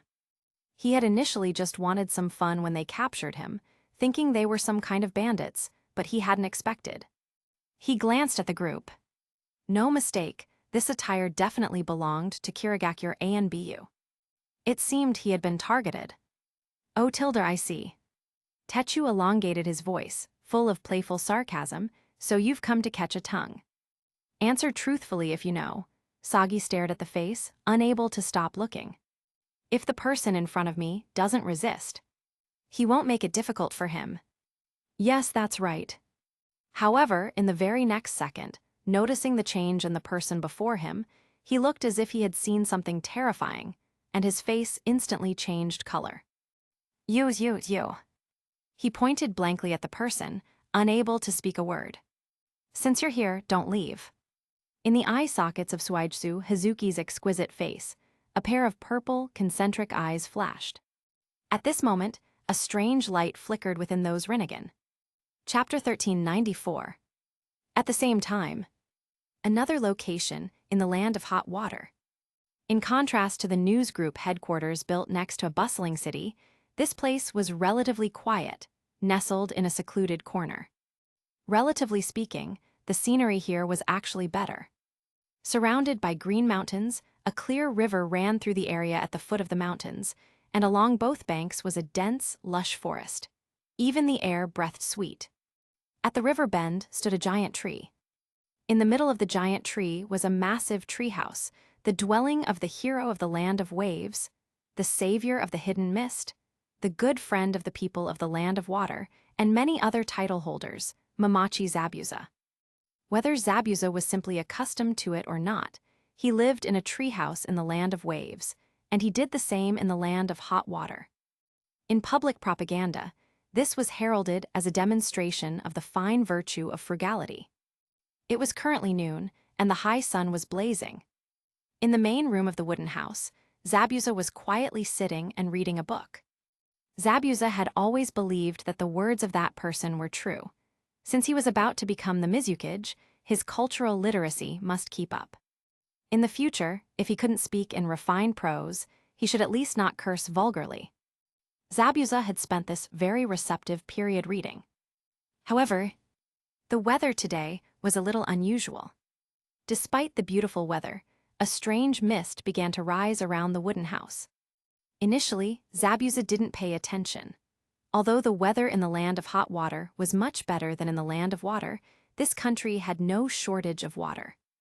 Therefore, heavy fog was not uncommon. However, as time went on, the fog became thicker and thicker, gradually obscuring one's vision completely.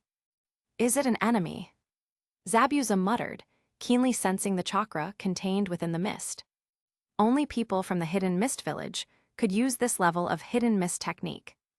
But to use this move on him without any warning.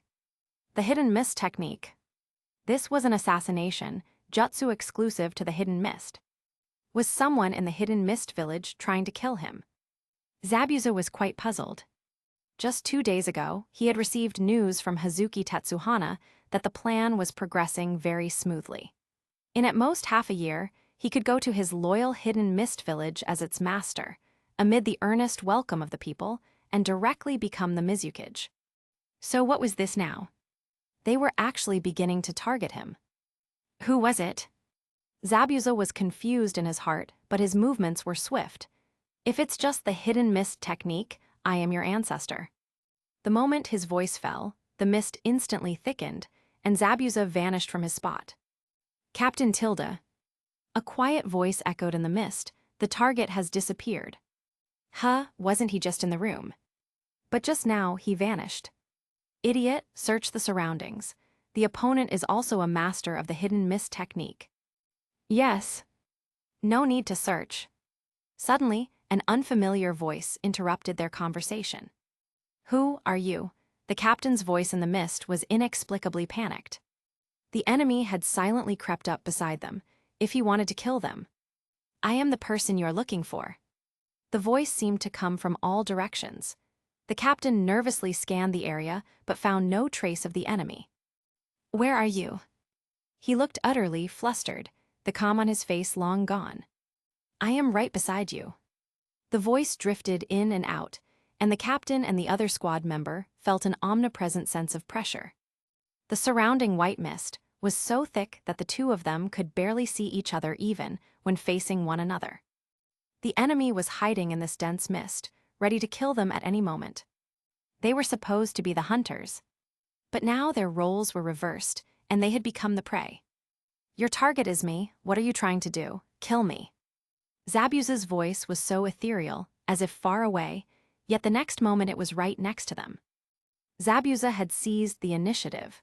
While constantly pressuring the other side psychologically, he was also interrogating them. This was his favorite tactic in the past. He enjoyed the expression on his prey's face. The fear and panic gave him pleasure. Seeing this situation, the captain knew that the two of them were likely no match for him. However, thinking of something, he began to stall for time. Zabuza, the papers all say you are a great man, loyal to the hidden mist. Since you came from the hidden mist, you naturally know the rules of the village. HMPH. The omnipresent voice let out a cold sigh, causing the surrounding temperature to instantly drop 3 degrees. Zabuza directly pierced through their bravado. I know there are more than just the two of you. Look tilde. Thud tilde tilde. 2 objects flew through the mist. They were about to draw their weapons to block, but upon clearly seeing the incoming objects, they immediately stopped their attack. Kion, Nimaru. Seeing the miserable state of the 2 men with his own eyes, the captain's eyes widened in fury. The people Zabuza threw out were the corpses of the 2 other members of their squad. Weren't these 2 supposed to be hiding early to support them? Why were they discovered, and why were they killed even earlier than them? Well, still not talking. If you don't, these 2 will be your fate. Hearing that voice, which seemed to come from the abyss, issuing a death warrant again, the captain gave a desolate smile. His voice was exceptionally calm. Zabuza, I don't know if you remember me. I didn't expect your strength to have grown to this extent after more than 10 years. It's truly lamentable. The captain knew the strength of those 2 subordinates. Even he would have to expend effort to take them out. Yet, the opponent merely disappeared for an instant under their noses and then killed those 2 subordinates instantly. The gap in strength between them was like a chasm. Only a surprise move could create a miracle. He finished speaking, and no sound came from the mist, but he clearly felt a gaze pass over him from within the mist. However, in this dense fog, what could he see? Sighing, the captain continued speaking. You guessed correctly. We came this time to assassinate you. Since the assassination failed, you should know the discipline of the hidden mist. Come on. The captain roared, spreading his arms in a gesture of non-resistance, prepared to die. Captain. The nearby squad member gently tugged at his clothes, but it didn't change the captain's posture. Whoosh, whoosh, whoosh, tilde, tilde, tilde. The sound of a large blade whistling through the air indicated a giant object flying rapidly. But because the mist was too thick, the 2 could not see the massive sword at all. Wait, they saw it. By the time they saw the flying blade, it was too late to react. Slash. Stab. The 2 men were instantly cut in half like rags by the sharp and heavy greatsword. Swoosh. The next second, a figure appeared, directly grabbing the hilt of the flying greatsword.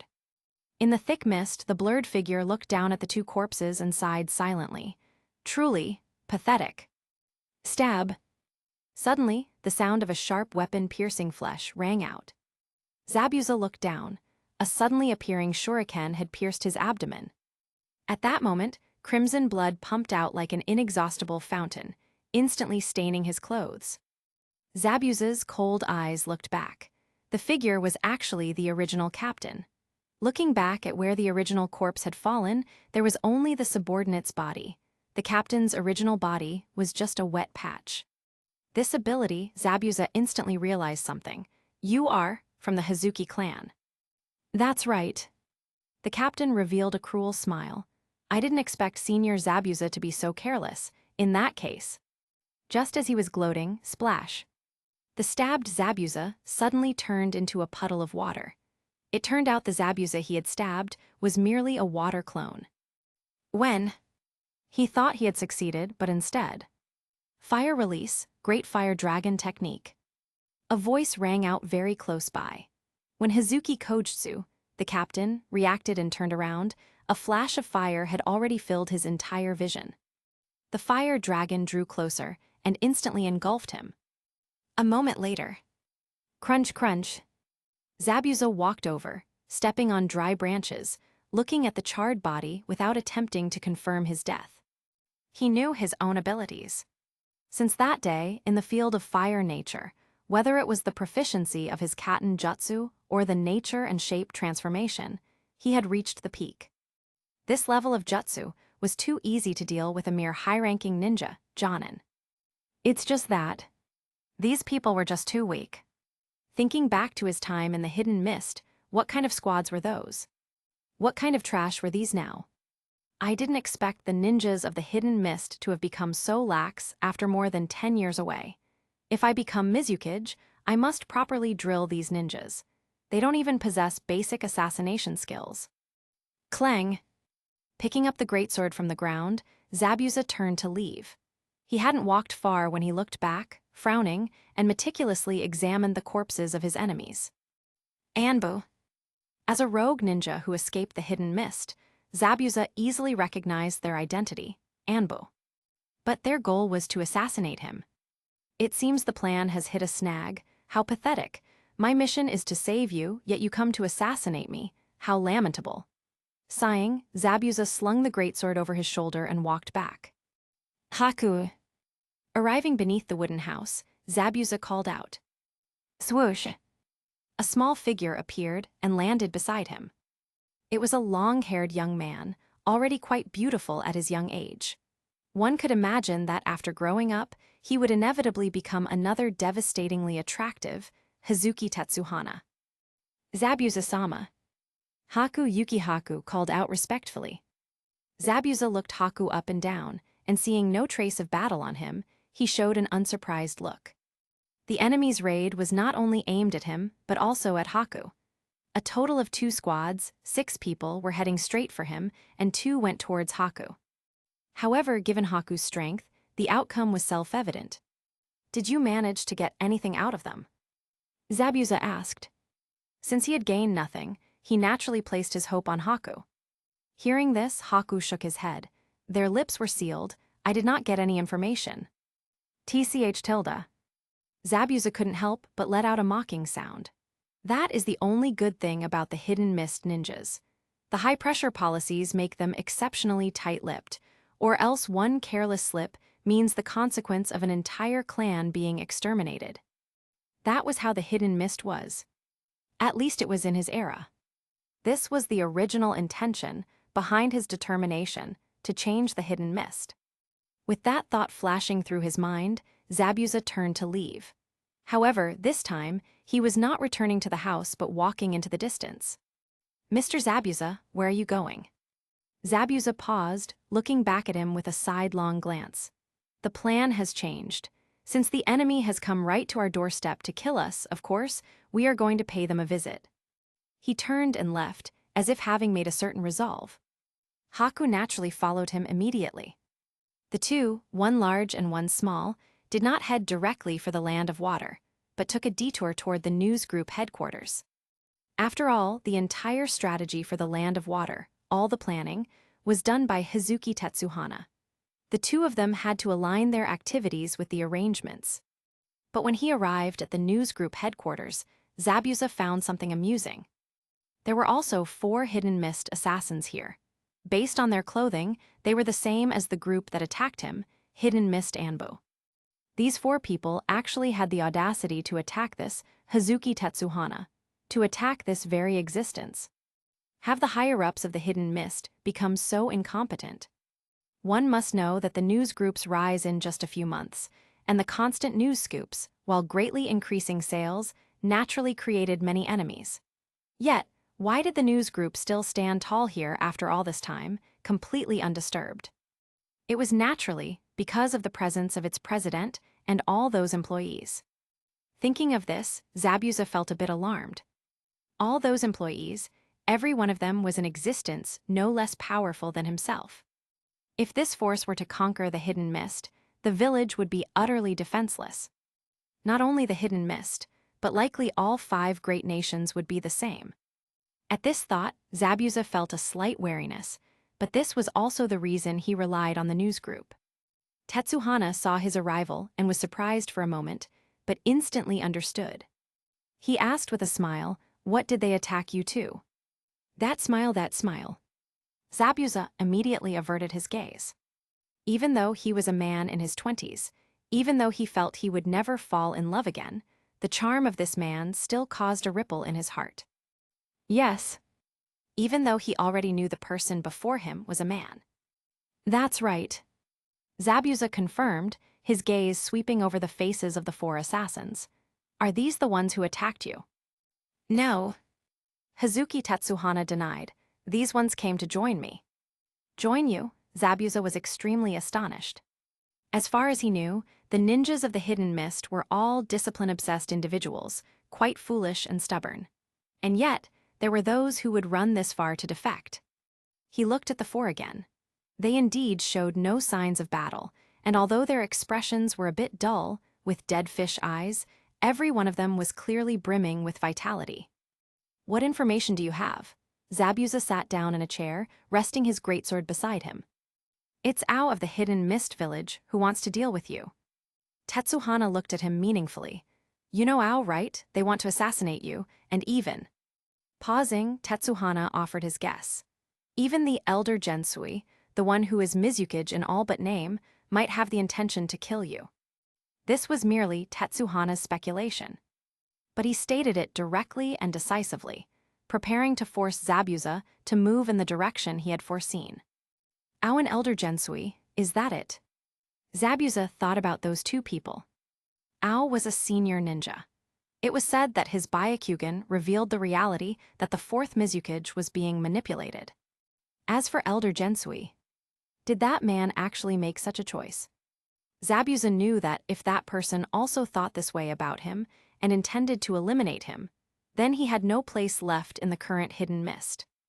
If that's the case, a ruthless glint flashed in Zabuza's eyes. If that's the case, then he would eliminate them and thoroughly turn the entire Hidden Mist upside down. However, Zabuza turned his head to look at that exquisitely beautiful profile, asking with doubt, didn't we agree that after a few more months, I would be able to claim the Mizukage throne without a fight, simply based on my immense reputation and answering the call of the people? How has the plan devolved to this point? Tetsuhana handed Zabuza a research report. Take a look. Zabuza took it and examined it. It contained various charts, primarily surveys on his Zabuza's public perception and support. After 4 or 5 months of publicity, his trust rating in the Land of Water was now around 50%, with a penetration rate of 60%. The prediction that followed stated that if this level of publicity continued, his trust rating would reach at least 80% after 6 months. That was the survey for the Land of Water.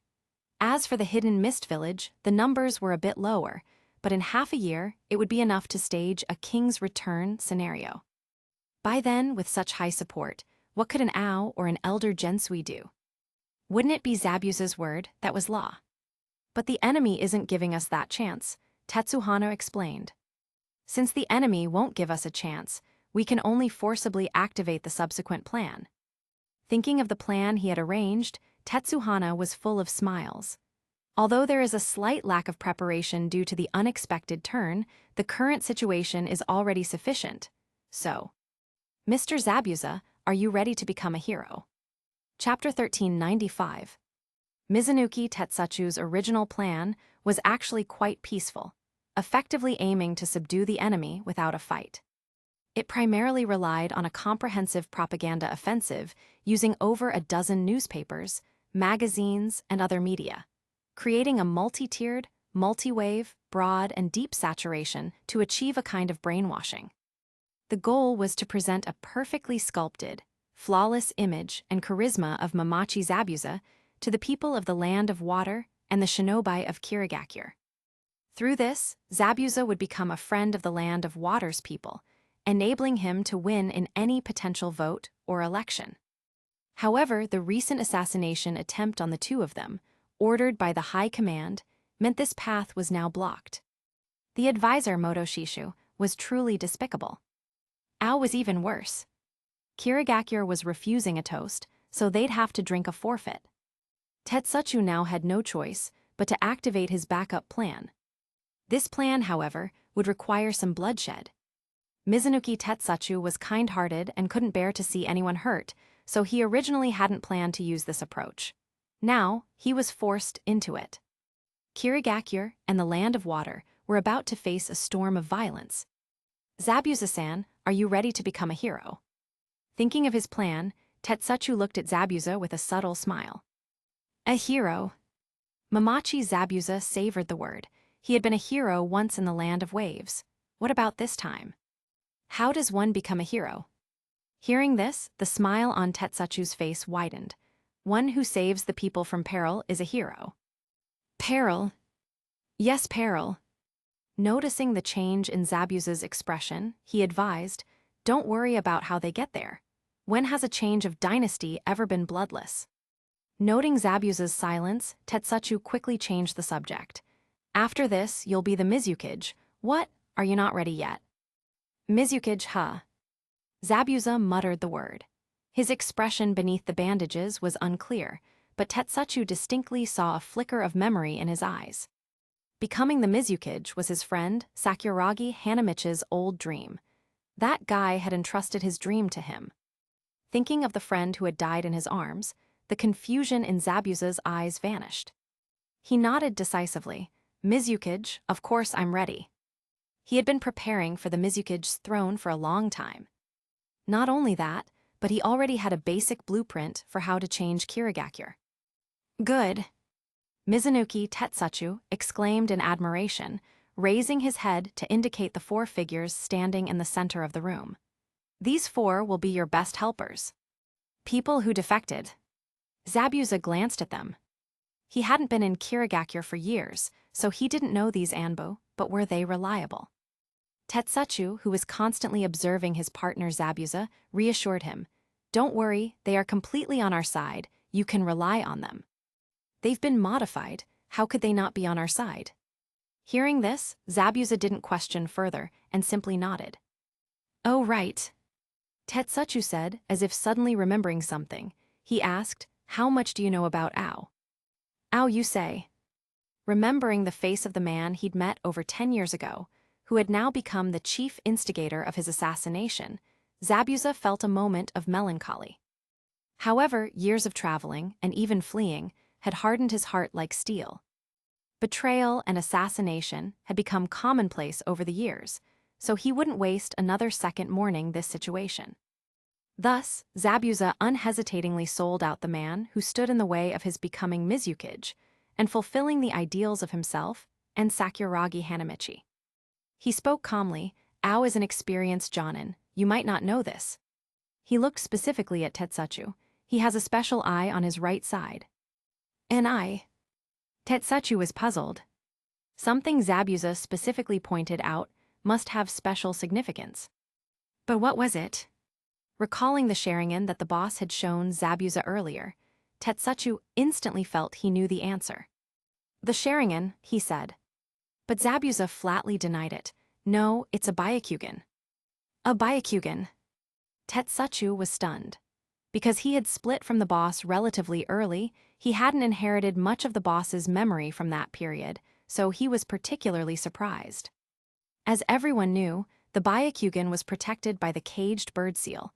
Outsiders couldn't possibly obtain one. Had someone actually found a loophole? Had the Hyuga family died out? Was it one of Hinata's uncles, or? Yes, it was a Byakugan that Kirigakure accidentally obtained during a previous war. So that's it. During a war, presumably the Third Great Shinobi War, Kirigakure inadvertently, no, intentionally acquired a Byakugan. This explained many things. Why was the puppet Fourth Mizukage, controlled by Uchiha Obaido, discovered? The credit naturally went to the Byakugan. Mizunuki Tetsuchu suddenly felt that the organization's intelligence network in the Land of Water was too thin. They hadn't even gathered this piece of information. The Land of Water was remote, isolated on an island, and not given much importance by the boss to begin with. Furthermore, in preparation for the Fourth Great Shinobi War, most of the organization's intelligence efforts were focused on the mainland. Fortunately, because of this unexpected event, the boss would certainly deploy more spies in the Land of Water. However, Kirigakure has a Byakugan. They dare. What outrageous audacity. What? Obtained during a war. What, you couldn't politely and voluntarily return it after the war ended? Huh? Because Konoha wasn't strong enough to reclaim it. Fine. In a while, a stronger Konoha will be coming. Tusk. Tetsuchu already foresaw a monumental drama unfolding in Kirigakure once this information was reported. He couldn't even predict what the boss would do when he found out about this. In short, something big was coming. In any case, Tetsuchu was ready to sit back and watch the show. Regardless, big news always boosted newspaper sales. He couldn't even imagine how much big news there would be then. Tetsuchu was secretly delighted. Creating a big headline. He loved it too much. Zabuza continued, speaking of Kirigakure, I also remember that woman, Terumi Mei. Terumi Mei.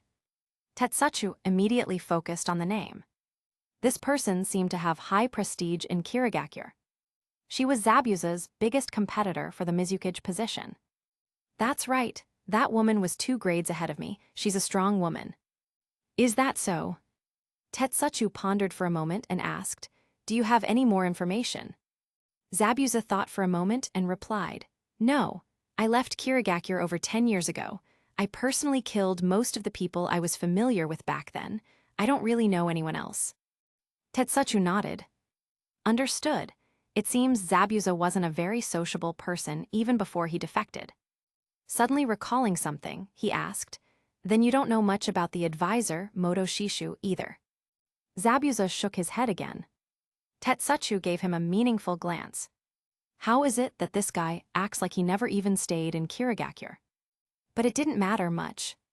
No intelligence was fine. Once the plan started, the people mentioned earlier would all be dead soon. That's right. Eliminate all competitors. This was Tetsuchu's subsequent plan. You want to compete with Zabuza for Mizukage. If all the competitors were wiped out, wouldn't there be no one left to contend with Zabuza for the Mizukage seat? Simple and highly effective. After the Kirigakure experts were taken out, when Uchiha Sasuke came to cause trouble, and when Kirigakure and the Land of Water were plunged into dire straits, Kirigakure's hero, the savior of the Land of Water, Mamachi Zabuza, would emerge. Absolute control. Total domination. The plot might be cliché, but it was practical. So, to carry out this plan, Tetsuchu's gaze fell on the 4 Kirigakure Anbu. To execute the plan, they first needed to infiltrate Kirigakure. These 4 would come in handy. After a brief discussion with Zabuza, the 2 decided to temporarily stay put. Meanwhile, the 4 completely controlled puppet clones were ordered to return to Kirigakure immediately to execute the mission. The plan was named the Trojan Horse. The scene shifted. It was still the excessively moist, misty Kirigakure village. Ao woke up today with his right eye twitching nonstop. He was a little puzzled, wondering if this Byakugan suddenly had some side effect. But he had never encountered anything like this in all these years. He could only proceed with his normal workday. Soon after starting his shift in the guard room, he received a notification from the Anbu. The Anbu sent out earlier had returned, and he was urgently summoned back. Anbu. Hearing the word, Ao immediately thought of the Anbu dispatched a few days ago to carry out those 2 missions. Had the mission been completed? He asked the messenger Chunin and learned that 4 Anbu had returned in total. Only 4. Ao's expression darkened. Did this mission really result in so many casualties? This was somewhat expected. The problem was losing so many people, and if the mission wasn't completed and they had returned. Many suspicions surfaced in his mind, and Ao involuntarily quickened his pace. Traversing buildings and returning to the Anbu headquarters, he finally arrived at a specific Anbu basement where he met the 4 returning Anbu. On the way, Ao had wondered why they were being hidden so securely. However, seeing the 4 of them, he was temporarily reassured. The 4 looked travel-worn, but fortunately, they had no visible injuries. Ao-sama ×4. Seeing Ao enter, the 4 quickly greeted him. What happened to you? Ao examined the 4 from head to toe. Ao-sama, there was an unexpected change in the situation. The subordinate closest to Ao, whom Ao trusted quite a bit, spoke with a sorrowful expression. The ninja couldn't help but shed a tear, clearly still grieving the sacrifice of a close friend among the 8 who had perished. Ao was aware of this, gently patted his shoulder and said, "My condolences." But he quickly followed up with, "What exactly was the unexpected incident?" Ao-sama hihi. Emu. A sharp, high-pitched giggle came from the man's mouth. Ao instantly felt a chill. These 4 were people he knew well. Especially the one who spoke. He had lost his closest friend during the mission. But this was a moment of utmost seriousness. How could this man be giggling? Ao instantly retreated 2 steps in alarm, scrutinizing the man again. He saw that the sorrow on the man's face had completely vanished, replaced by an uncontrollable smirk. "Fuda, you?" Ao stared at the man in shock, trying to spot any abnormality, but nothing was apparent on the surface. He quickly performed hand signs. Byakugan. Blue veins popped up around Ao's right eye as he activated the Byakugan's power. He narrowed his eyes and looked at the 4 again. This time, he saw that the chakra of all 4 had undergone a bizarre transformation. It was no longer the familiar chakra he knew. In fact, the sheer volume of their chakra was several times greater, far exceeding the level of ordinary shinobi. You. Swoosh. The 4 instantly moved to block all escape routes, surrounding Ao. "We've been found out, Ao-sama." Fuda had already ripped off his mask. He was now laughing ruthlessly, his smile utterly devoid of warmth. Fuda reached behind his back. Just as Ao thought he was going to attack, Fuda pulled out a strangely shaped kunai and channeled chakra into it. Then, swoosh! A black flash appeared, and a human figure suddenly materialized in the secret, completely sealed room. This is. Ao was startled by the sudden appearance of the person.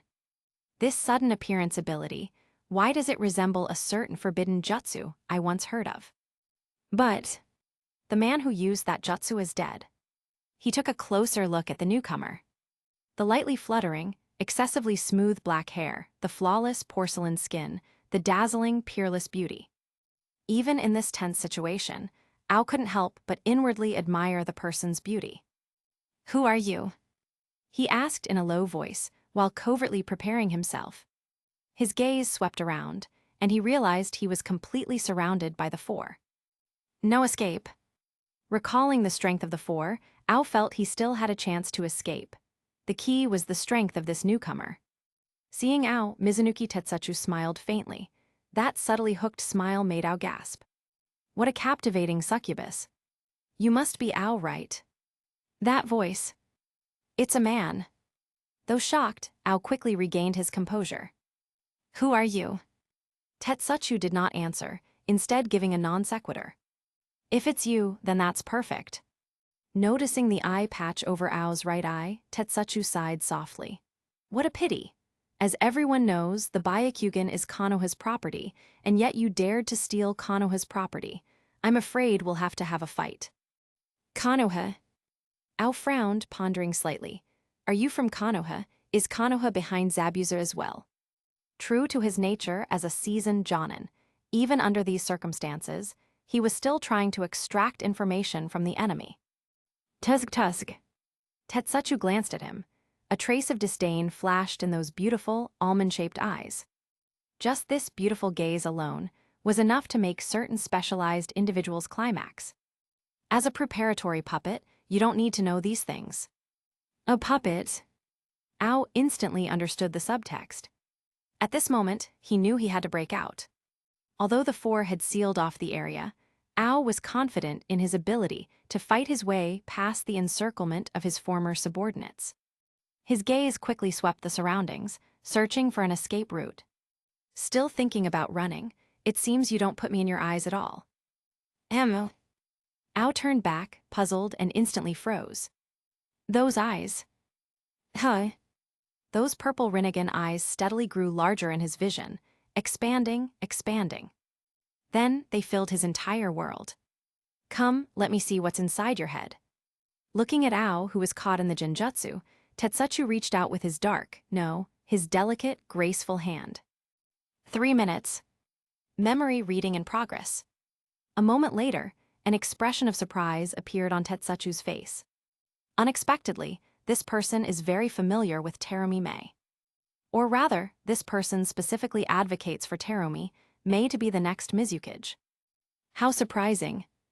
Looking at Ao, still trapped hopelessly in the genjutsu, Tetsuya pondered for a moment and decided to exploit this peculiar relationship. A concrete plan quickly formed in his mind. Take out the advisor and then frame Terumi Mei for it.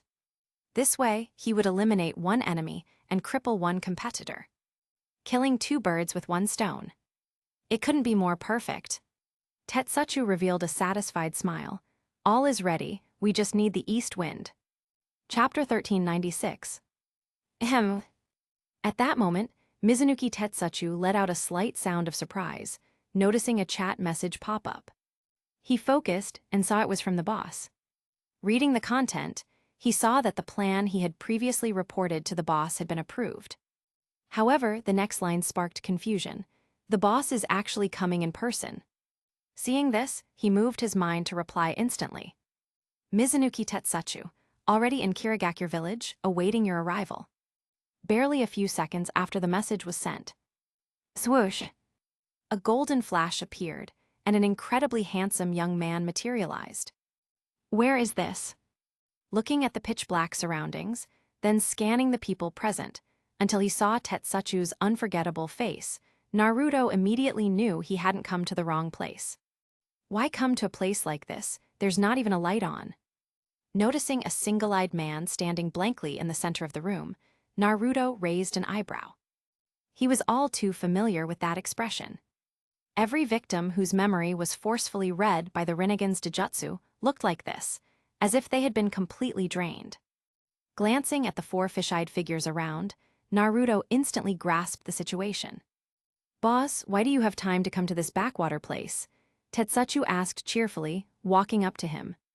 He was still curious. Hadn't the boss said he would be busy with root matters during this time? Why the sudden availability?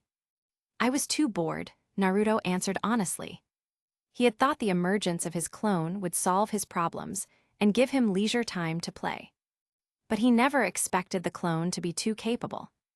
Naruto's current problem wasn't a lack of time, but too much time. He didn't know how to pass it. Otherwise, he wouldn't have bothered coming to a desolate place like the land of water. What step is the plan at? Glancing around, Naruto knew this was a secret room, so he didn't pay it any more attention and turned to ask Tetsuya. The plan has just taken its first step, but... Tetsuya paused for a moment. The original plan needs to undergo some changes. Changes? Naruto looked at him in surprise. The original plan was good, so why change it again? He wanted to ask for details, but then thought that verbal communication had too low a density of information, and it would take too long. He sighed abruptly and extended his fist. Never mind, come on, let's just synchronize memories. Tetsuya also extended his fist, and the two bumped knuckles. A moment later, Naruto knew everything. So that's how it is.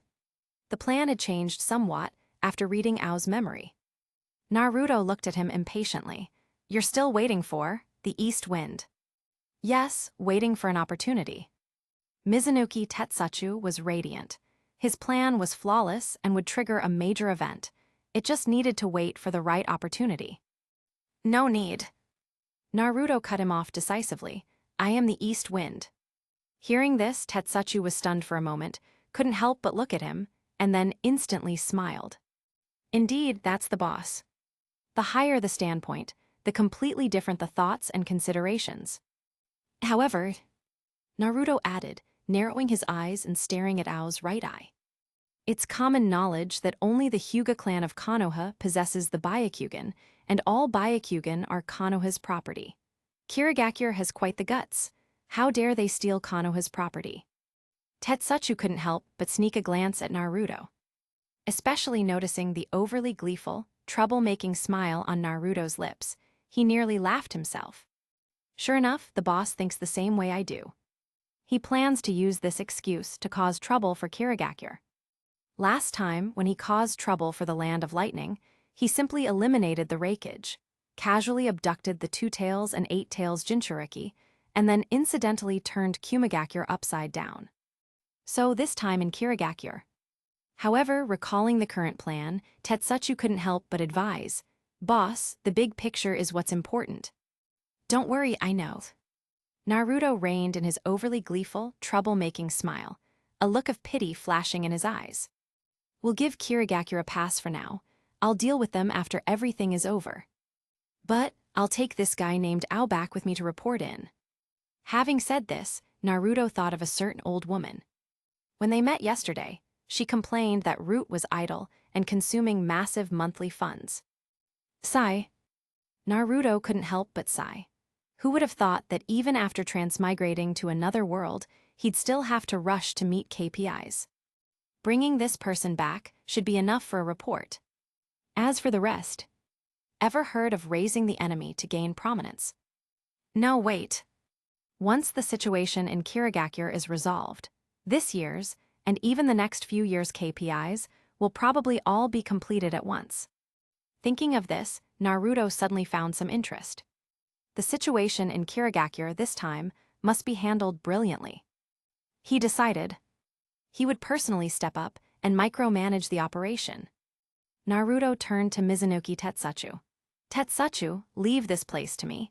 You go back and prepare tonight's news report. It absolutely must be a huge story that shocks the ninja world. Kirigakure has been silent in the ninja world for too long. Let them be on the front page for once. Yes, boss, mission accomplished guaranteed. Swoosh tilde. Tetsuchu disappeared with a flying thunder god technique, heading back to prepare tomorrow's front-page headline.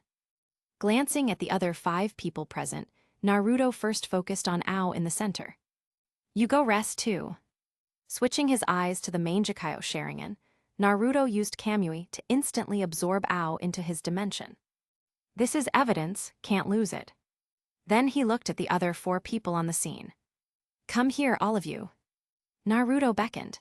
The 4 approached, bowed deeply, and shouted seriously, Big Brother Boss. Big Brother Boss. What kind of name is that? Anyone who didn't know would think it was some kind of old brick phone. However, Naruto understood the origin of their title.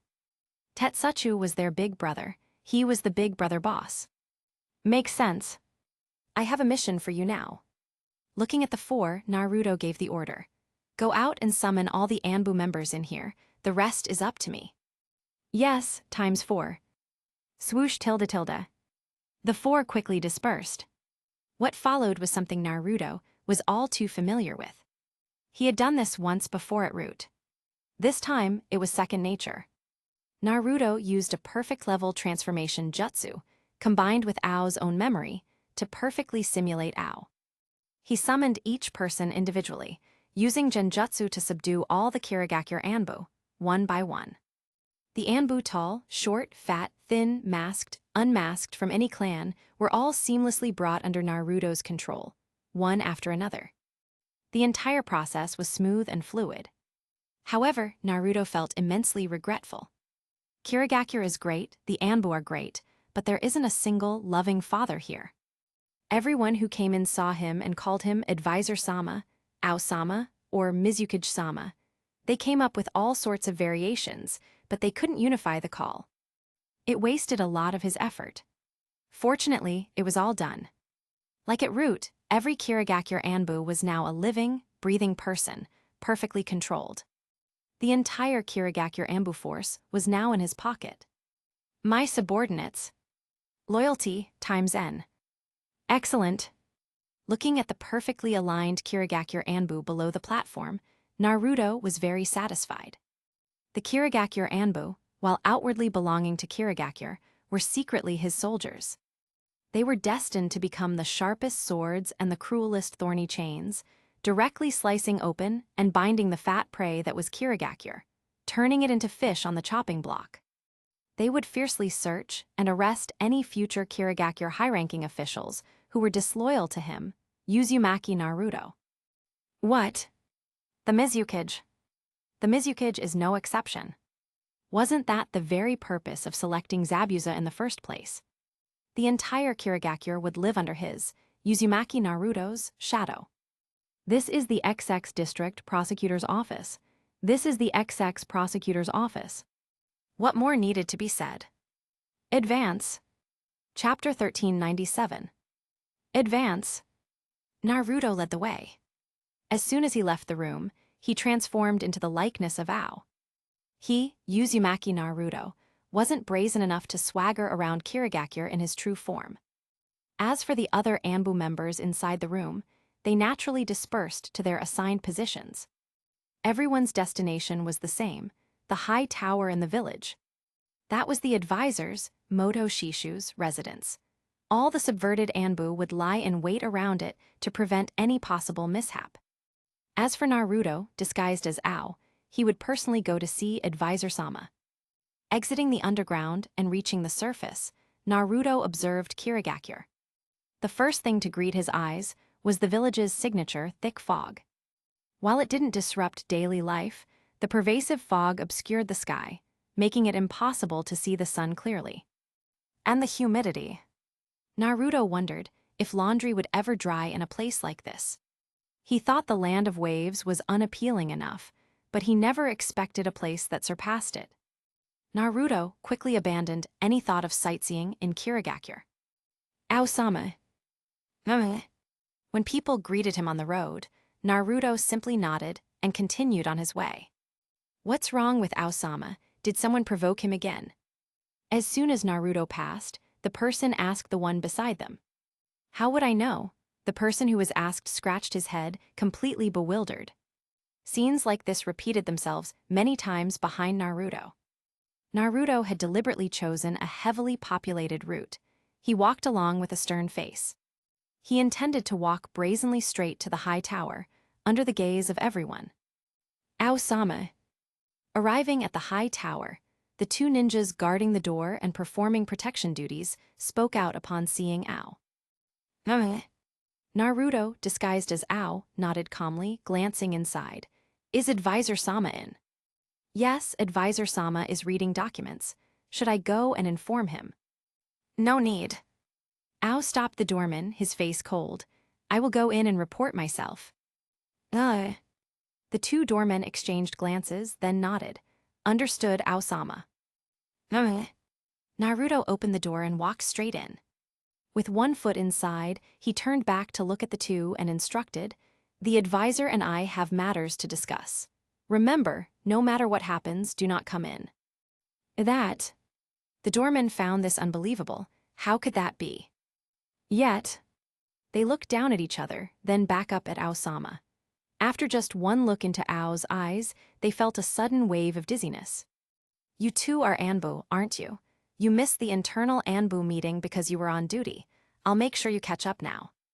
Saying this, Naruto extended his black hand. A moment later, leaving the two men standing rigidly in place with determined, sacrificial looks, Naruto stepped inside the room. Who is it? The advisor took off his reading glasses. He had heard muttering outside the door just now and thought something was wrong, but then he looked up and saw a figure. Due to the light, Ao was covered in shadow as he walked in, only his outline visible. But the advisor's eyesight was still keen, and he saw the eye patch over the newcomer's right eye. Ah, it's Ao, what is it? Has the matter been settled? The advisor only glanced up, recognized the person, and continued looking down at his documents. His aged voice was hoarse and not loud, but clear enough to be heard in the empty room. He never imagined that an unexpected event could occur deep inside the secure Kirigakure. Naruto walked toward him slowly and deliberately. From this distance, Naruto clearly saw the advisor's appearance. According to Ao's memories, the advisor was older than the third Hokage and belonged to the generation of the first and second Mizukages. Due to his advanced age, his hair was completely gone. His bald head was like a large light bulb, slightly reflective. His old face was covered in wrinkles, his teeth seemed to have all fallen out, and his cheeks were sunken. At this moment, the advisor seemed thirsty and directly picked up the cup of tea from the nearby table and drank it. The land of water had a humid climate, and tea drinking was popular, especially moisture-removing teas. After finishing his tea, the advisor finally noticed the strangeness of Ao's continued silence. He looked up at Ao, standing in the shadows, wondering if something had gone wrong. His tone was concerned. "What is it? Did the plan not go smoothly?" "It seems there was a small little accident." Naruto's voice carried a hint of amusement. "Accident?" The advisor was an elder who had served under the first, second, third, and fourth Mizukages, a truly experienced old man. The tone of Ao instantly alerted him to an anomaly. He scrutinized the newcomer. Naruto stepped out of the shadow, appearing directly in front of the advisor in full light. Although it was the same shell of Ao, the inner spirit was completely different. "You are not Ao." The advisor's old voice was decisive. Naruto's lips curved upward, the smile no longer hidden. "You've figured it out already." This smile further confirmed the advisor's suspicion. He had watched Ao grow up. Ao was a reserved man who rarely smiled. But how could this person, who is not Ao, be inside Kirigakure? And standing before me? And impersonating Ao? "Who are you? Where is Ao?" The advisor slightly raised his voice, hoping to attract the attention of the people outside the door. "Who am I?" The smile on Naruto's face broadened. "That's hard to say, as I have too many identities. As for Ao, he's probably fallen into a deep slumber." Slumber? Though his mind was somewhat slow due to age, the advisor quickly understood that Ao had most likely been kidnapped, or worse. The fact that the person before him could directly infiltrate Kirigakure, kidnap Ao, that experienced Jonin, and appear before him. The advisor's heart immediately sank. "What is your objective?" He chose to stall for time while probing the opponent's intentions. Objective, probably to change the ninja world. The advisor's small eyes, which always seemed half-closed, were now wide open, constantly observing Naruto's expression. "Change the world?" He repeated Naruto's statement, his mind churning. Thinking of Ao's recent mission, a possibility suddenly occurred to him. "Did Zabuza send you?" The advisor guessed, though the probability was very low. "Nisha." Naruto almost burst out laughing. What virtue does Zabuza have to be the boss behind him? But he managed to restrain himself. This expression made the advisor realize something instantly. "No, that's not right. Are you behind Zabuza?" Naruto looked deeply at the old man before him. This old fellow's mind turns fast. "What a pity. I won't waste any more breath with you." Saying this, Naruto deliberately raised his voice and shouted furiously, "Advisor-sama, why won't you agree to Terumi becoming the Mizukage?" This statement startled the advisor. What about Terumi becoming the Mizukage? How did the conversation suddenly jump to this? However, what horrified the advisor was that the voice coming from the person before him was still Ao's original voice. And Naruto continued his lament, or rather, his passionate argument. "Why, you're almost 90 years old. You've become an old fool. How can you still cling to this high position and monopolize the village's power?" At this statement, the advisor was instantly alarmed. 80 years of experience told him that the person before him had a terrifying objective.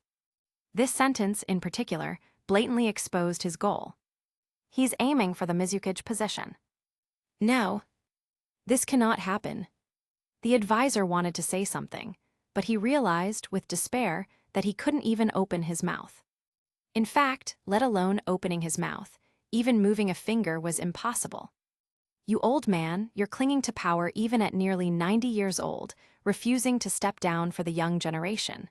Look at the state Kirigakure is in now." Naruto, using Ao's voice, delivered a harsh insult. His voice was loud, even propagating downward, clear enough for passers-by downstairs to hear. "What, you want to hand the Mizukage position to that Zabuza? Because Terumi May doesn't meet your requirements, you would just hand it over to a defector. What does Zabuza have that makes him better than Terumi May?" Hearing this, the advisor was overcome with anger and almost spat out a mouthful of old blood. When did he ever say he would give the Mizukage position to that rogue ninja Zabuza? "It's bad." The advisor almost spat out another mouthful of blood. He understood. He understood everything. Combining his current paralysis with the actions of the Ao before him, the advisor instantly deduced the person's objective. Loud conspiracy, to publicly announce his chosen successor for the Mizukage, and to announce it through the mouth of Ao. The key point was the wrong choice of successor. But it was their chosen candidate. If Ao, the one who had been recommending Terumi May, were to kill him, then Terumi May, as a contender, would be forever disqualified from becoming the Mizukage. The whole village knew about the working relationship between Terumi May and Ao. No, he absolutely could not let this person succeed. Otherwise, once he died, there would be no way to disprove the claim. Given his prestige, the designated next Mizukage would absolutely be Zabuza. No. The advisor knew that if this continued, Zabuza would become Mizukage, and the entire Kirigakure village would fall into the clutches of the person before him. No. The advisor used all his strength to try and break the invisible genjutsu, but no matter how hard he tried, he couldn't even make a sound, let alone move a finger. Meanwhile, Naruto's performance continued. "Advisor-sama, you are mistaken. You are abandoning Kirigakure village. I will not agree to this choice, and neither will Terumi May. Please reconsider. No, I beg you, reconsider your decision. You don't make me force your hand." At the same time, downstairs, because of the volume of Ao's voice, which was loud enough to be heard throughout Kirigakure, quite a few people had already gathered. "What is Ao-sama doing? Didn't you hear? Advisor-sama wants to make Zabuza the next Mizukage, and Ao-sama disagrees. He wants Terumi May to be the next Mizukage. This Ao-sama might be going too far, don't you think? Zabuza-sama seems pretty good, too. Even Advisor-sama approves. Why shouldn't Zabuza-sama be Mizukage? Why insist on Terumi May?" "Who knows?" The crowd downstairs murmured, listening to the voices from above. "Move aside, move aside." Swoosh. Swoosh. Two figures appeared. Ae-sama, Ganbi-sama. Someone in the crowd recognized the newcomers, but the two called out looked grim. What exactly is Ao doing? Ai, Ao's early partner and a trusted confidant of the advisor who was involved in village management, wondered aloud. He didn't believe Ao would be so short-sighted as to publicly force the issue in this manner. Although Zabuza had a good reputation, wasn't the advisor's private stance clear enough? He exchanged glances with Ganbi, preparing to go up. Before they could take a step, the voices from above abruptly ceased. The next second, crash, bang, boom. The sound of shattering glass came through, followed by a figure leaping out of the room and landing on a distant rooftop. The person turned back to look at the crowd. Everyone saw clearly that the person was none other than Ao. Suddenly, Ao fled into the distance, moving quickly. In just 2 or 3 leaps, his figure disappeared, swallowed by the thick fog. Then, "Aya!" A sharp scream of terror broke the silence. Advisor-sama is dead. Chapter 1398. Advisor-sama is dead. The piercing scream echoed throughout Kirigakure village. Hearing the distressed cry, the faces of Ai and Ganbi changed dramatically. Swoosh! Swoosh! The two instantly leaped up, throwing all decorum to the wind. They left the bewildered and murmuring crowd on the ground behind them. Advisor Sama. Upon entering and seeing the bloody, aged figure slumped in the chair, both their hearts shattered, and their footsteps were momentarily frantic. Advisor Sama. Ganbi rushed forward to check for breath. He really stopped breathing. He exchanged a look with AI beside him. In each other's eyes, they saw utter shock and helplessness. The sky was falling. These two, especially Ganbi, had followed the advisor for decades, and their bond was exceptionally deep. They both knew that Kirigakura's current stability was entirely due to the advisor's management. More importantly, given the current international situation, with Kumigakure having completely lost its Jinchuriki and even its cage dead, and Sunagakure having suffered a devastating defeat, the world was on the brink of war. In such a turbulent ninja world, the village, already weakened by the Bloody Mist era, desperately needed an experienced person to take charge and steer the ship. And yet, the advisor died at this moment. Struck as if by lightning, Ganbi stumbled and nearly lost his balance. Ganbi-sama. AI rushed forward to steady him. Who? Ganbi took a few deep breaths, preventing himself from being consumed by pure rage and grief. In an instant, he calmed down, and his eyes suddenly became fierce. AI, we must immediately seal the village. This news absolutely cannot get out. His ferocious gaze was like a hawk's, and the two doormen felt instantly targeted by a wild beast. Yes, right now. AI also snapped back to reality. He immediately rushed downstairs to find trusted ninjas and Anbu to begin issuing commands. Regardless of anything else, the news of the advisor's death had to be contained within Kirigakure. Furthermore, a manhunt for Ao had to be launched immediately. Though it seemed suspicious, they had to capture him first, regardless of the reason. After AI left, Ganbi's eyes cut like a knife toward the two guards. These two would also need to be investigated. At the same time, downstairs, the scene was already in utter chaos. Did I hear wrong, Advisor Sama? Advisor Sama is dead. Someone gasped, that must be fake, right? The one who jumped out was Ao-sama. He was arguing with the advisor. It can't be that Ao-sama killed the advisor, right? Why would he? Didn't you hear just now? Ao wanted Terumi Mei to be the Mizukage, but Advisor Sama favored Zabuza-sama. Someone who heard this reason stuttered continuously, unable to utter another word. But how could their respected Advisor Sama just die like that? He couldn't believe it, and no one else could accept it either. Suddenly, AI leaped down from upstairs, his stern eyes sweeping over the crowd.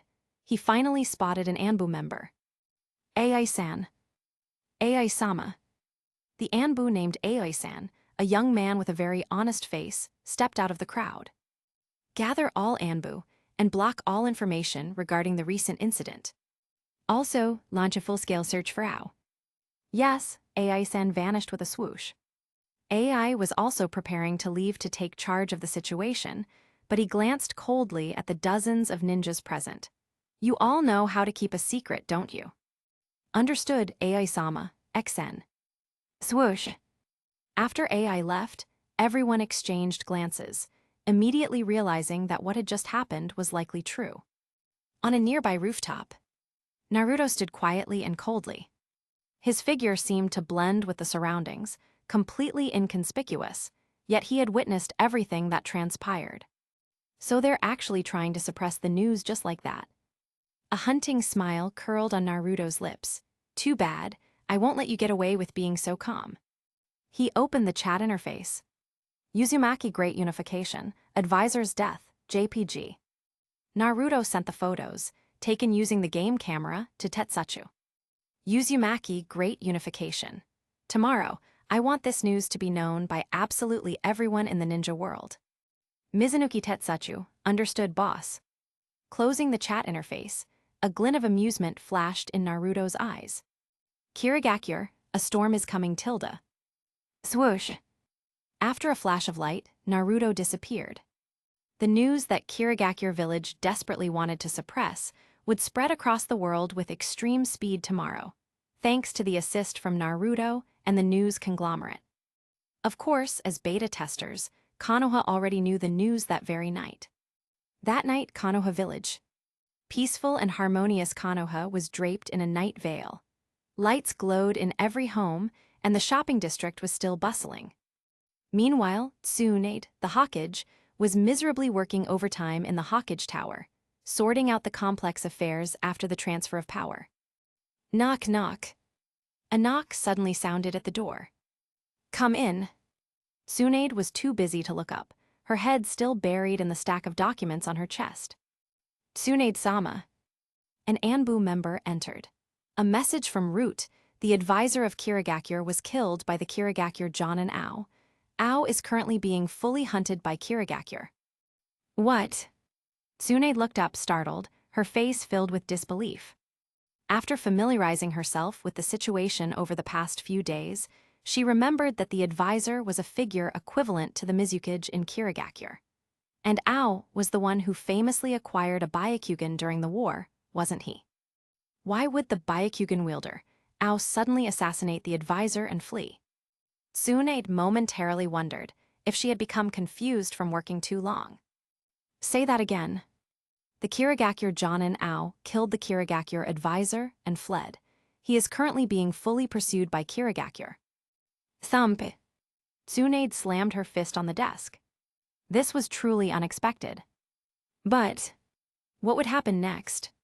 She had a rough guess, but with so many major events recently, the chaos in the Land of Lightning's Kumigakure and Sunegakure's defeat, she couldn't precisely determine the immediate outcome.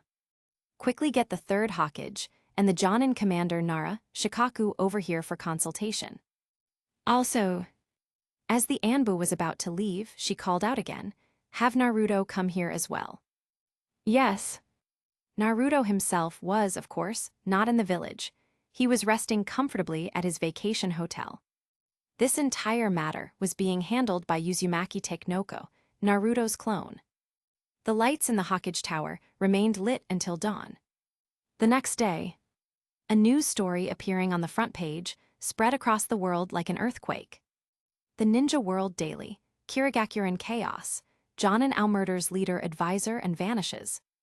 As the most authoritative newspaper in the ninja world, the Ninja World Daily remained quite neutral, as long as Naruto's interests were not involved. Of course, it was only seemingly neutral, but actually very unneutral. The Land of Water Observer. Insane. Ao murders advisor Sama on the spot to make Terumi Mae Mizukage. As the Warfront newspaper, the Land of Water Observer naturally included a lot of personal bias. The advisor Sama was referred to affectionately, and the article praised the advisor's achievements, making it seem highly respectful. It even immediately held an online funeral for the advisor.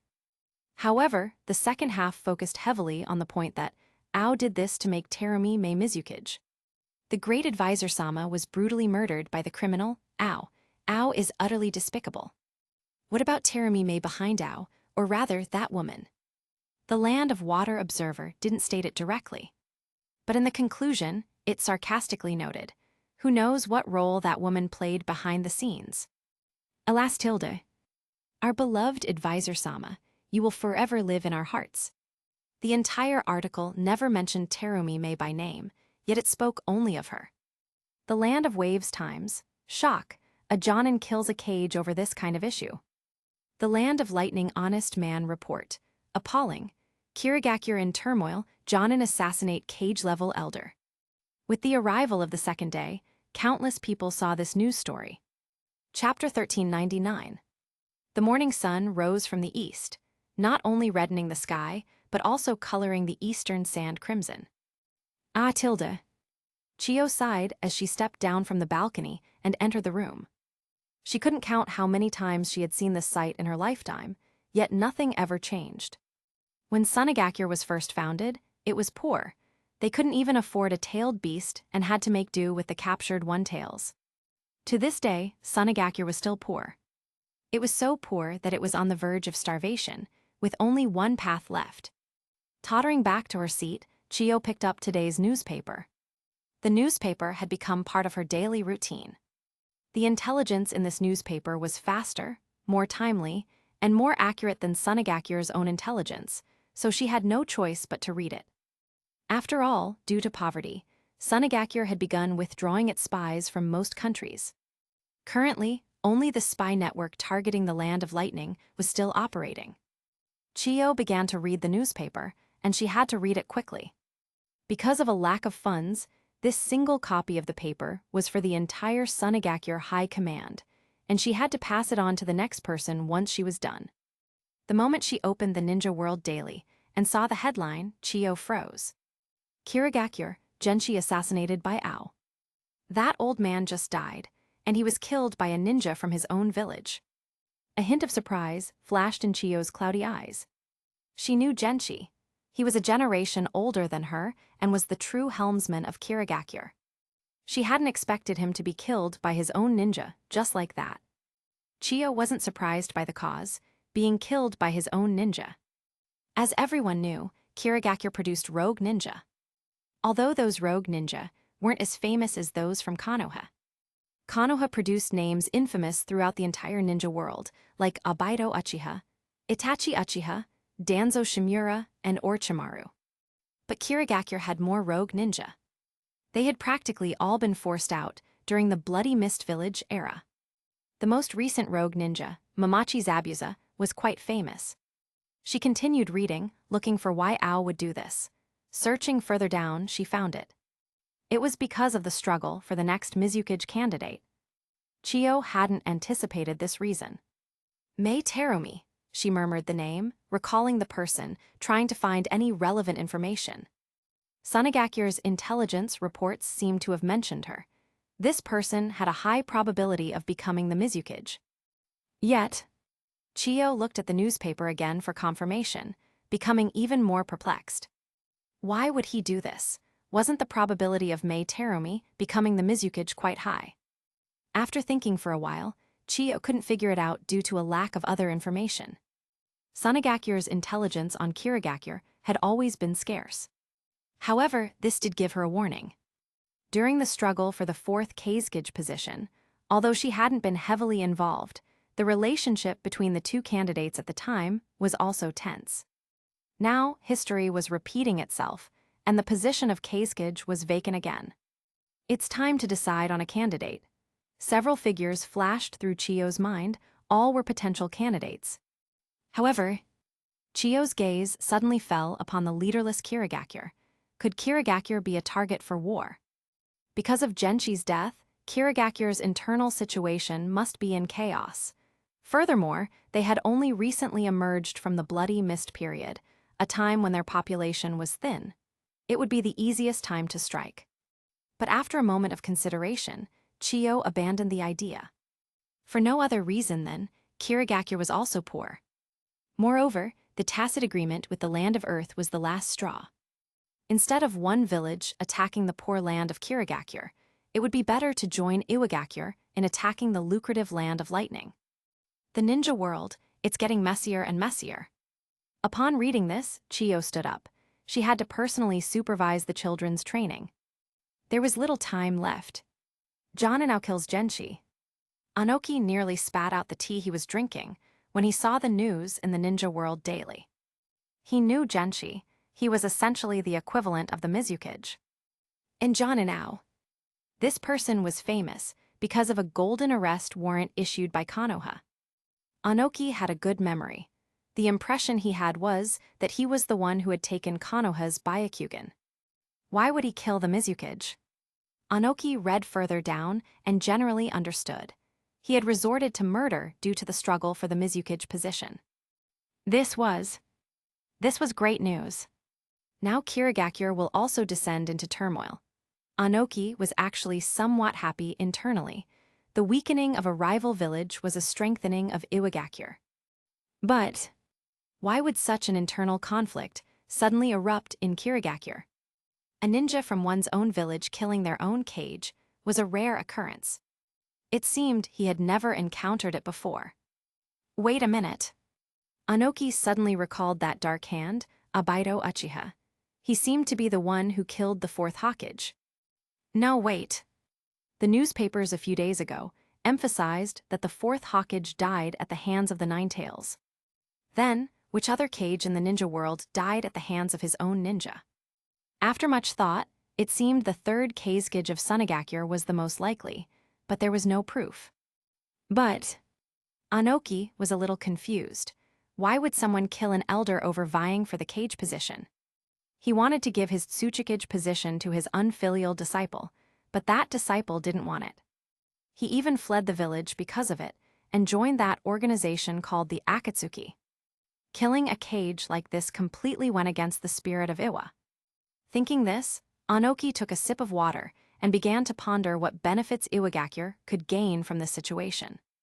After much thought, there seemed to be no benefit. Kirigakure was not the target in the first place. There were even disadvantages. Originally, he had planned to bring Kirigakure into the fold, along with Sunagakure, for a three-pronged attack on the wealthy land of lightning. Now, he had mysteriously lost a helper. Then, was it possible to bring Konoha into the fold? Anoki sank into contemplation, analyzing the pros and cons. The village hidden in the rain was the same as always. The rain drizzled down continuously, as if it never stopped. On the high tower, on the western side of the village, Nagato was also reading today's newspaper. Seeing the news, he couldn't help but muse, a ninja assassinating an elder. He wasn't very familiar with the internal power structure of Kirigakure, but the Land of Water observer explained it in great detail. He had no deep impression of the Land of Water, that island nation located in the ocean. If he had any particular impressions, there were about two. 1. Abido Uchiha had once controlled the 4th Mizukage using his Sharingan. 2. Two members of the Akatsuki organization came from Kirigakure, one of whom was already dead. Other than that, the only thing he truly cared about in Kirigakure was the three tails, Isabu. As long as that wasn't affected, there were no problems. However, Konan, which squad in the organization is closest to the Land of Water? Konan's amber eyes looked at him and said, Kisame and Itachi Uchiha are the closest to there. Kisame and Itachi Uchiha. Anyone else? He asked again. Other than them, the group of Hongjang Uchiha and Kakuzu, who are on a mission to harass the Land of Lightning in the Land of Waves, are next. Them, Nagato muttered, recalling the strength Hongjang had previously displayed, and made his decision. Have Hongjang and Kakuzu go to the Land of Water to investigate. Pay special attention to the status of the three tails. Also, watch out for Abido Uchiha. He's used the 4th Mizukage as a puppet before. Perhaps he will try to strike during this chaos. Understood. In the conference room, everyone was gathered, but they were all steeped in sorrow, and the atmosphere was exceptionally heavy. Seated at the head of the table, Gonbi took in the expressions of everyone present. With a pained expression, he announced loudly, "The incident from yesterday has been thoroughly investigated. It was all Danzo Shimura's doing." Chapter 1400. It was all done by that old bastard, Shimura Danzo. Gonbi's words were assertive, as if the fact was undeniable. As soon as he said this, the assembled participants immediately erupted in murmurs. Shimura Danzo. One ninja looked at a familiar partner and asked in confusion, "Is that the elder who defected from the Leaf Village?" Yes, that notorious villain who was in charge of the root Anbu. It was actually him. From their elevated seats, Gonbi and Heki exchanged glances and nodded subtly at the noisy debate below. Who was the real killer? They naturally didn't know. The only possible suspect currently was Ao. Initially, they suspected that Ao, who had assassinated the elder statesman, Gensui, yesterday, was someone disguised. However, after searching every corner of the village, they found that Ao himself had vanished. Therefore, Ao was very likely the one who killed the elder statesman. This much was certain. However, after discussing through the night, Gonbi and Heki decided to slightly alter that conclusion. Shimura Danzo was the mastermind behind everything, and Ao was merely a puppet manipulated by his genjutsu. This alteration was the result of their careful deliberation, all for the sake of the Hidden Mist Village. The current political climate, both within the ninja world and the Hidden Mist, was teetering on a dangerous edge. Especially the Hidden Mist, which had barely emerged from the bloody Mist Village era and begun to recuperate for less than 2 years before such an incident occurred. The entire village was currently leaderless, bordering on chaos, one step away from the abyss. This kind of confusion in the hidden mist was the easiest for external forces to exploit. If a war were to break out with other nations at this moment, the consequences would be unimaginable. Based on historical experience, Gonbi and Heki concluded, among their neighbors, the Land of Lightning was preoccupied with its own issues, and the Hidden Sand was in a similar state. They didn't need to worry about those two. The only one to fear was the Leaf Village. If there was one village in the entire ninja world that harbored the deepest hatred for the Hidden Mist, it was undoubtedly the Leaf Village. That's why, when they learned a while ago that the Leaf Village had acquired the so-called God of Shinobi, Uzumaki Naruto, the elder statesman had been worried for quite some time. Fortunately, the Leaf Village remained its usual, peace-loving self. Unlike other villages, such as the Hidden Stone and the Hidden Cloud, which possessed a strong desire for aggression and war. In the decades since the founding of the Hidden Villages, and after being tempered by 3 great wars, the Hidden Mist High Command had a clear understanding of the Leaf Village's policy: a love for peace. First, there was the peerlessly powerful First Hokage, who nonetheless knelt before the other 4 Kage. Then there was the good old man, Saruto by Hiruzen. Compared to other villages, the Leaf Village was a beacon of peace, adhering to the principle, we won't offend those who don't offend us. This was rare and valuable in the ninja world. So, when the elder statesman was assassinated, and the Hidden Mist fell into chaos while the ninja world edged toward war, the two discussed it. To prevent the village from disappearing from history, and more importantly, to prevent the Leaf Village from coveting the Hidden Mist, they decided to pin the blame on the Leaf Village. After all, the Leaf Village was the ninja world's rare, good guy village. And good people, well, they deserved to be the ones with the gun pointed at them. Shifting the blame to Shimura Danzo was equivalent to shifting it to the Leaf Village. When the Leaf Village was justly incriminated and speechless in its defense, it would allow the Hidden Mist to gain a precious opportunity to recuperate. The Leaf Village would surely, as before, avoid initiating external wars, especially when they were in the wrong. They wouldn't attack the Hidden Mist. Right. Gonbi looked at the crowd, a flash of determination in his eyes. The Hidden Mist was cornered. Everyone quiet down, he roared, knocking on the table to silence the conference room. Once the room was completely quiet, he began to recount the investigation report from the Anbu the previous day. Whether Danzo's defection was real or fake, he had conspired yesterday to overthrow the Hidden Mist government. The cunning Shimura Danzo used his Sharingan to control Ao, and used Ao to assassinate the elder statesman. Danzo might have other, more insane plans in the future. As soon as Gonbi finished speaking, the crowd erupted into discussion once more. So that's it. One ninja exclaimed after listening, no wonder our beautiful neighbor's underwear hanging outside was stolen. What? The ninja next to him was shocked. Was that also done by Shimura Danzo? HMPH, it must have been that old bastard. The ninja who spoke earlier was absolutely certain. His voice was a bit loud enough for Gonbi on the dais to hear. Gonbi couldn't help but glance at the man, instantly recognizing him as a habitually lewd young man. He felt speechless but could not say anything. Everyone, you must be careful and prepared for Shimura Danzo's next move. Gonbi finally instructed, the village will enter a state of full alert starting now. No one is allowed in or out. Yes, a collective response. Meeting adjourned.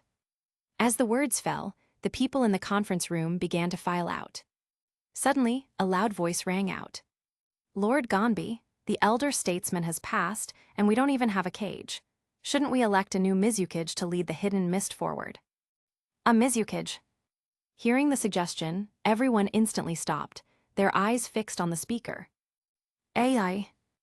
Gonbi's gaze pierced the crowd, but seeing it was a familiar Anbu member, his expression softened.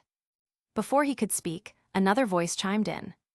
That's right, Lord Gonbi, the Mizukage position has been vacant since the 4th Mizukage.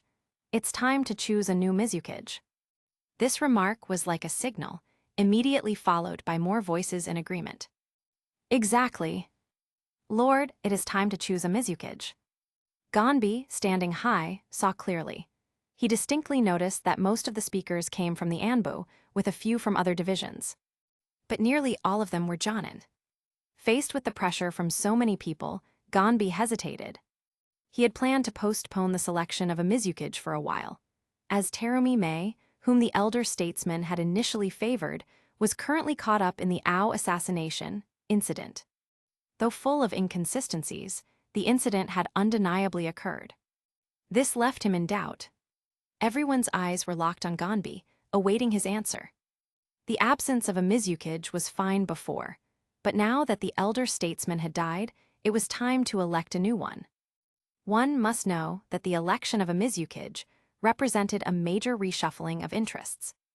Almost everyone present was a Brahmin of the hidden mist, and they all wanted to reap significant benefits from this Mizukage selection. Didn't the elder statesman think highly of Lord Zabuza? Will we welcome Lord Zabuza back to become the Mizukage? Suddenly, someone tentatively asked. This question was like a giant rock thrown into an otherwise calm lake. Mamachi Zabuza, he's just a rogue ninja.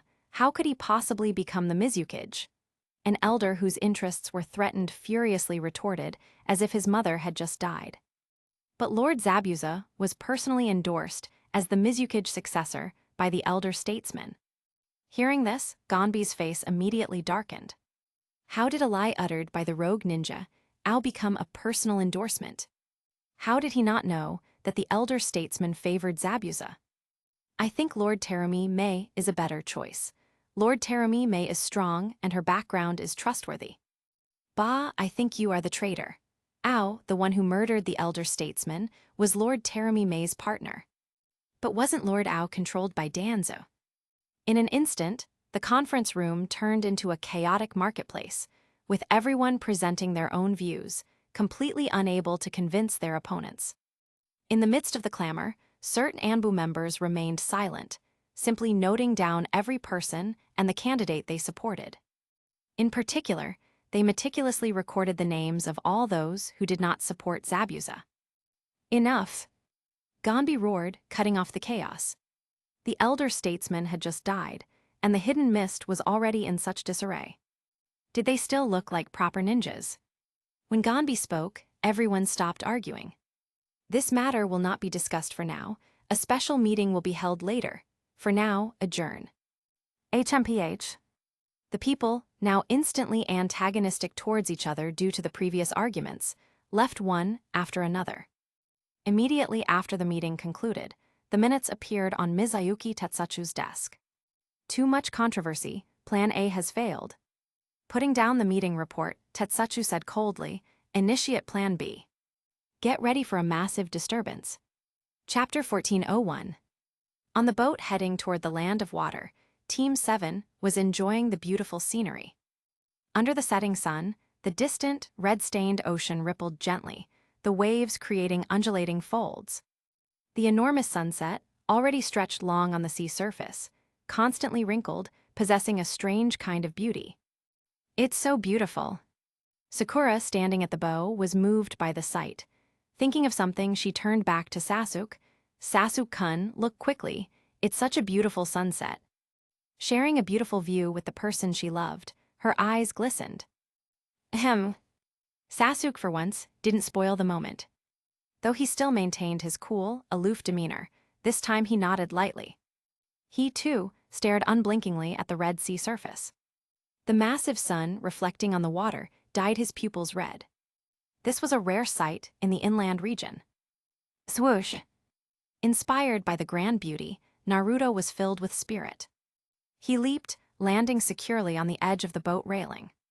Looking down, the sea beneath was a deep, dark black. The color was black, it must be a deep sea. He looked up again, gazing far across the water. It was wonderful. The sea was unusually calm. In this very moment, Naruto almost wanted to drop his pants and take a pee. But due to due to Sakura next to him. Due to Sakura next to him, Naruto had to give up the idea. However, he raised both hands high. I, Naruto Uzumaki, am the man who will become the king of the pirates. Haha, that felt great. Hi.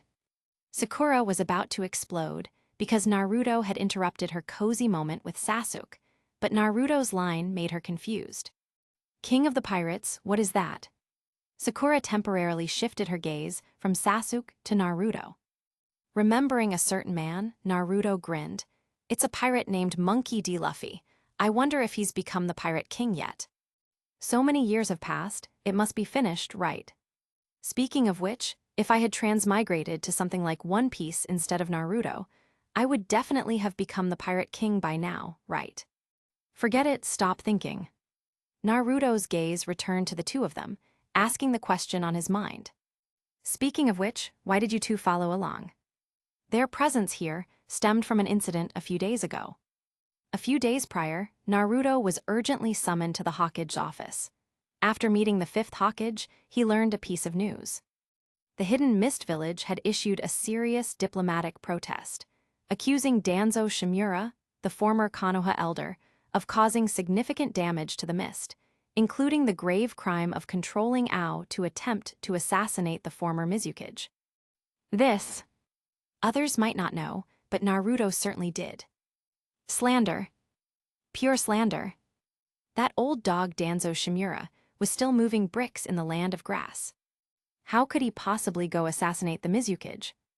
Even Naruto's own clone unit Danzo No. 1 hadn't made any extra movements. So upon hearing this news, Naruto's face immediately darkened. In the ninja world, he, Naruto Uzumaki, was the only one who got to slander others. He couldn't be the one getting slandered. Tsunade told Naruto to go to the land of water and investigate. Since Danzo Shimura was the former leader of Root, it made sense for the current leader, Naruto, to investigate and calm the diplomatic protest at the same time. Naruto instantly smiled. He decisively accepted the mission to visit the Hidden Mist Village. Of course, due to Naruto's young age and lack of experience, the village also arranged for an experienced ninja to accompany him. That's right, it was the other Sannin, the Orosennin Jirya. But it didn't end there. Kakashi materialized from nowhere, wanting to participate in the mission, and joined in. Naruto thought that was it, but by the time they set off, Team 7 was all assembled. Hearing Naruto's question, Sakura paused for a moment. Then, she quickly glanced at Sasuke and whispered coquettishly, "Sasuke-kun came, so I came." Naruto turned his gaze toward Sasuke. "You came, so I came," Sasuke said, carelessly glancing at Naruto before looking away. This reason left Naruto speechless. Sakura is chasing her husband. What are you chasing? Don't chase me. It's not happening. Ding ding.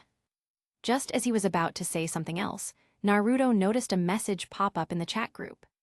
Title Sealing Beast Shakaku's Puppet. Lord Naruto, we found that turtle you mentioned. Found it? Naruto was overjoyed, but quickly calmed down. Finding a needle in a haystack was that easy. Make sure they didn't get the wrong one. First question, then believe. Root's kind father, wait for me, I'm coming to check. Looking up, Naruto noticed his two companions watching him. He offered an apologetic smile. I have something to do. I'll be right back. Wait, where are you going? Sasuke yelled. Unfortunately, before he could finish, Naruto flashed and disappeared. That flying thunder god again. I'm going to learn that someday.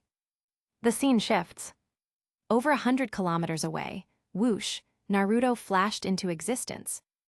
Lord Naruto. As soon as Naruto appeared, he found the boat crowded with people. Seeing Lord Naruto appear, everyone immediately saluted. Seeing the bustling crowd, he guessed they were all there to fish for seafood. That dog egg, Gauden fellow is quite fast. Muttering silently, Naruto entered the cabin and found the Shakaku's puppet.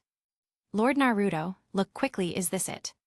As soon as Naruto entered, the Shakaku's puppet presented him with an old, rusty urn that looked like an artifact. The shape struck Naruto as very similar to Boruto's description. But to know if it was real, he'd have to try it firsthand. As soon as he touched it, a prompt popped up. Congratulations on discovering the Easter egg. Recyclable. Recycling will trigger the Easter egg. Naruto was delighted. It was real after all. No hesitation, recycle. You have recycled. Easter egg unlocking. You have unlocked more games. Please select and purchase from the game interface. You have unlocked this Easter egg and will unlock the ultimate mission early. Ultimate mission. Become the Hokage, defeat Kaguya Otsutsuki. Upon completing the above ultimate missions, you will gain the opportunity to return to reality. Buzz. The message was too shocking. Naruto felt a ringing in his ears, and then he couldn't hear anything else. This ultimate mission, I can actually return to reality after completing it. Naruto couldn't help but feel a flicker of doubt. Is this real? But in reality, I was killed by that massive truck. How can I go back? As soon as the doubt arose, more explanations popped up. Naruto checked them one by one. It turns out he could return to reality with this body, with the body of Naruto Uzumaki. Huh? This time, Naruto was even more confused. Seriously, bro. This current body. Naruto Uzumaki, the strongest in the ninja world. Practically invincible. Return with this body. Are you sure? He carefully read it several times. It did indeed say exactly that. Naruto was half skeptical, half believing. Regardless, he could finally go home. And if he could really go back in this body, wouldn't that be absolutely awesome? Not only could he live for an incredibly long time, easily for tens of thousands of years, or even achieve immortality, he could also gain even more and more abilities. At that point, with his strength, as long as he wasn't foolish enough to directly challenge the state machinery, he would be invincible. Wait. Even if he did challenge the state machinery, he would still be invincible. Naruto stopped to list his abilities. Even the three basic jutsu would be god tier in the real world. The others were even more invincible. Flying Thunder God, the world is his oyster, he could go anywhere he wanted. And various ninjutsu. In terms of destructive power, even in a super city, instantly casting one powerful elemental jutsu, like Ice Release, could immediately turn any super metropolis into a landscape of ice spikes. One word, invincible. It's just that this current body was a little weak, he thought. In any case, after having a moment of pure bliss in his mind, Naruto continued to check his other gain. Opening the game interface, Naruto noticed one more option. Previously, there were 4 system functions: store, training ground, skill house, and duel arena. Now there was an additional planes option. He opened it with curiosity. Suddenly, countless wildly scattered light dots of various colors jumped out. Then, the dots seemed to follow a certain rule, arranging themselves one by one on a certain interface. In an instant, this interface turned into a wall of games. No, a wall of film and television posters. Countless games and shows were listed there. One Piece, GTA, Spider-Man, and countless other posters appeared on it. After entering, a new piece of knowledge was added to his mind. All the worlds currently displayed were worlds he could enter. This time, Naruto was even more shocked than by the revelation that he could return to reality. These were all worlds he could travel to. Holy SHT, this is amazing. Even though Naruto often prided himself on being utterly calm, he was still trembling with excitement. He could return to reality, and he could also adventure across the myriad worlds of the heavens. Lift off. Suddenly, Naruto felt the urge to try it out. He selected One Piece, one of the most familiar ones at the top. With an excited heart, he clicked it. The result? It prompted that he had to clear this world first. Darn it. Naruto felt a bit annoyed. Forget it, this promise is still pretty great. After studying it a bit more, he closed the interface. Naruto would declare this Easter egg the strongest ever. It truly couldn't be any more awesome. Chapter 1402. It was still the same boat, heading for the land of water. The perverted hermit, Jiraiya, and Kakashi-sensei were resting at the stern, while the 3 members of Team 7 were hanging out at the bow. The 3 sat quietly separated at the front of the boat. But compared to a moment ago, the situation among the trio had changed slightly. Hes. Naruto sat on the boat, uncontrollably giggling to himself. Seeing this, Sakura and Sasuke exchanged a strange glance. They could both see curiosity in the other's eyes. What exactly happened just now? Naruto went out for half an hour and came back looking like this. Naruto, what's wrong with you? Finally, Sasuke's curiosity got the better of him, and he couldn't help but ask. Haha, nothing. Naruto laughed and immediately changed the subject. Hey, since we're so bored, how about we go fishing? Fishing. Hearing this, a dark line appeared near Sasuke's eye. Naruto was truly acting too strangely today. Yeah, fishing. Naruto nodded emphatically, looking completely serious. Then, a brilliant smile suddenly broke out on his face, a sun-like grin that nearly blinded the other two. The sun had just set, yet it seemed to rise again. I recently acquired a super useful fishing rod. Naruto said mysteriously. I haven't had a chance to use it yet, so now's the perfect time to test it out and see if this rod is any good. With that, Naruto swooshed the fishing rod, a long-treasured item from the Otsutsuki clan, from his backpack. Looking at the entirely red rod, composed of some unknown, powerful material and chakra, Naruto was completely confident in its quality. This was an item from the Otsutsuki clan. It was definitely durable. Come on! Shouting in a playful manner, Naruto swung the rod with all his might, casting it far out. As soon as the hook dropped, Naruto's max-level talent immediately kicked in. Before he was even ready, the hook was bitten by a gigantic creature. Here comes my catch. Sensing that he had hooked something, Naruto immediately started reeling in.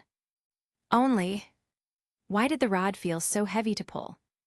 But, could any fish be stronger than Naruto Uzumaki? Even a sea king can be hauled up. Rise! Naruto roared, using the outburst to exert maximum force. The next moment, a giant black mass flew out of the sea and rapidly hurtled toward the boat. The colossal shadow of the unknown fish species instantly enveloped the tiny boat. It was like a size 13-foot about to crush an ant. Seeing the monster descending from the sky, Sakura screamed in terror, her eyes turning white. Naruto. Jiraiya, too, couldn't help but yell at the aerial behemoth. But before anyone could react, the massive fish in the air had already slammed down. Plopped. The little boat of friendship was completely capsized. The scene shifts. At the moment Naruto's boat capsized, inside the capital of the Land of Water. In a secretive room. You said, what is the mission? Orochimaru's distinct, raspy voice couldn't help but shift slightly. Anyone could hear the surprise in it. He was utterly shocked. What did the person in front of him want him to do? Assassinate the daimyo of the Land of Water.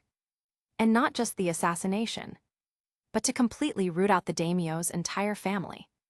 Orochimaru couldn't help but examine the black mamba, Zetsu, in front of him, and then connected him to the Obito Uchiha behind him. What exactly did they want to achieve? What did the Eye of the Moon plan truly entail? Assassinating the daimyo. For a rogue ninja whose philosophy was already considered deviant, this action was far too radical. Was my description not clear enough? Black Mamba maintained his usual demeanor. His dead fish eyes didn't even ripple at the mention of such a heinous crime.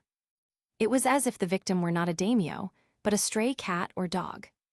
I will repeat it once more. Lord Obito's mission for you this time is: assassinate the daimyo, kill all leaders of the Land of Water's power structure, and completely destroy the central government of the Land of Water. Hiss. Hearing such an outrageous mission, Orochimaru couldn't help but suck in a cool breath. Confirmed, he hadn't misheard. It was indeed that mission. What on earth does Obito Uchiha want to do? This thought spun in his mind. Orochimaru struggled to maintain his composure, giving the black Zetsu a profound look. However, a thought suddenly flashed across Orochimaru's mind. No matter what they plan to do, I'll achieve my own goal first. His cold voice sounded again. You previously agreed to give me the impure world reincarnation puppet for this mission.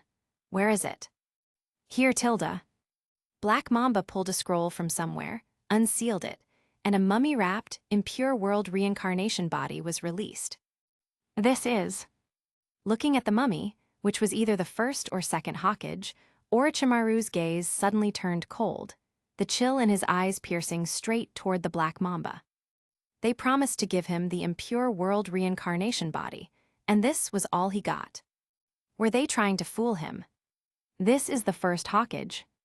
Facing Orochimaru's blatant threat, Black Mamba remained unperturbed, acting as if he hadn't noticed. Lord Abaido instructed you to use this impure world reincarnation body to complete this mission. Noticing the fierce glint in Orochimaru's eyes, Black Mamba grinned nonchalantly. Oh, by the way, Lord Abaido is currently in the Land of Water. You should be careful, his mood hasn't been very good lately. There was a hint of mockery in his eyes as he spoke. However, upon hearing that name, Orochimaru's expression darkened. He was helpless. Hearing the name of that person and thinking of that Mangekyo Sharingan, Orochimaru knew he couldn't resist. As for the specific mission, Orochimaru understood that this was a plot to fully frame him for the entire incident. But did he have a choice? If that's the case, let the chaos begin. Orochimaru clapped his hands together. The mummy wrapping shattered, and the benevolent face of the first Hokage emerged. He was momentarily confused, as his memory was still fixed on the moment before he was sealed. Then he looked around. He didn't recognize the Black Zetsu, but the other person. It's you again, what do you want to do this time? He remembered the last mission, which had nearly destroyed Konoha. Fortunately, it was stopped by the descendant, no, the grandson, perhaps, of Tsunade. But why had he fallen into this person's hands again? What did he intend to control him into doing now? The evening sun outside the door shone on half of Orochimaru's face. Cut by the shadows, Orochimaru's face was full of captivating malice. He curved his lips into a chilling arc, and his hoarse voice sounded. First Hokage, please make the entire Land of Water erupt in chaos. That night, the capital of the Land of Water suffered the most terrifying tree disaster in its history. Countless towering trees burst from the ground, forcefully transforming the densely populated modern city into a green hell. Fortunately, most people were only injured. However, the next day, people were astonished to discover that the daimyo of the Land of Water, along with all the high-ranking officials, had completely turned into fertilizer. The daimyo had been assassinated. The Land of Water was shaken. The entire ninja world was shaken. Chapter 1403. The subtle ripple caused by Orochimaru's assassination of the daimyo surged into a monstrous wave that shocked the entire ninja world the next day, thanks to media promotions like the Ninja World Daily. The tsunami swept across the entire ninja world. This time, it wasn't confined to the small world of ninjas. Even the civilian world was stunned by Orochimaru's madness. While the world was reeling from Orochimaru's cruelty and subversion of tradition, another piece of news shocked the ninja world again. Uchiha Abaido had appeared in the Hidden Mist Village. This time, he didn't merely choose to control the Mizukage, he wanted to openly rule the Hidden Mist Village. Furthermore, he had an accomplice, Shimura Danzo. Could this Leaf Village rogue ninja, the former leader of the Root Anbu, possibly be in cahoots with Uchiha Abaido? Regarding this, the concerned citizen Uzumaki Naruto declared, "Since you've wrongly accused Danzo, wouldn't it be a waste not to show his face?" Uchiha Abaido issued an ultimatum. The Hidden Mist Village naturally refused, but once the deadline passed, Shimura Danzo immediately activated assassination mode. Fueled by the resentment of being falsely accused, Danzo's strike, once delivered, was astonishing. Those individuals noted in the little black book by the Hidden Mist Anbu during the internal meeting were instantly hit by a devastating blow. The wolf had jumped out, and it would be a shame not to give it a shot. All these people were found dead in their homes. Thankfully, they hadn't committed suicide. Danzo's move completely cleared the last obstacle for Zabuza to become the Mizukage. This action completely sensationalized the ninja world. The Hidden Mist Village was thoroughly gripped by fear and paranoia. Just as Uchiha Abaido's power was at its peak, and the entire Land of Water and the Hidden Mist Village were plunged into crisis, that man appeared. The hero Mamachi Zabuza emerged. Leading Haku, he delivered a famous speech, then led the Hidden Mist ninjas in a desperate resistance against Uchiha Obaido. The Hidden Mist initially had no power to resist, but the entry of external forces caused the situation to become unpredictable. First, forces from the Leaf Village, led by Naruto's group, joined the fight. Second, the Akatsuki organization appeared.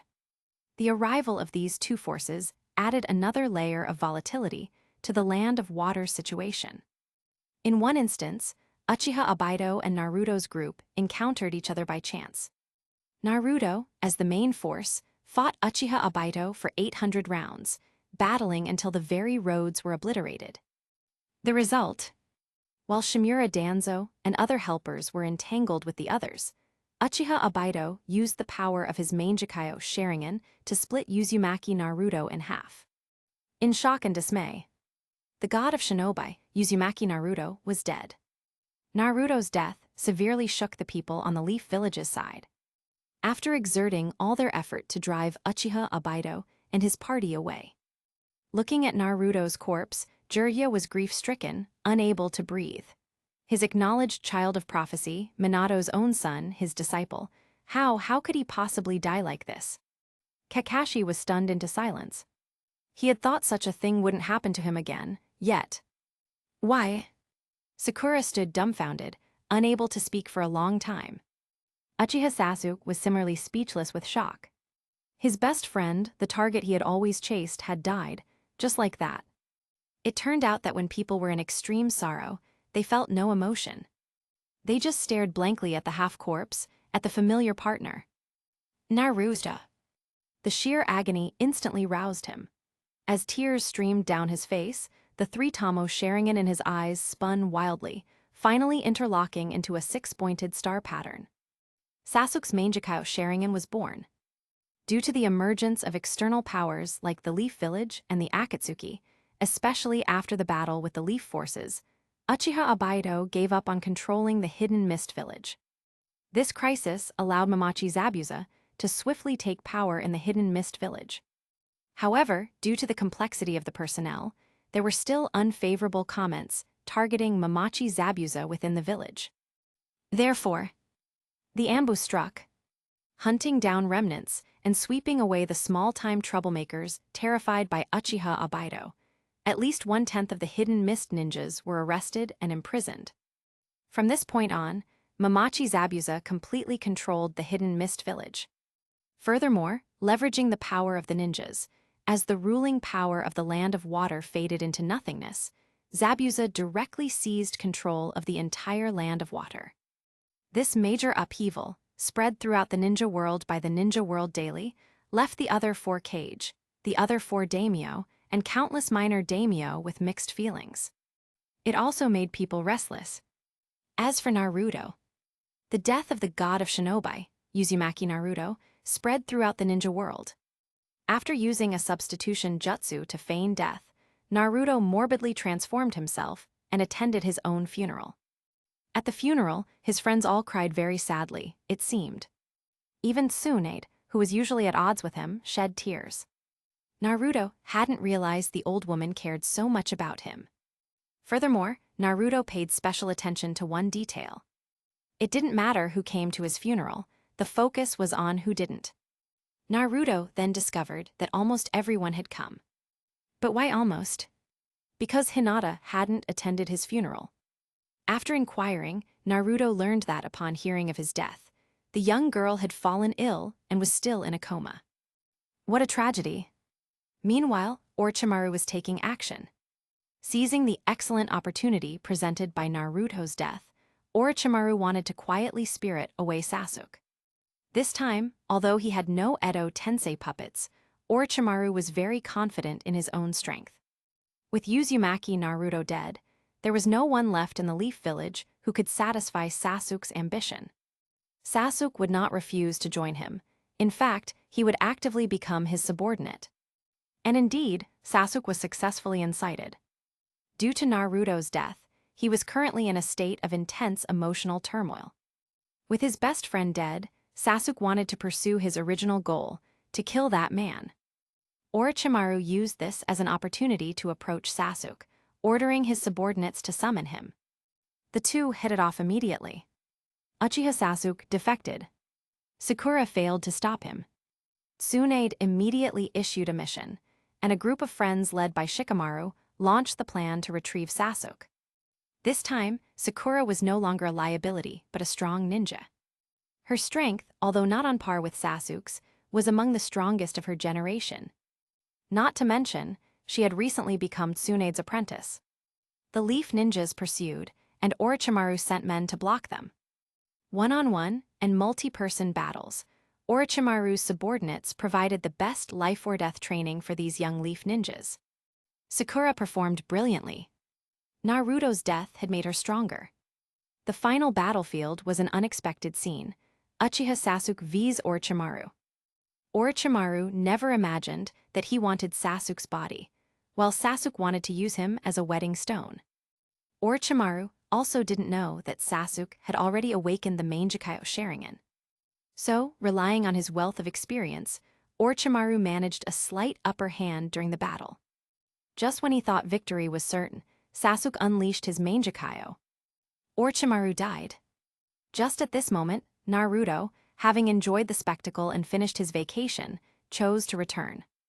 Sasuke was surprised. His friends were surprised. Sasuke returned to the Leaf Village and apologized for his adventure. Naruto announced his return. The operation of the dead rising from the ashes astonished the entire Leaf Village, but it was a joyful shock. His friends collectively declared, "We cried for nothing." With Orochimaru's death, enormous changes were already brewing in the ninja world. However, after receiving his Easter egg, Naruto was curious about other worlds. He decided not to wait and to take the initiative. First, he focused on cultivating his own people. He took time to visit Mount Myaboku, found his little brother Gamabunta, and then went directly to provoke the sly snake. He immediately launched an attack on the Ryucha cave.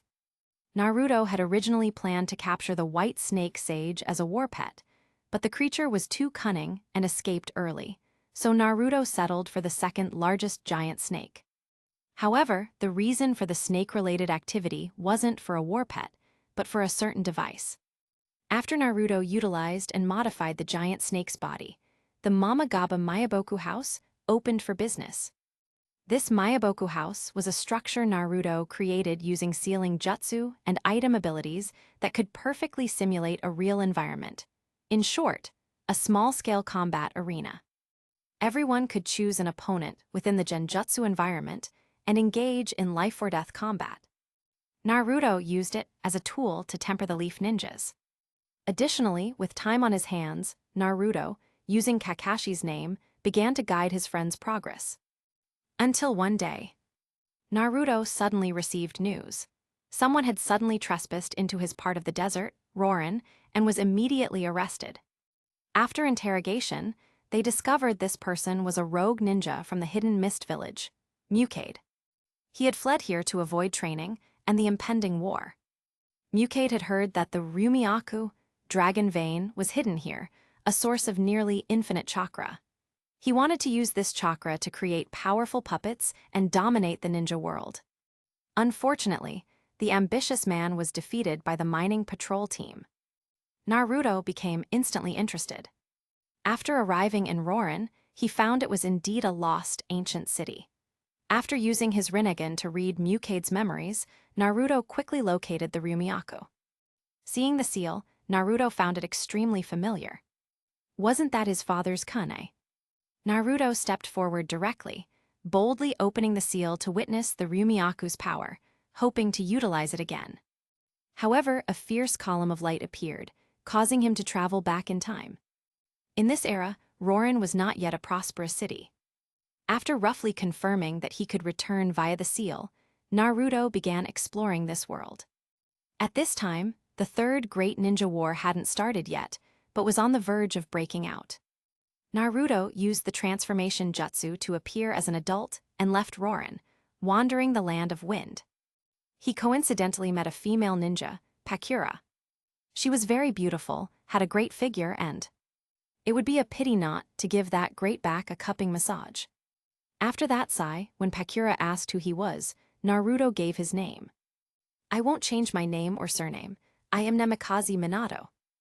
Namikaze Minato. After clarifying, Naruto learned that Pakura was competing with Rasa for the position of the fourth Tgthegood. And the current time. Naruto realized he was too early. Since he had traveled back in time, Naruto had many things he wanted to do, but everything hadn't happened yet. With nothing else to do, Naruto traveled with the beautiful woman, wandering the land of wind. As an outsider, Naruto witnessed the internal competition for the fourth Tgthegood. Along the way, feeling an urge, he preemptively beat up the Shukaku for good measure. Although Naruto didn't expose too much of his strength, he astonished Pakura and the hidden sand village ninjas. To be able to beat a tailed beast senseless with just physical strength. After spending a long time together, Pakura, attracted by Naruto's handsomeness and humor, gradually fell for him. Although the beauty was well within Naruto's aesthetic preferences. However, Naruto declared he wasn't an adult yet, and bronze refining, being attracted to minors, was against the law. Meanwhile, the hands of time continued to move. Seeing that Pakura's supporter, Naruto, possessed such strength, Rasa's side felt they couldn't wait any longer. Finally, the hidden sand village's higher-ups assigned Pakura a suicide mission. Naruto casually accompanied Pakura to the land of water to execute the mission. Thus, the two were coincidentally and unknowingly led into an ambush. It should have been a certain death situation, but unfortunately, Naruto was impossibly strong. At this moment, Naruto suddenly realized. No wonder he hadn't heard the name of this beautiful woman named Pakura in his past life. She possessed a rare Kekkei Genkai, decent strength, and was so beautiful, yet she remained completely unknown. It turned out she was killed by her own people. No, she was sacrificed as a bargaining chip. Naruto confirmed that without him, Pakura would have certainly died. After explaining the situation to her, Pakura broke down and cried in Naruto's arms. Eventually, she accepted reality. Naruto suggested, "Let's fight back together and take that rotten Tgthegood seat." Pakura refused. Although she hated the hidden sand, to become Tgthegood with Naruto's power would likely require mass slaughter. In truth, she still held a sliver of love for the hidden sand, and also understood that the mission actually represented the choice of more people in the village. Rasa becoming Tgthegood was already a foregone conclusion. Naruto felt she was right. The hidden sand village was famously poor. Whoever could make money for the hidden sand was the Tgthegood. Rasa could extract gold from sand. Could she do that? She could only disinfect people. Even if the village hadn't betrayed her, she probably wouldn't have become Tgthegood. Pakura decided to live a life of freedom with Naruto. Naruto didn't want to agree initially, but looking at her face, and he finally reluctantly agreed. Traveling with a beauty was certainly more interesting than being alone. Soon, the Third Great Ninja War ended. During this time, to complete his mission and go home and travel to other worlds quickly, Naruto constantly monitored Uchiha Obito during the war. He wanted to see what Uchiha Obito was truly planning. Then he discovered the Black Zetsu hidden in the cave, and that old immortal, Uchiha Madara. After carefully listening to the Eye of the Moon plan, Naruto understood. It turned out these people's goal was to use the Eye of the Moon plan to put all of humanity under a genjutsu, thereby achieving world peace. Tusk. Naruto was utterly speechless. Was this considered peace? He had never imagined Uchiha Madara was so naive. A civilization without people had no meaning. What difference was there between a human civilization under genjutsu and a civilization where everyone abandoned their bodies to enter a virtual world? Naruto just shook his head. However, noticing the figure completely clad in black, Naruto was curious. Who was this guy? Black Zetsu. He looked like a product of yin-yang release, claiming to be Madara's will. No way, dude. This small fry, Uchiha Madara, may have aged into an old man waiting for a pair of Rinnegan, but he didn't know yin-yang release. With a head full of questions, Naruto suspected a conspiracy. Fortunately, this allowed Naruto to understand the origin of the Rinnegan on Nagato. Afterward, Naruto monitored everything, meticulously observing their arrangements in the shadows. Until the day of the Ninetales attack arrived. After Uchiha Obito fled, and just as the Ninetales was about to kill his parents, Naruto appeared. Everything changed. The full Ninetales was thoroughly beaten up. Naruto beat the Ninetales with various forms of the Rasengan. The colorful Maru attacks thrilling Minato, making him even more curious about the newcomer's identity. Then came the systematic beating, with various elemental jutsu. Even wood release appeared. In short, Naruto showcased his formidable strength. Finally, Naruto personally stepped in and sealed half of the Yin Ninetales into his mother, and the Yang Ninetales into himself. His mother was saved. It felt incredibly strange, looking at his tiny infant self. Naruto thought his parents should have recognized him after his sudden appearance. However, he said nothing. He merely gave the two a brilliant smile and used the Flying Thunder God to leave. The Flying Thunder God. Minato was momentarily stunned. Recalling the hair color and the eye color, he understood. Following that was boundless relief. However, Naruto hoped Minato wouldn't have too high expectations for his own son. At least, not as high as his current self.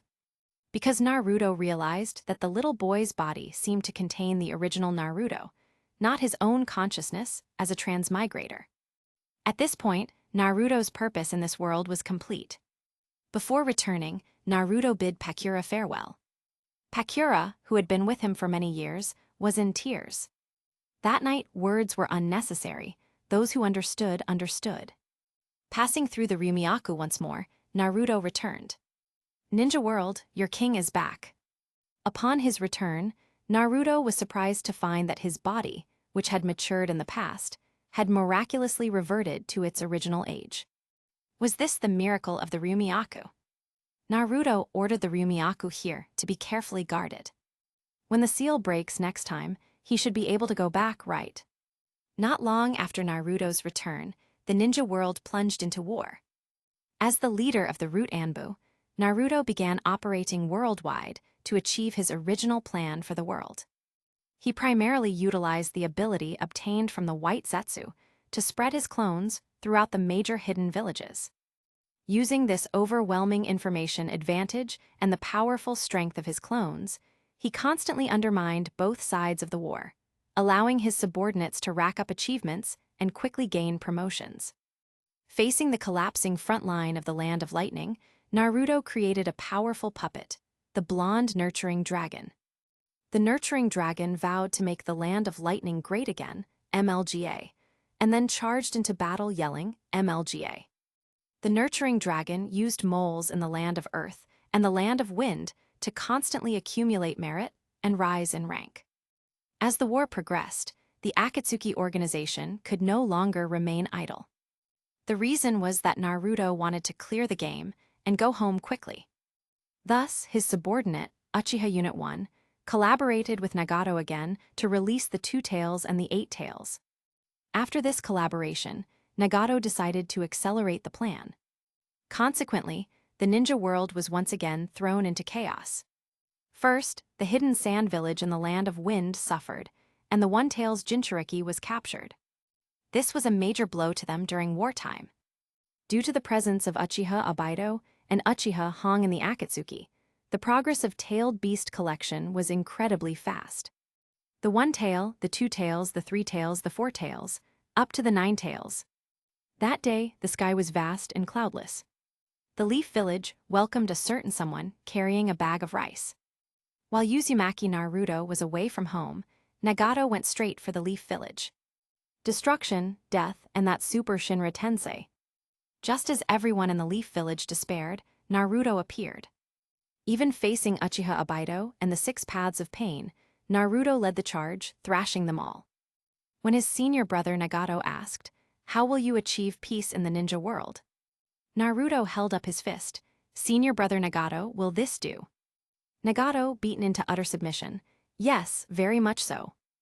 Naruto once again became the village's savior. He even used the outer path, samsara of heavenly life technique, to resurrect most of the villagers who had died.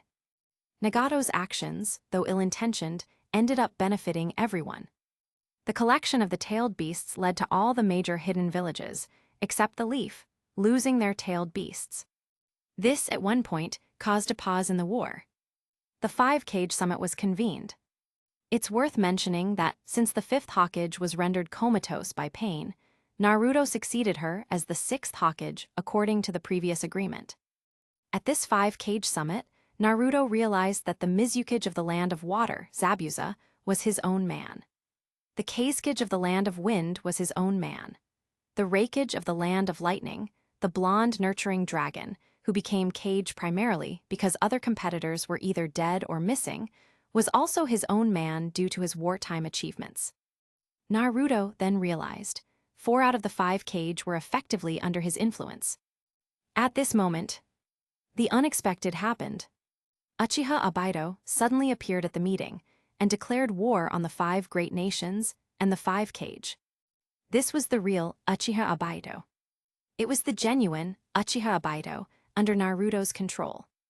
A year or two prior, Obaido was accidentally discovered by Naruto, who was tracking a white Zetsu, and was immediately modified. Naruto now wanted to accelerate the world's progress, which is why this scene suddenly occurred, to fulfill Black Zetsu's and Naruto's goal, to achieve the Eye of the Moon plan. Although he didn't know Black Zetsu's true purpose, Naruto knew that once the Eye of the Moon was complete, the final boss, Otsutsuki Kaguya, would certainly appear. Otherwise, why would Black Zetsu be trying so hard? So, Naruto decided to speed things up and help Black Zetsu achieve his goal sooner. And all of this was under Naruto's supervision.